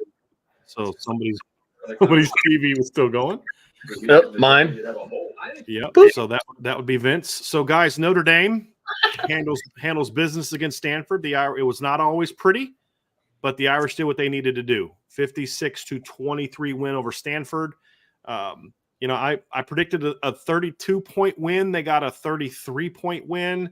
It just was a little bit sloppier, I think, overall, Vince, than I wanted it to be. But hey, when you're upset about a 56-23 win, those are first world problems, my man. There's no doubt about that. No, there's no doubt about it. I mean, look, the first quarter was just not good. First quarter was not good. And, they got that garbage touchdown against the Twos late, giving up over 300 yards of offense. I didn't like that, obviously. So, there's definitely things to nitpick. There's no doubt about it. But you still put up 56 points. You still had over 600 or 521 yards of offense. There's a lot of good there too. And so you have to remember all the good that happened. Look, Notre Dame could have done whatever they wanted offensively, and they didn't turn it over yet. That's what I'm saying. Like right. The only time they got stopped is when they stopped themselves. Like Stanford was just kind of the invisible man defensively, right? And so, and then defensively, the first quarter was bad because it was a bunch of trick plays and it was a bunch of stuff that they hadn't seen in film. And I get that. And that's not an excuse, but it's a fact. And so and I said this earlier and I said it later, that's not a sustainable type of offense. It's ingenious when you are such an underdog in a game like this. You've got to do something to move. It's like Wake last week, Vince. It got them a drive, but overall, good win. Ryan, you were not with us during the show. People have heard from us for the last 3 hours. Just overall, Ryan, big picture, then we'll do offense and then defense. It's just kind of a shortened version of our normal post-game show. But first of all, Ryan, just kind of overall thoughts on the game before we dive into the offensive and defensive breakdown of the 56-23 Irish win. I mean, Notre Dame was easily the best team tonight when they weren't shooting themselves in the foot. I mean, the only thing that kept the game close for a long time, obviously it was 16-14 at one point, right, is the fact that you were turning the football over and you were doing stupid things and you were missing tackles and those were things that were in your control and you weren't taking care of business, right? And you kept shooting yourselves in the foot. When Notre Dame finally was taking care of the football, playing their game, not shooting themselves in the foot, it was never a contest. Honestly, Stanford was even worse than I thought they were, to be honest with y'all, because they were winning 20. Notre Dame was up 28-16 at halftime and had 3 turnovers. 28-16. That game could have been like 42-10 at halftime if it wanted to be. Like that, it legitimately could have been as bad as that, right? So they had 16, right? And we gave 10. Notre Dame gave up 10 points on turnovers. Should have been 6 points. Yeah. Which the craziest stat they said in the broadcast was they gave up 10 points off of turnovers in the first half. Notre Dame had only given up 16 points off turnovers the entire season coming into this game. This game was about Notre Dame, and it always was. Notre Dame was dominant when they weren't killing themselves. They were playing down to the inferior opponent when they were killing themselves. Notre Dame was the point of emphasis here on the good and the bad, ultimately. You look at Ryan, you can talk about turnovers and shooting yourselves in the foot. Notre Dame had 2 turnovers. 2 turnovers in the first quarter, 1 turnover in the fourth quarter. Notre Dame scored 7 points in the first quarter, 7 points in the fourth quarter. They scored 42 points in the second and third quarters. You did have the 1 turnover by Sam Hartman, but the defense got that back with the interception by Jack Kaiser that kind of set up a score down there.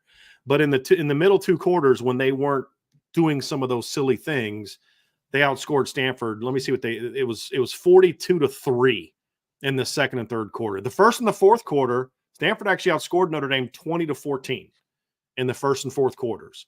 But in between, 42-3. And that's obviously where the game was decided. And of course, that touchdown by Stanford late, Vince, was one of them was a garbage touchdown. Game was basically over. It's 56-16, and they put a drive together against Notre Dame's backups. But overall, guys, look, you did what you needed to do, right? Notre Dame needed to come out in this game. They needed to get a win. They needed to go 9-3. They needed to win convincingly. And even though it didn't always look like you wanted it to, it was still a convincing win. It was a 56-23 game, and Stanford scored last. Stanford actually scored first and last, and then Notre Dame just destroyed them up in between there. But look, this is what good football teams are supposed to do to not good football teams: blow them out. And that's exactly what Notre Dame did. They went on the road, and you're going to have to, I think, Vince, that to me is my biggest takeaway.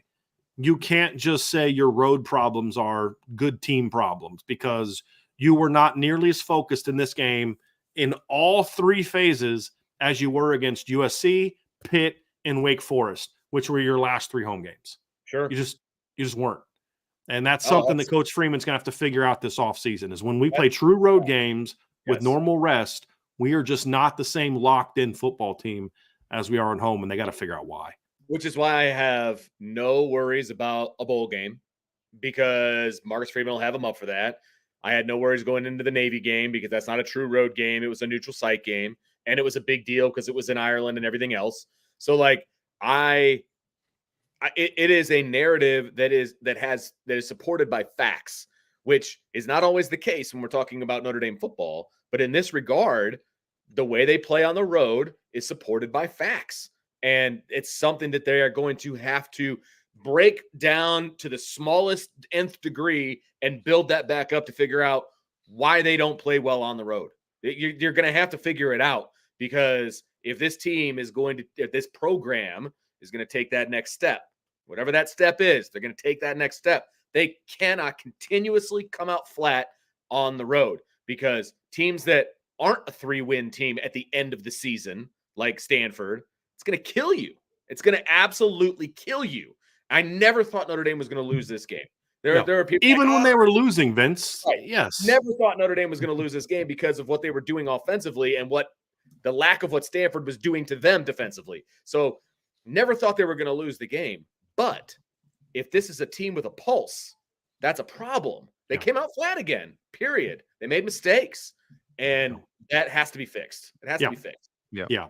Agreed. And that's to your point, Vince. The bowl game is not going to answer that question for us. This is going to be an off-season thing the coach is going to have to figure out. And look, anytime you don't win a championship, you look in the mirror and you say, where can we get better?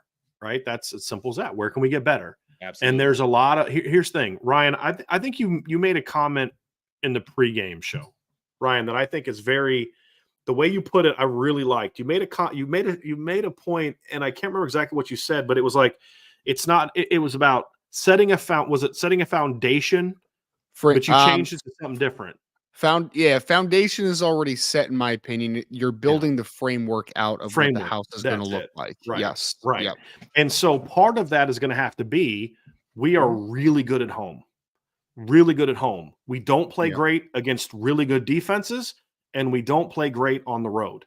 And part of building that championship football team is going to be finding those answers, right? Yeah. And that's just something they're just going to have to figure out, right? But you did finish the season on the road with a 33-point win.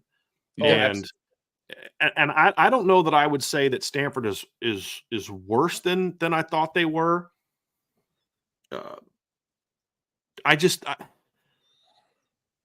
It was a mismatch, Ryan. You know what I would say is, I mean, they're pretty bad. They're pretty bad. It's just, I think Notre Dame also, even with all the mistakes, they were still a pretty aggressive football team overall.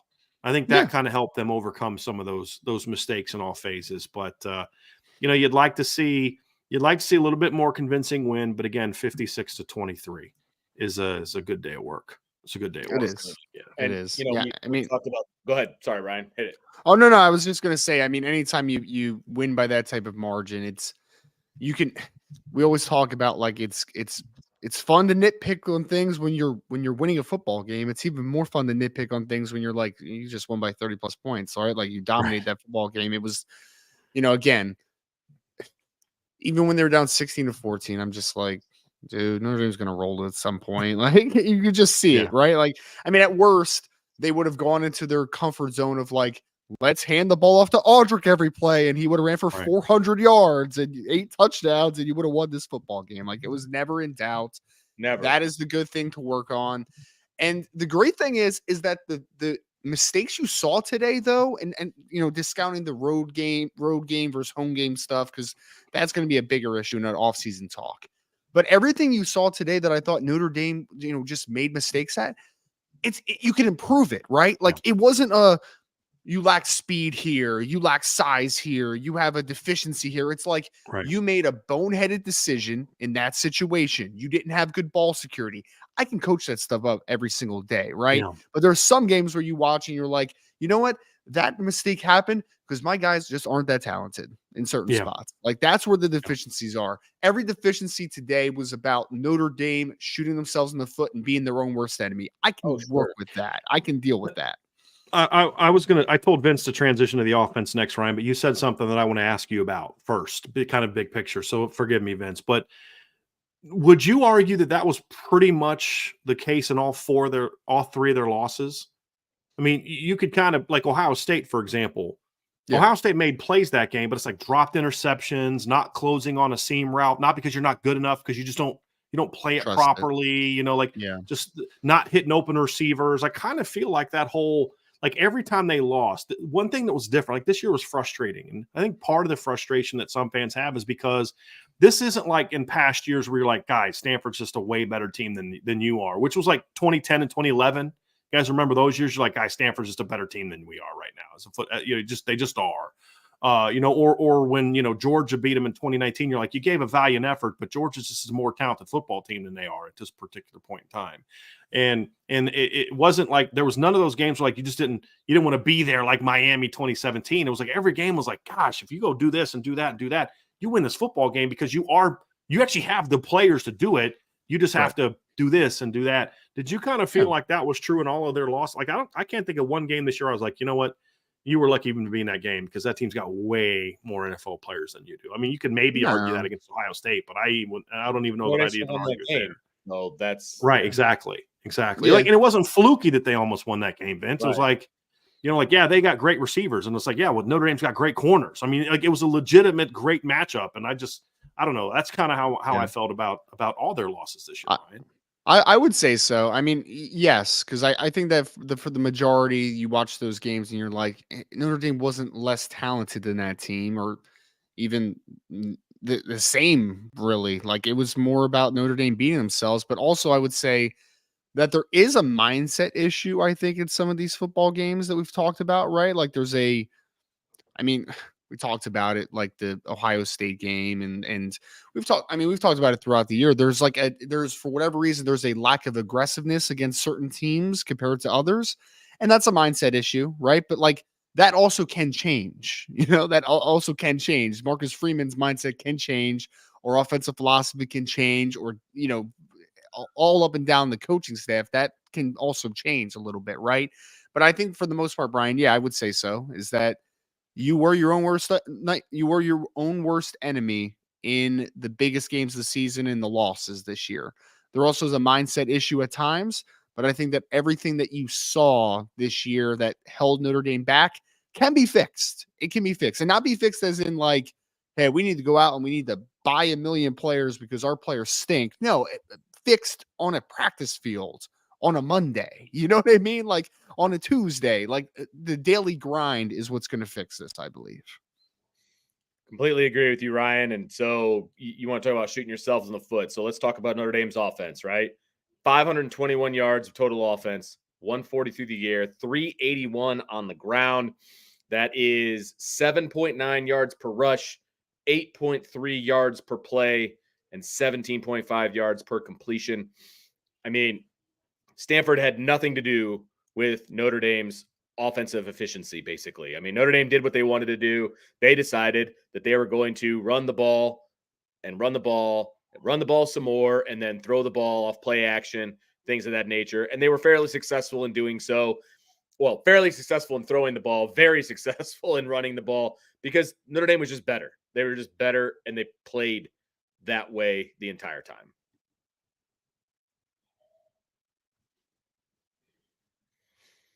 Ryan, we talked a lot about this during the show. Yep. This was the most physical.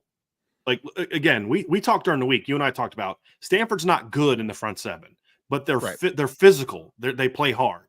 Sure. And that's why yesterday in our keys to the victory, you and I talked about how be physical was like right under start fast. Right. I thought this was the most physical performance we've seen from the offensive line all year. What was your thoughts on that part of the game? I felt bad for a couple of the Stanford kids, to be honest with you. Like the Jorgensen kid getting hurt at the end. I'm just like that. I mean, it was like a battering ram, right? Like it was an unstoppable force at times. It really was. I mean, everyone's going to talk about Audric Estime with the physicality he ran with, and for very good reason. I mean, the kid ran like a man possessed tonight. It was one of the most impressive performances I can remember from a Notre Dame running back. But when you look back at some of his biggest runs on the night, it's perfectly blocked a lot of the times, right? Like there was very few. I mean, I think Jabron Payne had one where he got spilled to the outside. I think Jeremiah Love had one where he spilled outside when it was supposed to be an inside zone run. And like that happens occasionally, right? But for the most part, they were staying on track of where the run was supposed to go because Notre Dame was blowing the bricks off them up front. I mean, Joe Alt, I felt like it run game. I think Joe Alt has taken a big step as a run blocker this year, just in general. But tonight, he was a dude in the run game, man. Like absolutely dominant. The one touchdown run for Audric, he blocked like two to three guys. I mean, he literally was that good in the run game tonight. And I think the whole offensive line played really well. I mean, it really did. I mean, even in pass pro, it was good. It was like secondary rushers that was the problem at some points with, pressures on Hartman. But for the most part, pass pro was good. But then the run game, I mean, you saw the dominance. Billy Shrouth and Ashton Craig, even when he came back from getting banged up at the one point, like the offensive line was really good tonight. And we saw that when you get a guy like Audric Estime downhill, good luck. Yeah, Ryan, when Craig went down, I was like, oh crap, please tell me he doesn't have like a knee injury or something bad. So happy to see him come back. I think there was like 2 runs all night where Audric had to make something out of nothing. Like Vince, you talked about during the show, like there was times where he was getting hit at like 4 yards downfield and just carry guys for 15 yards, but you're still getting him to 4, right? Correct. There was an inside zone where Blake got beat backside and Audric bounced it. But the point is, Ryan, in this game, when there was one guy getting beat, they were so dominant everywhere else that he could just run away from the one guy that got beaten, bounce it for 15 yards. I mean, that was the thing is like there were a couple plays where Audric had to make a move, but the reason it still worked is because when he's making those moves, everybody else was so dominant. And that's the thing that really impressed me.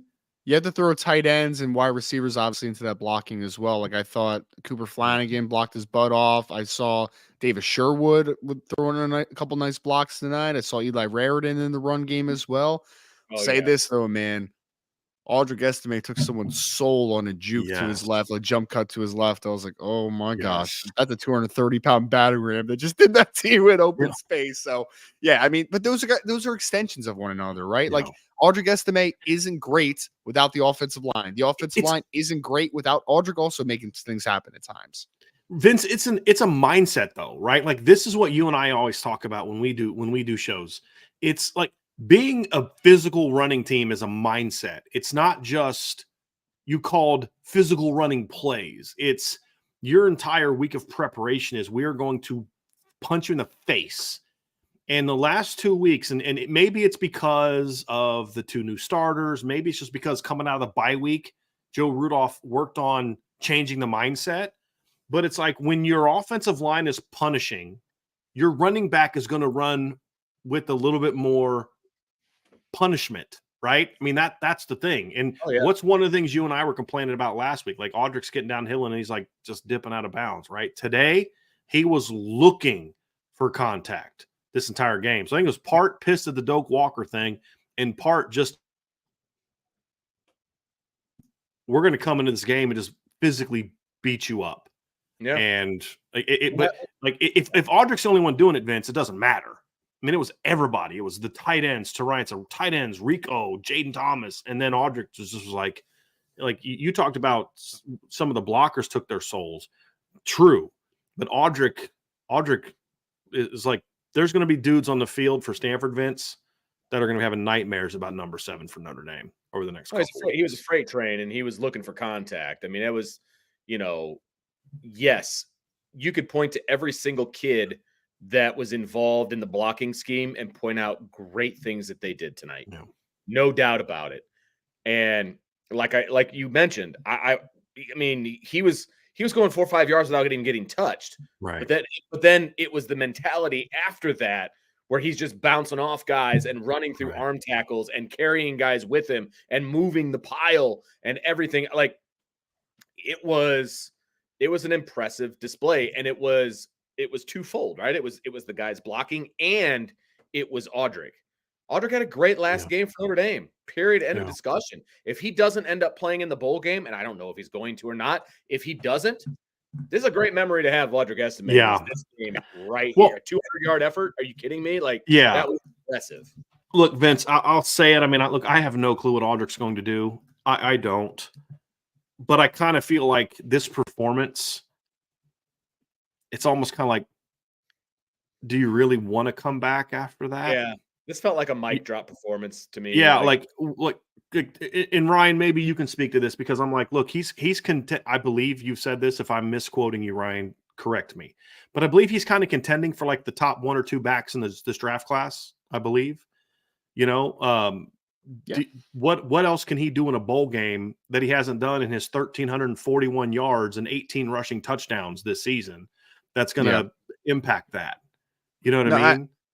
I mean, yeah, you're not misquoting me. I think that he has the opportunity to fight for that because it's a solid running back class in 2024 NFL draft, but it's wide open. I mean, there's some people that are going to love Travion Henderson. There's some that are going to love Trey Benson for Florida State. There's some that are going to love Raheem Sanders from Arkansas. There's some people that are going to love Blake Corum from Michigan. And then there's going to be people that are going to love Audric Estime because he fits the bill of the running back on the NFL level, like that thick framed early down runner that you really like. And he's not going to show you anything in the bowl game. He's not. I mean, you've seen him carry the load when you have to. You've seen him run every type of run that you want to see in the playbook. You've seen him catch the football during his Notre Dame career. You've seen him block. You've seen everything. The next thing that Audric Estime is going to have to prove is you had a couple long runs this year. You had an 80-yarder against NC State.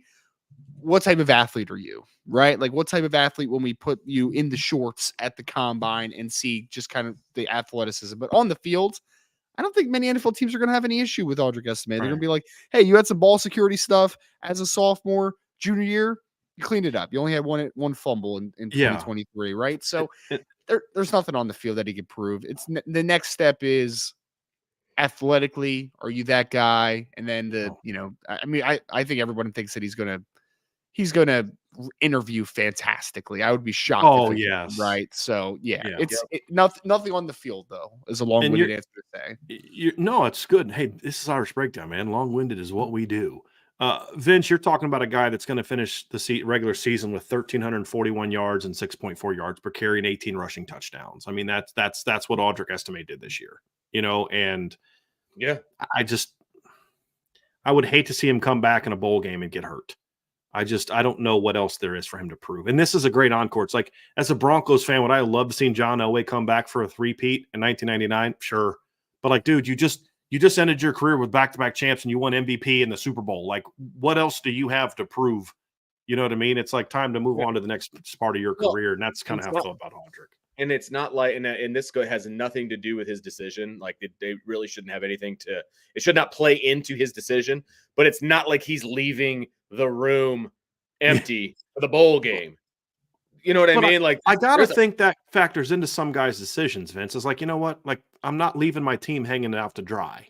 Sure. Where they got no chance to go win without me. I think he knows that. He knows that. They're going to be just fine in a bowl game without him.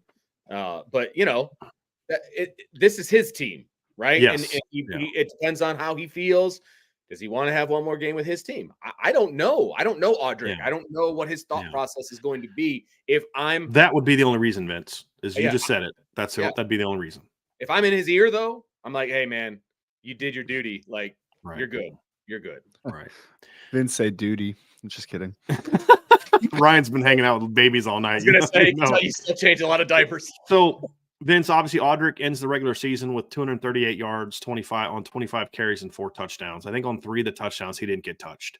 We talked about the play of the offensive line. I think it was all 4, but yeah. Yes, you were correct. All 4. He didn't get touched.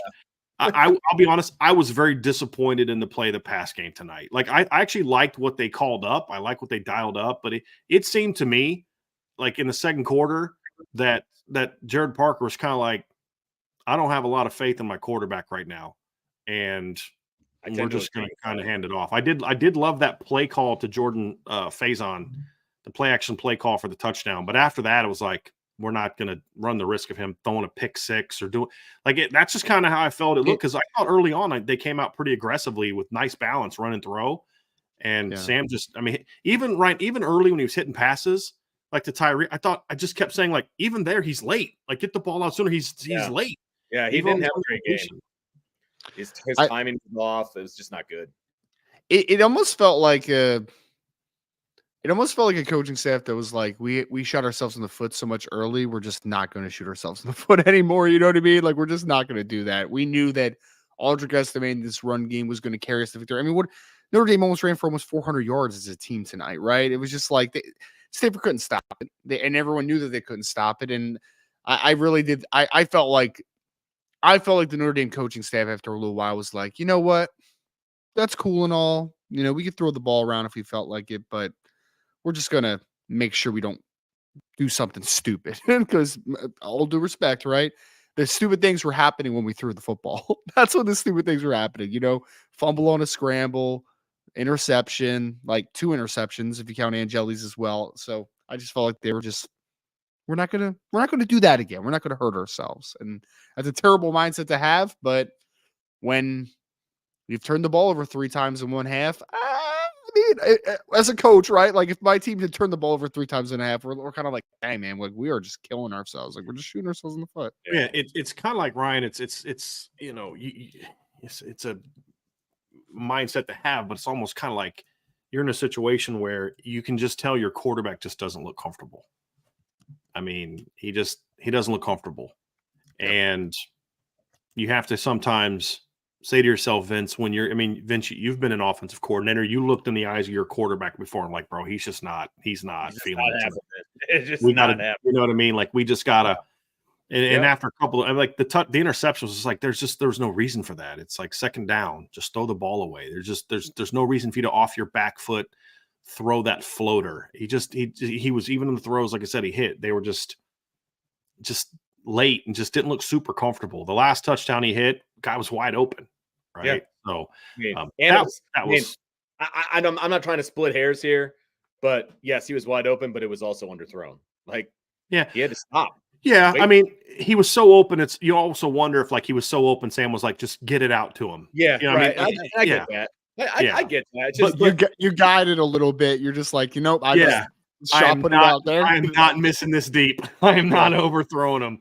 But I do get your point though, Vince. Like, even some of the throws he made were just not super, super crisp tonight. And you're physically dominating Stanford. And look, you talk about growth from year 1 to year 2, guys. Last year at home, you lost to this football team, 16-14. Yeah. You know, you gave up this. Year. No, and they were kind of similar as a team this year than they were last year. This year, you go to their place, you turn the ball over 4 times, and you win by 33 points. Like, yes, this team is much better than it was last year. They're not where they need to be, but they're much better. And the thing to me too is last year Notre Dame did not, like, Stanford at the very least played them to a draw in the trenches, at the very least, if not won in the trenches. Like, you could argue that. It was good to see in this particular game, outside of like that one quarterback run, Notre Dame dominated Stanford in the trenches on both sides of the ball. And that was an important thing for me. So that's the offensive breakdown, guys. Let's transition over the defense, Vince, or Ryan. I've been dying to get your thoughts on this, because that was about as frustrating as of a first quarter as I've seen from this defense all year.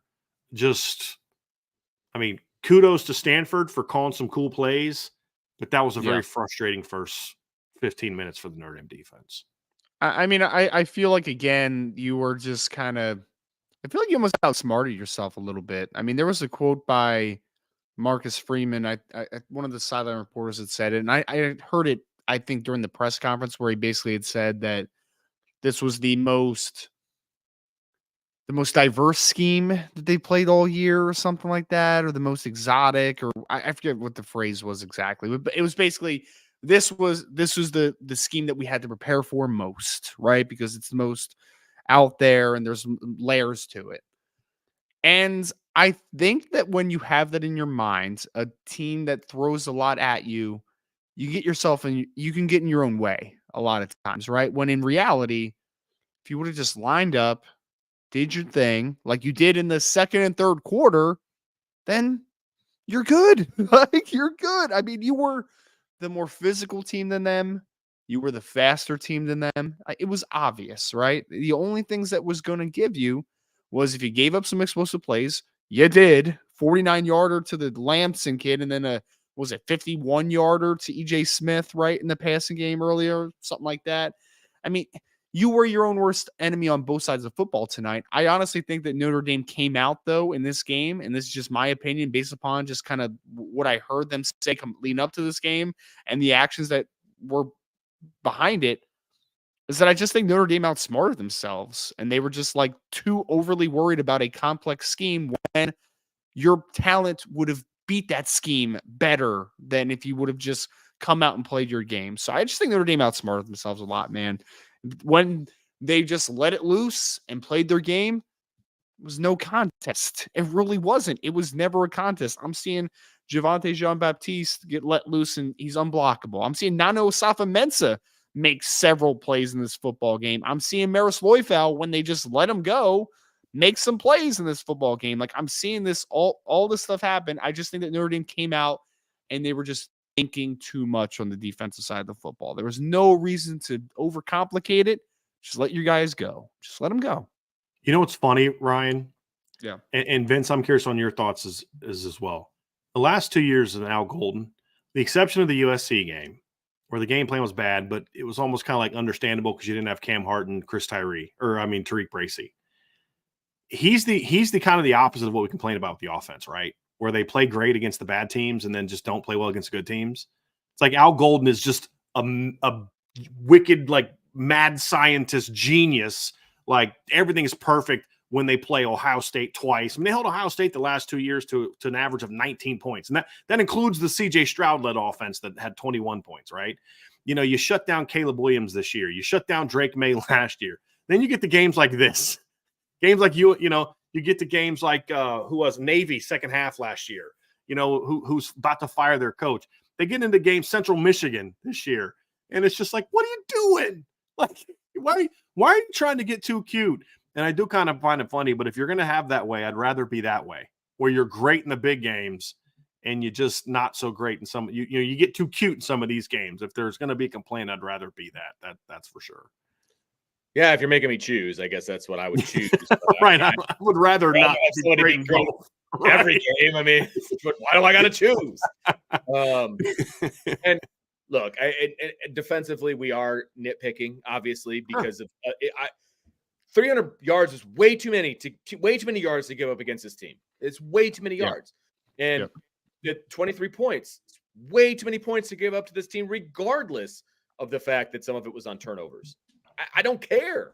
That's way too many points. So your point is still valid that they did not play their best game against terrible competition. This offense statistically is one of the 5 worst offenses in college football. I mean, that's defensively too, Vince. Don't forget about that. Yeah, it's bad. I mean, bad team, man. This team is very, very poor. Okay, they're like 130 or worse in ranking before this game in almost every major statistical offensive category except for passing offense, and they were 57th against Notre Dame's third-ranked pass defense. Okay, so this offense should not have done what they did to you, regardless of whether it was trick plays, whether it was exotic formations, whatever. It still shouldn't have happened. Yeah. Still won by over 30. You held them when you needed to hold them, but it just the chinks in the armor I didn't like. And we can still complain about that because this is supposed to be an elite defense. Right. When you're an elite defense, you don't get that. Doesn't happen to you by a crap offense. Yeah. I just think it's one of those things, Vin, and I don't disagree with anything you're saying. And I'm kind of making an excuse here, but we've talked about before. It's hard sometimes when you watch film and you're like, you see exactly what you said. This team sucks. Like, this team's really bad. And you know what I saw tonight? I saw there were times where I thought guys were trying to make plays instead of just stick within the system, right? Like, and that happens sometimes when you're playing a team that you just know sucks. Absolutely. Right. Because you start ball hunting and you start like big hit hunting, and then all of a sudden you hit the wrong gap and guy runs by you for a big play, right? And those are the things that you just look at and you're like, you just stick with it. Just do what you do, right? Do what you do. And they didn't do what they did tonight. But again, I'm trying to think of the way to put this, Vince. It's kind of like it was not a great night, but it was a night where you still look at it and say the offense spotted them basically 10 points. Yeah. And you gave up 23, and their last touchdown drive came on against your backup defense, right? I mean, so at the end of the day, I think that does show how good this defense is, because in past years when Notre Dame had a really bad night, teams would score 35, 40 on them. Tonight they didn't. And so I'll take the win. I did think that when they turned them loose, I thought the D-line played pretty well. I thought J.D. Bertrand was kind of like a tale of two players. In the pass game, when he had dropped him into coverage, not a good night. Pass rush and run game, I thought JD was very active and very productive. I think the only two plays I remember Maris making all night, he had a couple really nice plays in the backfield, and he had like one pressure he just blew a guy up, but then then he comes out and makes that silly personal foul penalty too. Like, that's just not being locked in, and you can't let those things happen. But like, Javonte Jean-Baptiste, Ryan, too. You mentioned this. I mean, it was Vince said this during the show. It was very appropriate that with the kind of season he's had, where he's done so much of the dirty work and just didn't get a lot of the fame. I think, Vince, you said this, right? And just, it was very fitting that Javonte was the guy that was able to pick that sucker up and run it back. It was a nice way for him to end his regular season in Notre Dame, because he's been a very he's been a very important play. I don't know what their defense would still be good if he doesn't come over. I don't know that it's as dominant as it is. He filled that need at the big end position this year. He really did. There are, plenty of players that are, have exhausted their eligibility or are going to leave, that kind of a thing, right? I would have to sit and think about who my top guys would be that I wish they had one more year of eligibility. He's right up there, man. No. Like, he is right up there. I wish he had one more year to be on this team. I really, really do. He's going to be missed. And I did not think that was going to be the case when he transferred in. I thought he's going to be a nice depth piece. Yeah. He was going to be a good pass rusher. Good solid pass rusher. Man, he stepped up big time, and he has made himself a key cog in this defensive wheel that I'm going to miss, man. I am going to miss his presence on this team. Yeah. And if he doesn't come back, the guy that backed up Javonte all year, similar deal. Yeah. Yeah. I mean, you talk about a kid that did everything in the offseason that you ask a guy to do. Team leader, great character guy, works his butt off, and then a transfer comes in and beats him out. Right. And does not piss and moan and whine. Yeah. And no, he said, okay, I'm still a leader of this team, whether I got a C on my chest or not, or whether I'm a starter or not, or whatever the case may be. And he finished the year, Ryan, to me, with 2 back-to-back really good football games. Nana did. And so you now that the regular season's winding down, to me, Ryan, you look for those stories and what those 2 kids did for Notre Dame this year. None of them put up big numbers. None of them did sexy, but the big end position was a really, really important part of this defense, which mattered a lot more when you consider how unproductive the Viper position was for much of the season for Notre Dame. Yeah. Well, I mean, I would say if there's a unsung hero award at a banquet, I think that Javonte Jean-Baptiste is one of my main recipients for that, right? Like, he's been stellar, man. Like, he really has. Like, he had a sack tonight. He had a little bit more production from a box score perspective, but I didn't need his box score production to be there. Like, I didn't need it, because you watch him every week, you're just like, one is doing his job, man. He's doing it really well. And you mentioned the dirty work he's doing, setting the edge and being physical and anchoring. And doing everything he needs to do, but also getting some pressures, sacking the quarterback tonight. Then he threw in the stiff arm on the fumble return for a touchdown, or the block field goal for return for a And the touchdown. athleticism to keep those feet in bounds, Ryan, man, that was Nice, man. impressive. Loved It was it. pretty nice Loved for it. 260 pounds, Yeah. man. It was really Yeah. nice. And I mean, Nana is a glue guy. I mean, Nana Osafo-Mensah, he's a glue guy. You need those guys on your roster. Is Nana going to get drafted in the NFL? No, he's not. Is he going to be a guy that even plays the NFL? No, probably not. But you know what Nana is going to do?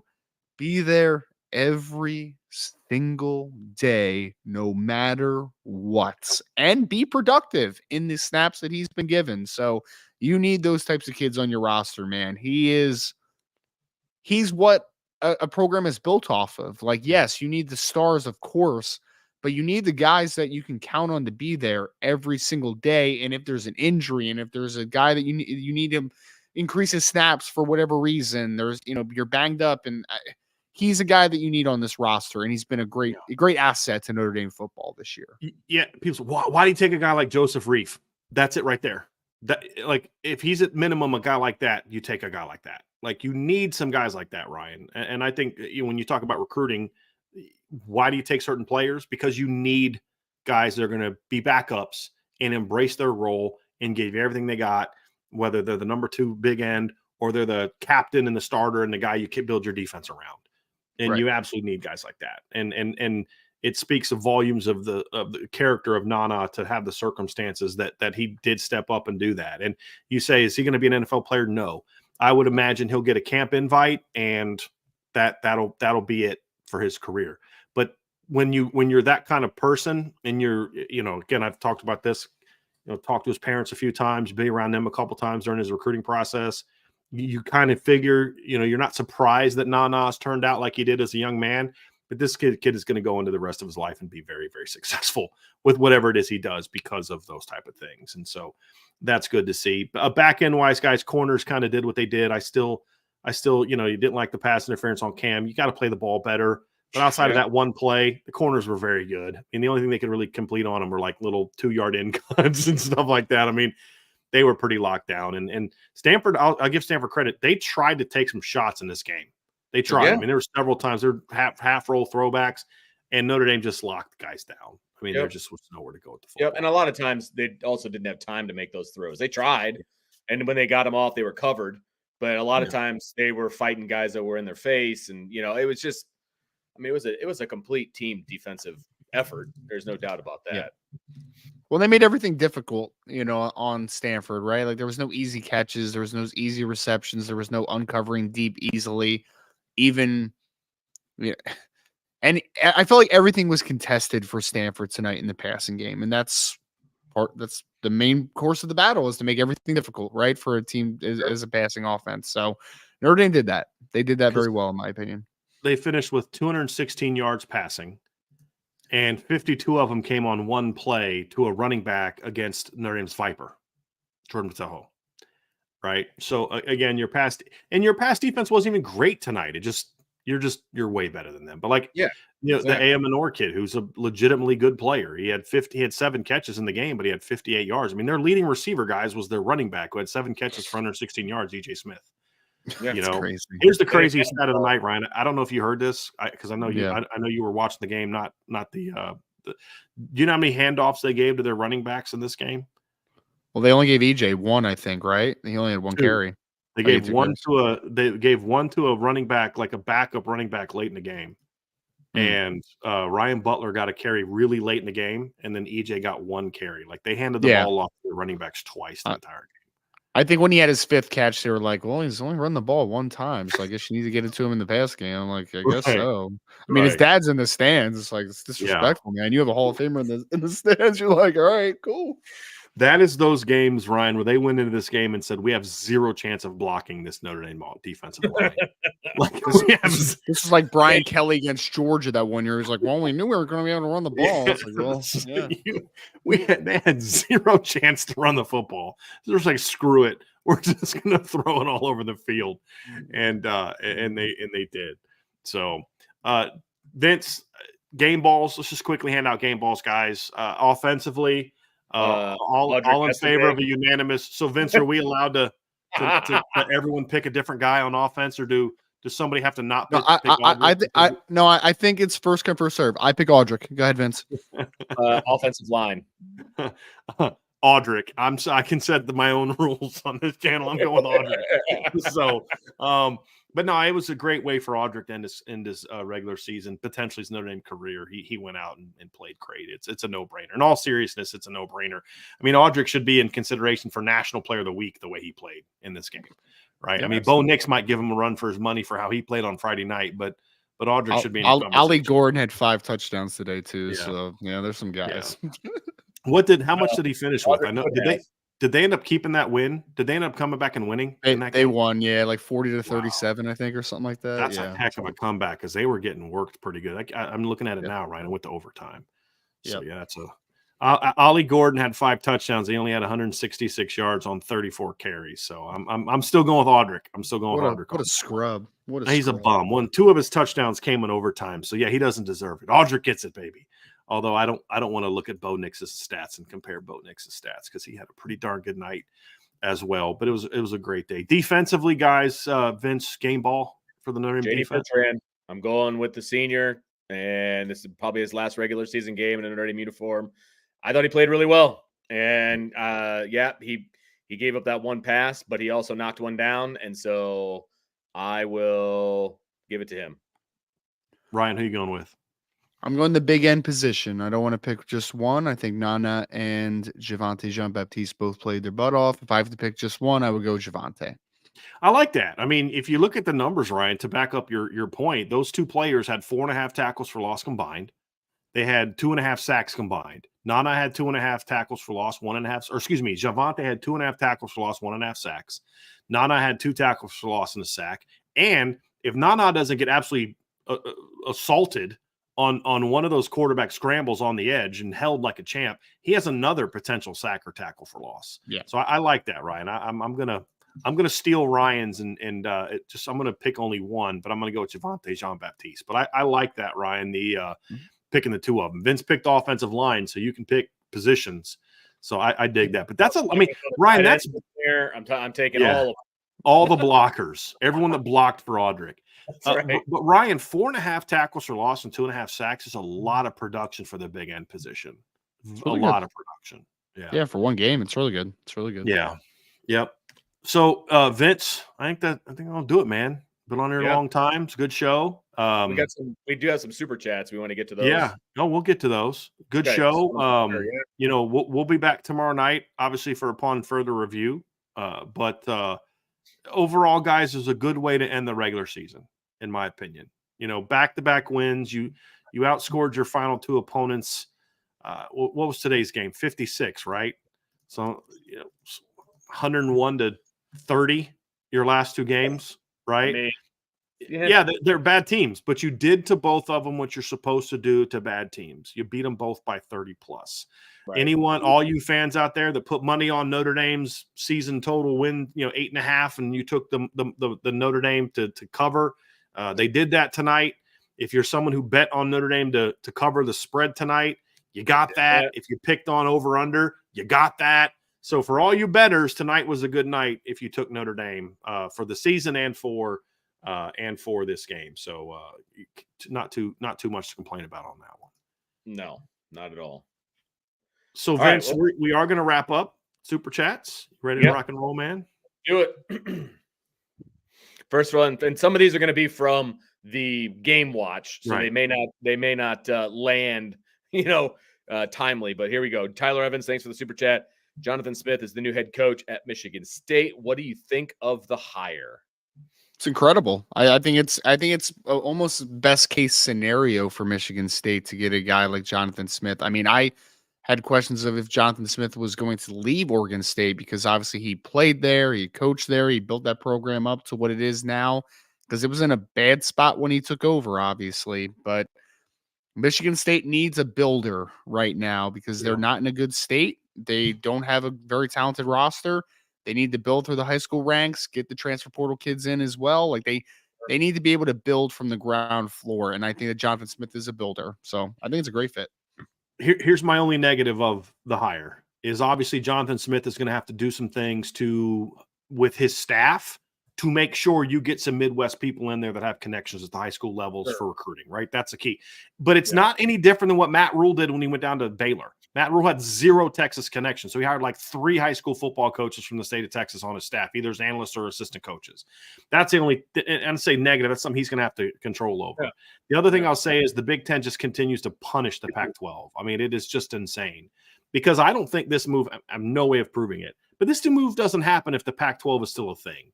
It doesn't. He doesn't leave Oregon State if the Pac-12 is still a thing. And I can't blame him. I mean, the Pac-12, Oregon State's just kind of out there waffling. Nobody wants them. Who knows if the Pac-12 is going to be a thing? Are they going to be a bunch of them out? I can understand his frustration. Yeah. The geographic fit doesn't make sense. Everything else makes sense, Ryan. Yes. Not just the builder part. Like Ryan nailed the builder part. Spot on. Don't need to add anything to that. But Michigan State, when they're good, they do 2 things really well. They run the football and they play great defense. When you talk about building, Ryan, what has Jonathan Smith built around? Running the football, playing great defense, right? Yep. So, like, the fit there makes sense. And Vince, we talk all the time about coaching hires. I know, Ryan, you and I have talked about this. But when you make a coaching hire, it's got to make sense. It's got to be a fit. Sure. And Jonathan Smith's what he believes in as a football coach makes a ton of sense for what Michigan needs. If he can put the right staff around him from a recruiting standpoint, I think this is a home run. This is a best case scenario for Michigan State, in my opinion. Yeah. If he can put the right staff around him from a recruiting standpoint. Other than that, I love the hire by Michigan State. And I'm curious if somebody's going to bring up nobody's going to bring up the other one, but the latest one, guys, and I'm seeing this all over Twitter now. The next one I'm seeing is Mark Stoops being hired as Texas A&M. So, Ryan, what are your thoughts on that one? I need to let that one kind of I need to let that one kind of sink in a little bit. I don't know. I partly like it. I partly don't love it. I don't know. He's a good coach. He definitely is. I need to think about that one a little bit longer, to be honest with you.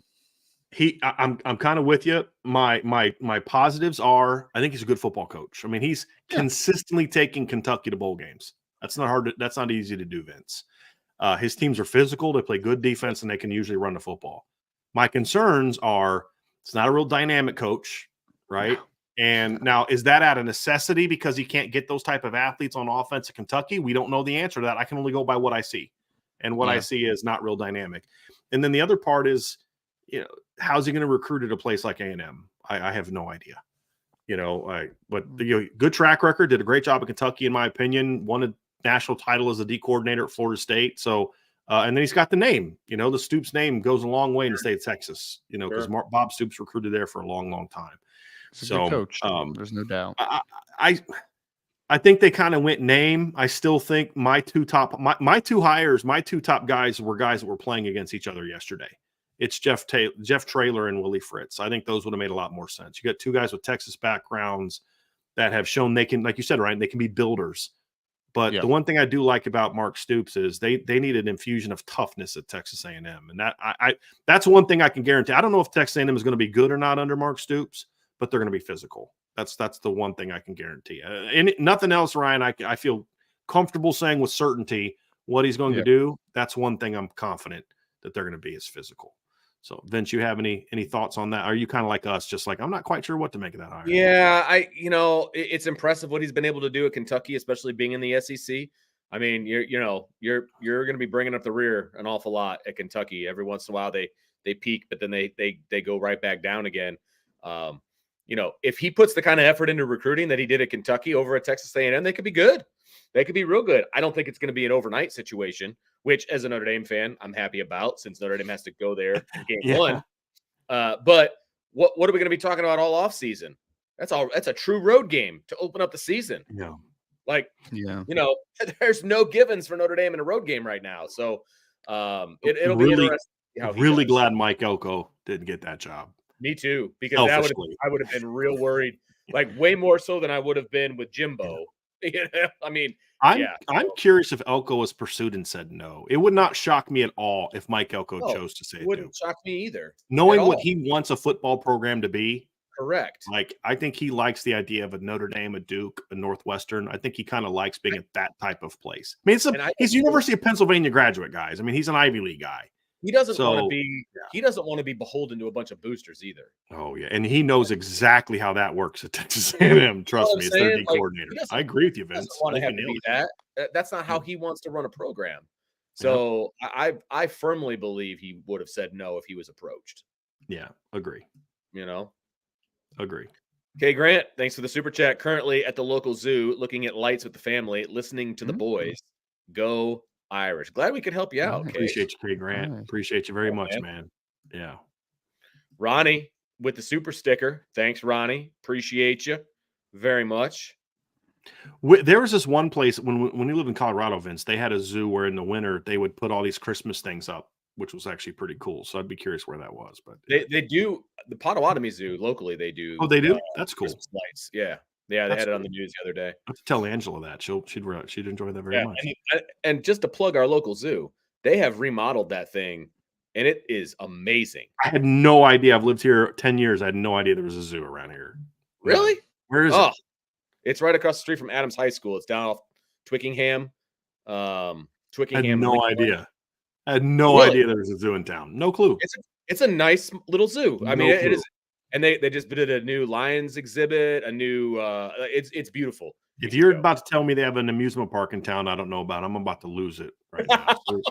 No, that's just South End Community Schools. Okay, cool. Let's roll. Sorry. David Carpenter with the super chat. Thank you very much, David. Thank you for doing this, guys. Go Irish. It was fun. This is kind of like our yearly deal the last weekend of the season, and I dig it, man. I do. Yeah. I dig it. So Kevin Fetters, man, appreciate that. We brought this up during the show. I just wanted to remind you, just appreciate that, buddy. Raymond Harton. He says, great win. Going to bed now. Great show. Go Irish. Thanks, Raymond. Appreciate you very much, man. Thank you. Hope you have a good night's sleep. And I don't know what these are, Vince. Some people have said they're Indian rupees. I'm not sure what they are, but regardless, Bahavu, I appreciate that, man. Appreciate that very much. I don't know what that is and what that translates to a dollar, but it's the thought that counts, my friend. And whatever it is, we appreciate it. And thank you very much. I hope you enjoyed the show. Yeah, that's awesome. That is awesome. Thank you. Kevin, never seen that one before, Ryan. I've never seen that symbol before either. Like, I'm trying to look it up right now. I don't even know how to look it up. Like, that's the thing. Like, currency symbols, look up currency symbols. I don't know. He says, can we bench Hartman yet? Yeah. Kevin, I understand where you're coming from, but the answer is no. Yeah. They're not going to. I mean, look, I get the frustration. I do. And I'm not going to lie to you guys. I was kind of torn on that after the interception. I was just at the point where I'm like, yeah, you're a 6-year senior. And like that's just not the kind of interception I'm okay with. By the way, Iowa State just beat Kansas State. So Mike Gundy, that clinches it for Oklahoma State, right? Or did they already clinch with their win earlier?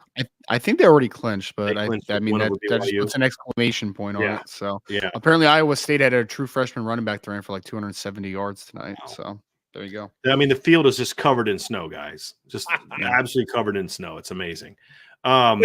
But look, they're not going to bench him. But the reality is the Sam Hartman era is close to being over. I don't know if he's going to play in the bowl game or not. I would assume so. I mean, he said after the weight game 2 more. So he's got to play better. And it's as simple as that. But I understand the frustration. I really do. I know he wants to maintain his draft status as a 6th or 7th round pick at best. So I don't know if playing's going to help him or not. Yeah. I want to throw this one up here before we do that one. From Michael says that 83.31 Indian rupee to $1 US. No, it's about 50 cents. I'll take it. Take it, baby. Appreciate it, man. Appreciate it. What? That's funny. I had no idea what the conversion weight. It's an Indian rupee, is what. Yeah. So, okay, appreciate that. But you know what? Honestly, it's kind of like charity and tithing. You give what what you're comfortable with and where you are. And the fact is like there's some parable, I think, in the Bible or story in the Bible where it's like, some lady giving some little tiny thing to her is like, some rich person giving $1 million. Right. And that's what I care. I mean, that's what I appreciate. So I appreciate it either way, man.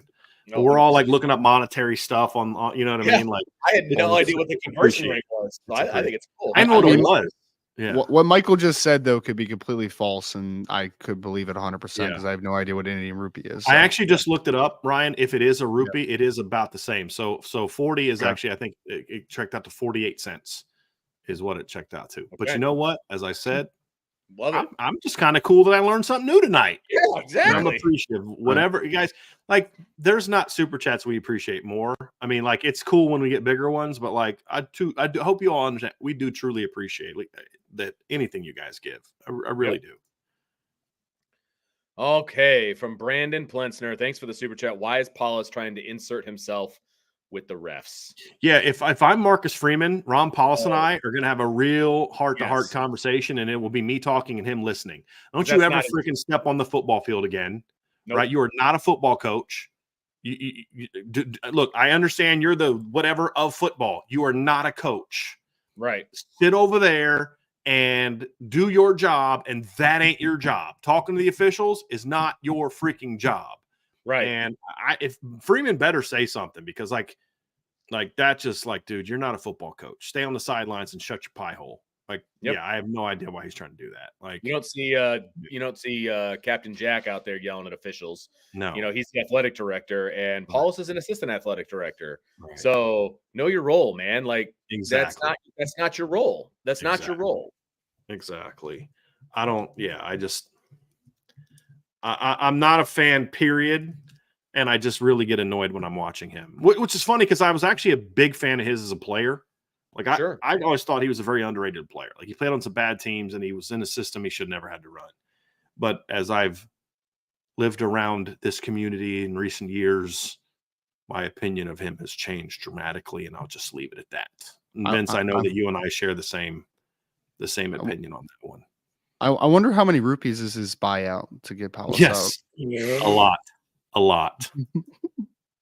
Wonder if he even has a buyout. Anyway, MTH with the super chat. Thank you very, very much. This is fantastic, gentlemen. Great to see the game through your eyes. Learning so much.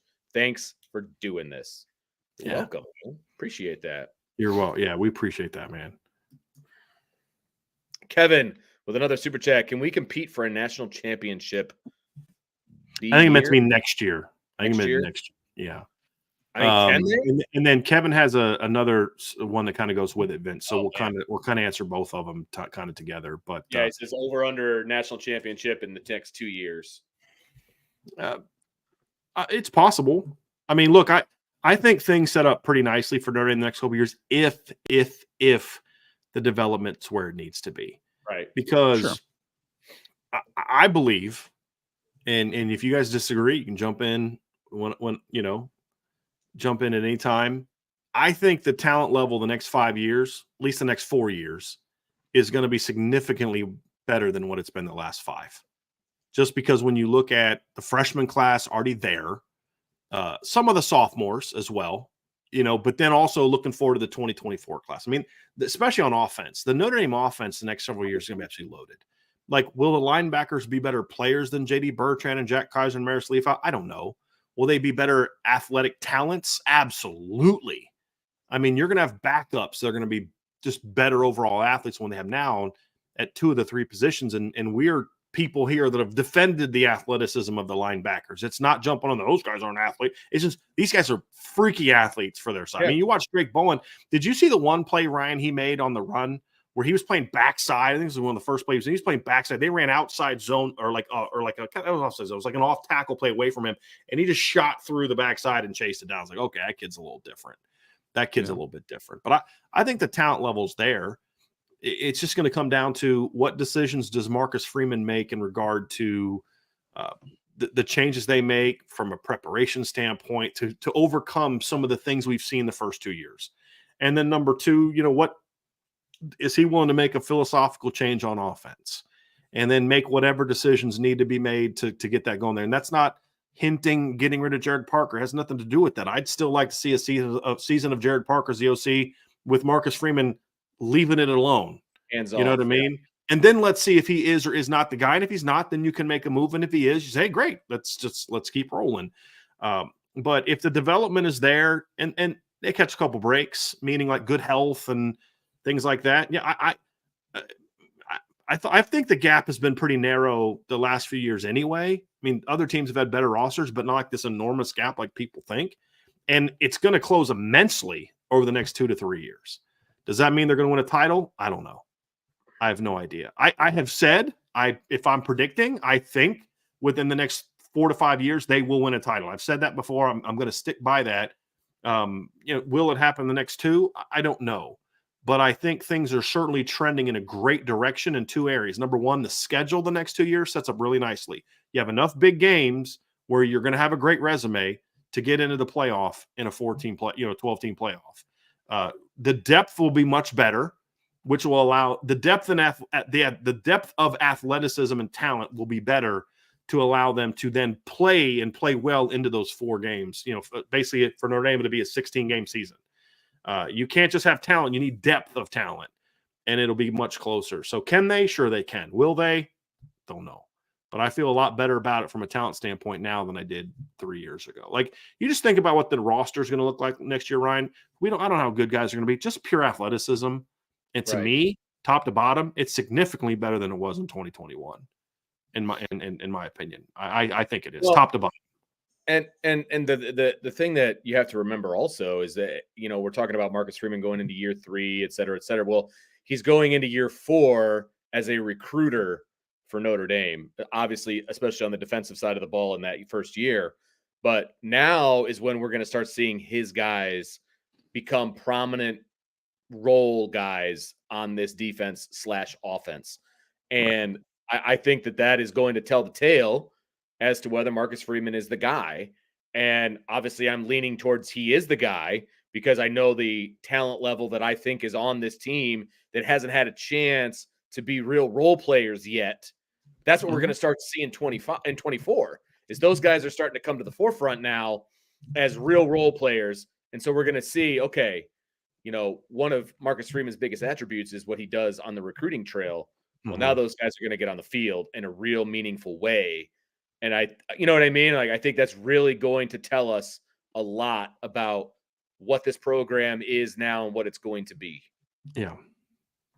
Ryan, anything to add on to that?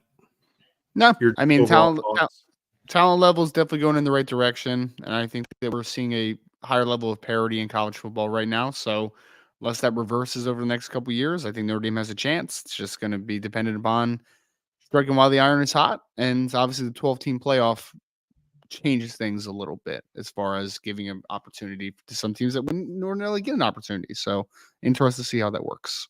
And I don't know if it was Ryan or Vince, but which one of you said it this week? Development.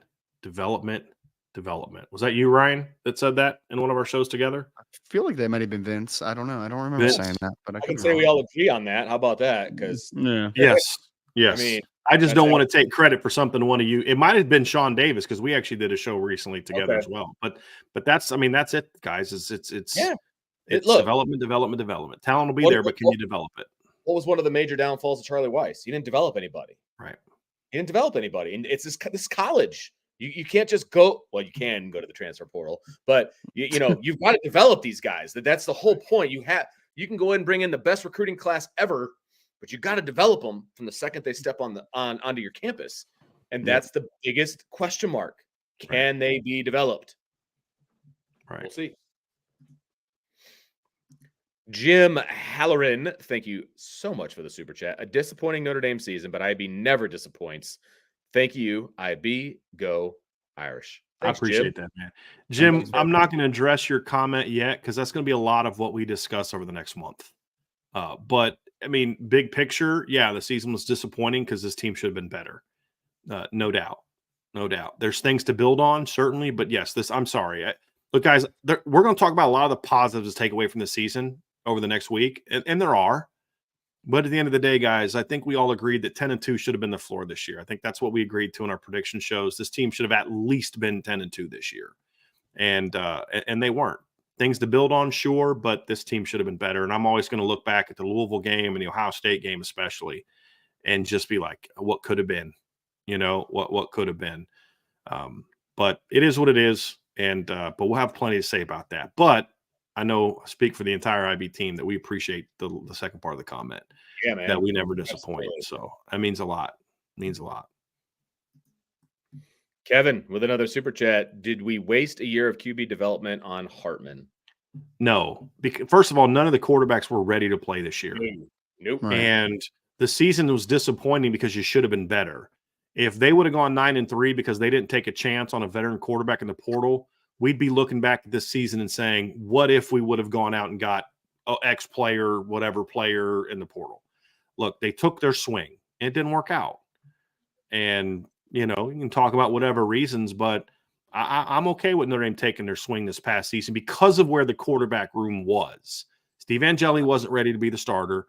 Kenny as a redshirt freshman. And Right. Kenny Minchie wasn't ready to be the starter as a true freshman. Correct. They weren't ready. Now you could say, well, if you don't bring Sam Hartman, Tyler Buckner's your quarterback. Okay. But we don't know how long Tyler Buckner would have lasted this year. And Tyler Buckner only got one start at Bama and he didn't look great, and maybe Tyler Buckner would have lit the world on fire. Maybe they would have beat Ohio State. I have no idea. It's just woulda, coulda, shoulda. But I have no problem with them Nope. taking their shot. It just didn't work out. At the end of the day, like we always say, the coaches are going to do what they think is going to win them games, right? They're not like, oh, well, we don't care about the development of these guys. We're going to go get a transfer guy. That's not at all how the conversation goes.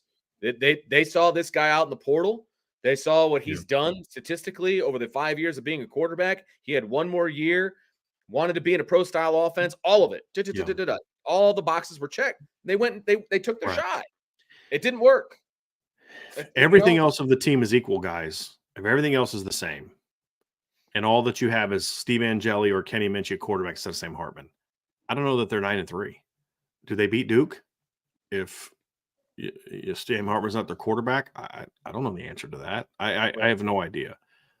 So no, I don't think they wasted a year of development. I think they did. Now you could argue that if they don't get a dude next year in the portal, and they go to another Sam Hartman type, a Hudson Card type, and then they do it again next year, then we could be having a different conversation because now you're talking about junior Steve Angeli, sophomore Kenny Minchie, and CJ Carr. Right. So if they're going to get a transfer portal quarterback next year, it better be a dude with an incredibly high floor if he's going to compete for the starting job. Otherwise, we're having a different conversation. Now, who's that going to be? We'll find out. Notre Dame, we're going to know who this portal quarterback is over the next 2-3 weeks, probably, just because of the way. Wait a minute, when was Hartman? It was about mid-December, right? About when Hartman he played in his bowl game, and then it was right after that. So what? Okay, so it was later. He played like a week after he participated in his bowl game, whatever bowl game. But we were kind of hearing rumblings before the bowl game, though, right? Yes, there were rumblings, but nothing. Obviously, we kind of had an idea about it. So we'll probably start hearing something over the next 3 weeks, perhaps. Obviously, if there's a guy in a bowl game, I forgot about that, Vince. I could have. Maybe that's just when I found out. I remember watching the bowl game, thinking to myself, "Oh, this could be the guy." You know what I mean? Because I watched it differently than I would have if I did. You know what I mean? Like they played Missouri, right? Beat Missouri in a bowl game. They played Missouri on December 23rd, so it was early. So it was before Christmas. And then he announced it within the next week, I believe. It was quick. It was quick. Yeah, so we'll find out soon enough who that's going to be, and then we'll determine. We'll have plenty of conversations about that. When it happens. Yeah. Yep. No doubt. Here, speaking of that, super chat from Fatfish: Will Rogers versus Riley Leonard. What say you, guys? This is not even Leonard. Fatfish. I love you, man. I love you. This isn't a conversation. No. Like Riley Leonard's development this year to me was disappointing because of the injuries. But he's got elite talent, in my opinion, or at least really good talent, in my opinion. Will Rogers is a really nice air raid quarterback at a Mississippi State. Ryan, you said the other day, Western Kentucky's a really good fit.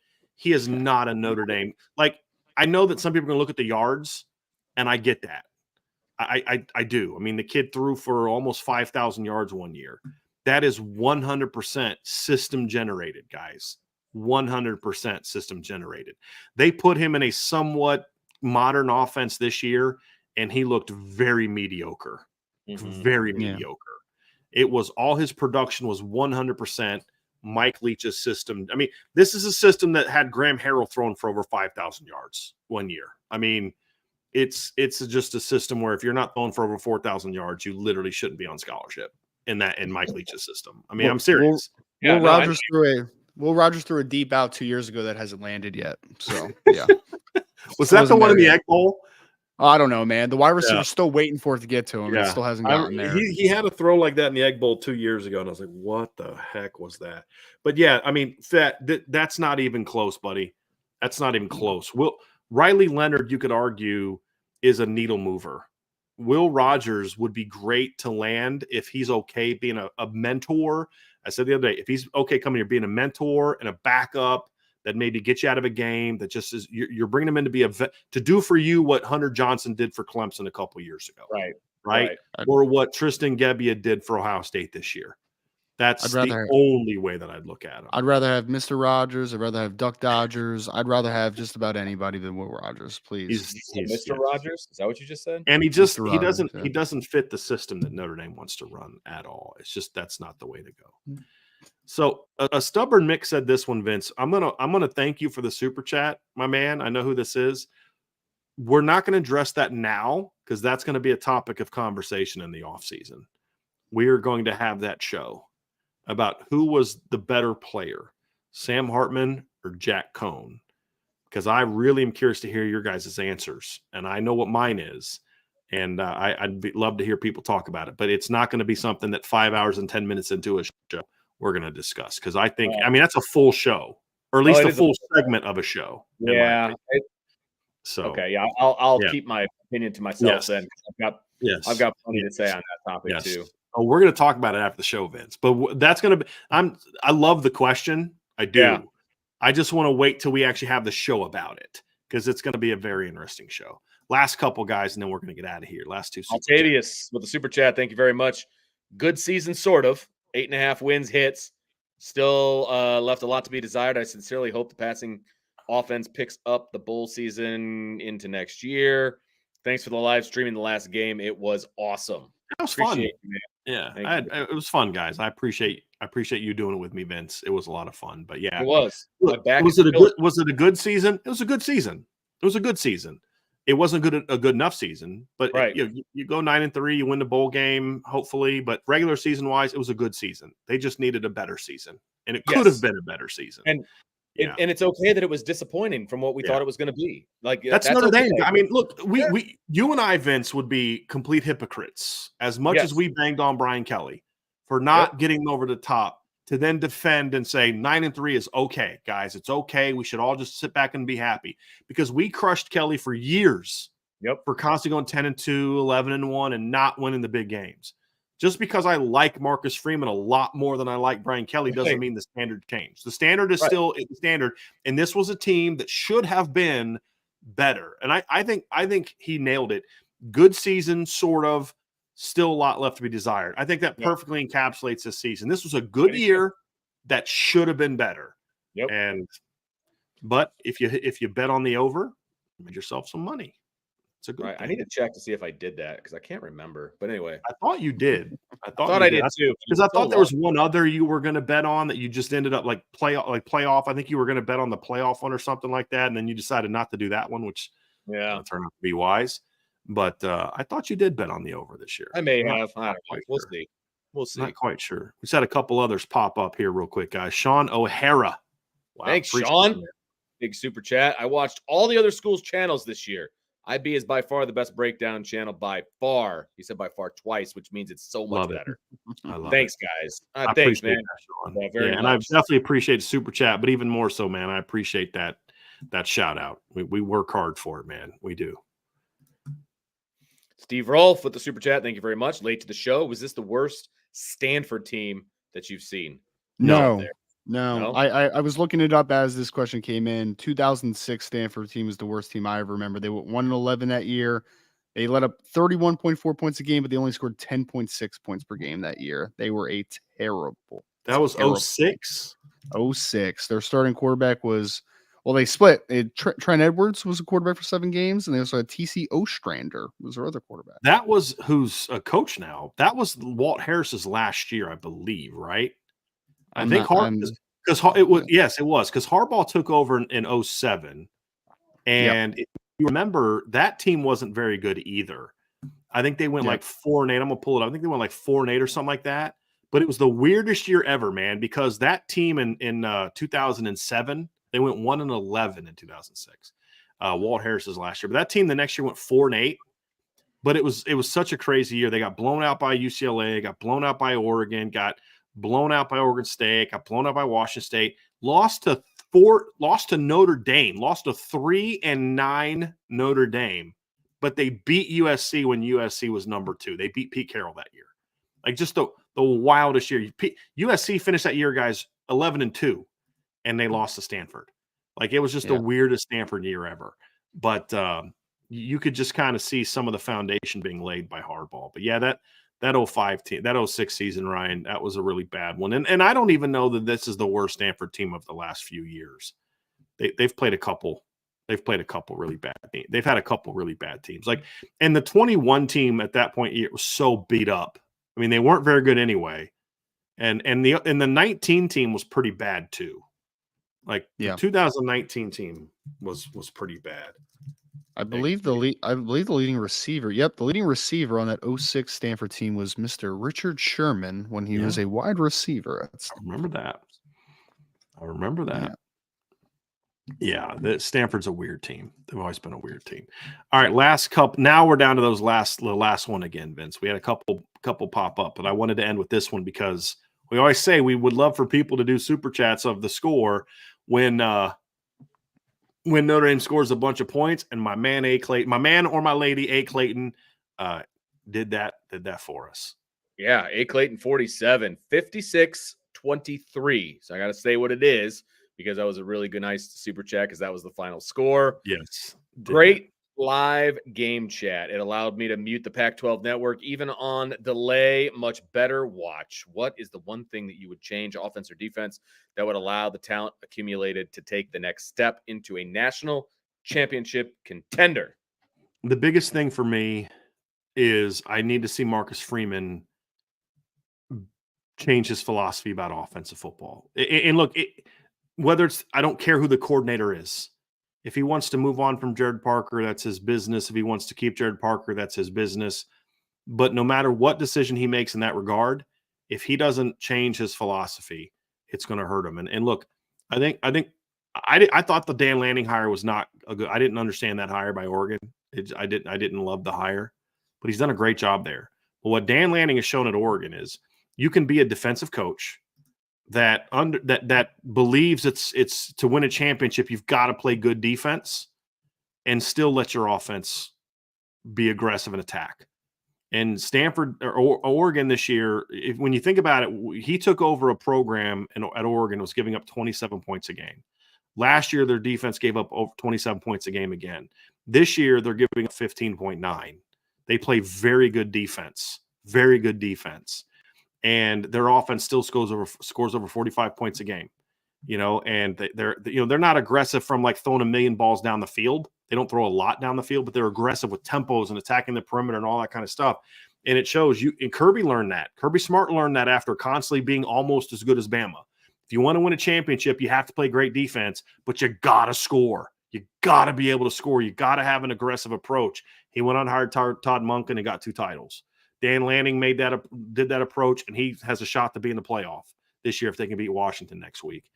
So to me, guys, that's the biggest thing. He's got to understand. I'm not talking about throwing it a million times, and I'm not talking about you need to score 50 points a game, because LSU scored 50 points a game this year and their defense sucked. I mean, it's not about that. It's about saying we have to put as much emphasis on being elite on offense as we do on defense. That's really what it boils down to. Your offense can't just be a complement to your defense alone. They have to complement each other. And that's something that I don't think Coach Freeman has done. So whatever personnel changes he's going to make or not make, it all has to be centered around we are going to change our philosophy. You're bringing in way too much talent, way too much talent on offense the 23 and 24, and again in 25, to be an offense that plays the way this team did in the bigger moments, where it's just don't make a mistake, don't make a mistake, let it rip. You're going to make mistakes, but you're going to make a lot more plays. And if Coach Freeman's willing to adapt that, then whatever he does at offensive coordinator, if it's done with that philosophy in mind, I think that's the thing more than anything else that helps Notre Dame take a step. Because I think this defense this year, guys, was good enough to win a championship if the offense could match it, but it couldn't. Not in the big games anyway. I mean, you held Ohio State to 14 points. 17 points. Should have won that football game. I'm sorry, you should have. The offense couldn't match it. So, Vince, that's my stance on that. I'm not sure if you agree, disagree, what your thoughts are. My whole thing is I was going to go towards philosophy because, I think they've got the right people in place. I think they've got the players on the roster. They need to not dial it down in the big games and be scared to, push the football. They just can't. And so that's offensive philosophy. And so I'm not going to just repeat everything that you said, but it's 100% the difference right now. Right. It's no longer a talent gap. Right. There's not a talent gap across the board. That is not an issue anymore.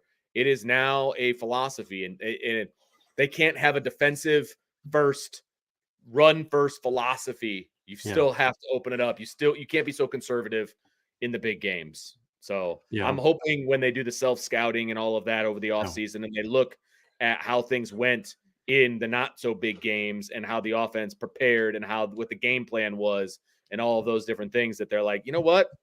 We're good enough to do that in every game. And then they do that. To your point, Vince, you can't look philosophically like a different team against Ohio State, Duke, and Louisville, and Clemson than you do against it and Stanford and Wake. You can't look like two different teams. You can't.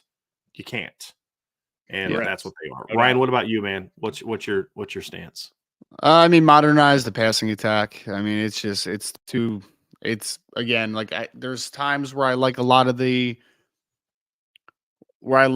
creativity, and there's times where I don't like the creativity at all. And I felt like a lot of that is when would be those times, Ryan? Any particular games you could point to that? Throughout most of the year, to be honest. Even the games that they won, it's like they were just a lot better than in most cases, to be honest. But Central Michigan's a great example, Ryan. Where they hit 2 75-yard touchdowns on just straight goes. It's like, okay, great, that's fine. But that's not like, oh wow, what a great play call. What a great play. No, it's just my dudes are way better than your dudes. It's the year 2023. Shouldn't be focusing so much on the Stone Age passing attack, but we did get 2 more pop-up, Vince. Scotty G, thanks for the super chat. Planning my 24 home game trip. Which will be the bigger game with what we know today, Louisville or Florida State? I still think Florida State. I do. They're going to lose a lot, but they're also going to get a lot. And he's recruited well. They're going to get some transfer guys. I still and Louisville's done a great job. Brom's done a great job. They're going to lose a lot of kids off this year's team, and I still think Louisville's going to be a really good team under Brom. But I think still Florida State. And then even if those similar teams, it's Florida State's still the bigger name to me. And I somebody said the other day that they'd like to see us kind of tell everybody what our tailgate situation is going to be a little bit earlier. So if you are planning games next year, one game I promise you that not promise, barring something happening to my mom like happened this year or something like that, I know for sure the Florida State game will be one that we're going to be tailgating. I don't know if we're going to do a tailgate for Louisville or Stanford. So the 2 home games, I would lean towards Louisville, but I can say confidently that we'll be doing an IB tailgate for the Florida State game. So if that impacts at all your decision, I know some people have said it will. It might impact their decision on what games come to. So that is definitely one game we will do it. Barring some travesty happening and like my mom being hospitalized like this year, that'll be a game for sure that we'll be doing a tailgate for. And then last one. Steve Rolfe, thanks for the super chat. Do you think the offense will change much without Estime next year? The other backs are not quite like him. I don't think the offense has anything to do with Estime. I don't know. I don't think it's going to change because he's gone. If it changes, it has nothing to do with him not being there. Well, I'm gonna. Could you elaborate on that? What you mean by that, Vince? Before I before I Well, sum I up? don't. They're not going to change their philosophy because he's not there anymore. Like that's not. Gotcha. They're not going to become. They didn't base their offense because of who Audric Estime is. They're not going to run an air raid spread run game because Audric. So you would agree with this, however, the emphasis of what they run may change, built on the talents of the backs, but there's still going to be a similar.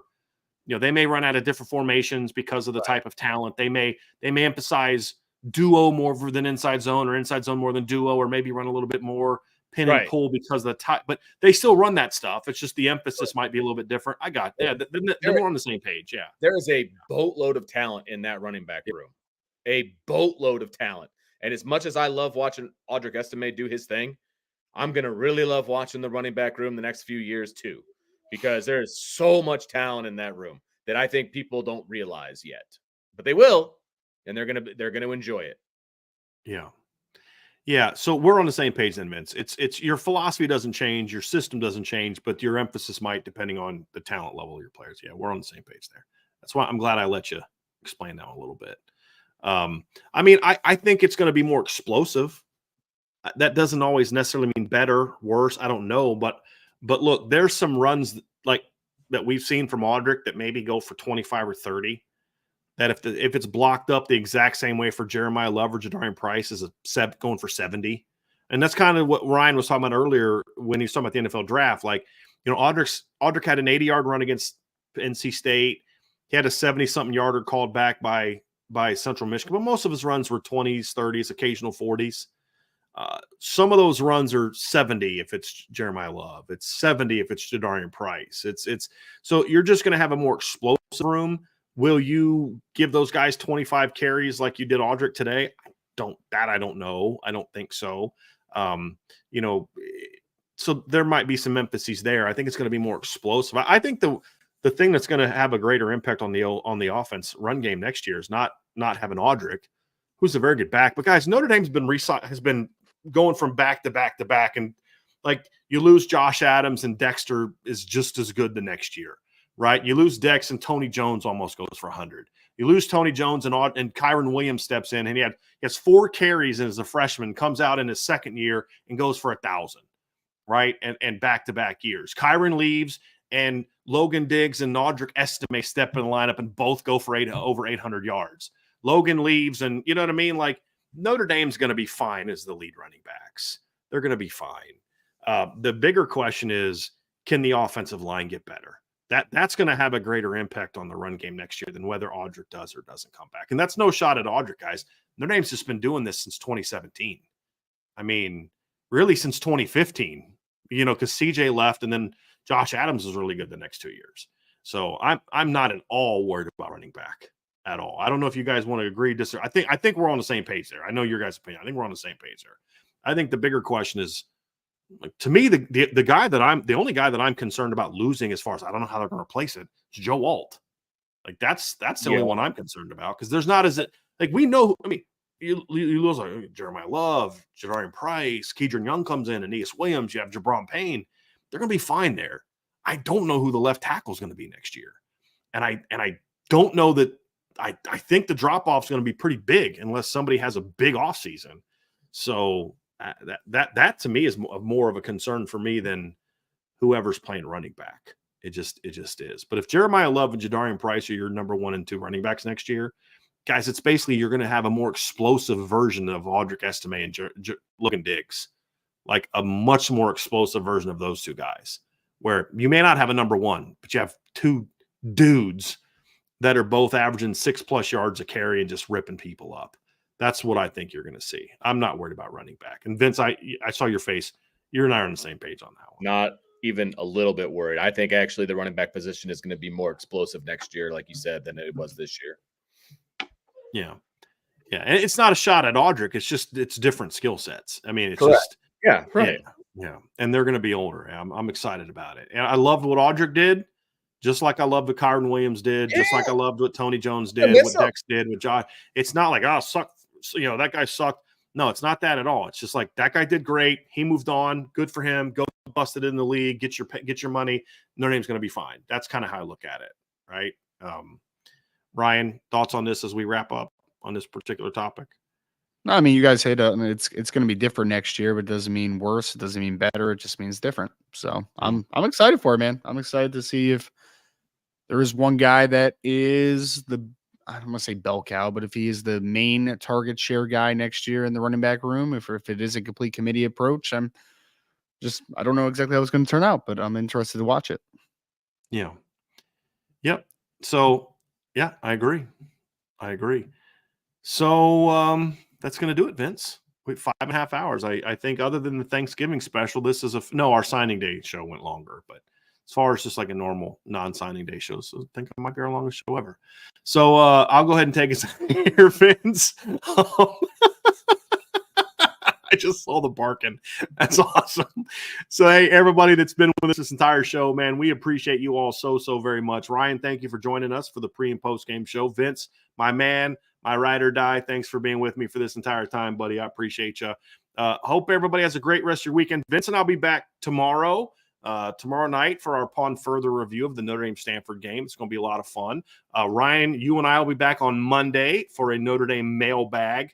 And be ready to rock and roll. It's going to be an interesting week. We're going to have a lot of wrap the season up kind of conversations this week. And, we'll find out who Notre Dame's bowl opponent is going to be in about 8 days, right? So it'll be next Sunday. We'll find out who Notre Dame's bowl opponent is going to be and have plenty to talk about then. So for Vince and Ryan, I'm Brian. Everybody, thank you all so much. We appreciate you. If you have not already done so, hit that like button, hit the subscribe button, hit the notification bell. Give us a 5-star review. Greatly appreciate it. If you have not done so, sign up for the message board at boards.archbreakdown.com. But as always, guys, we thank you all so much for being with us. We love this IB community. Thanks for joining us. We'll talk to you guys again very soon on the Irish Breakdown Podcast.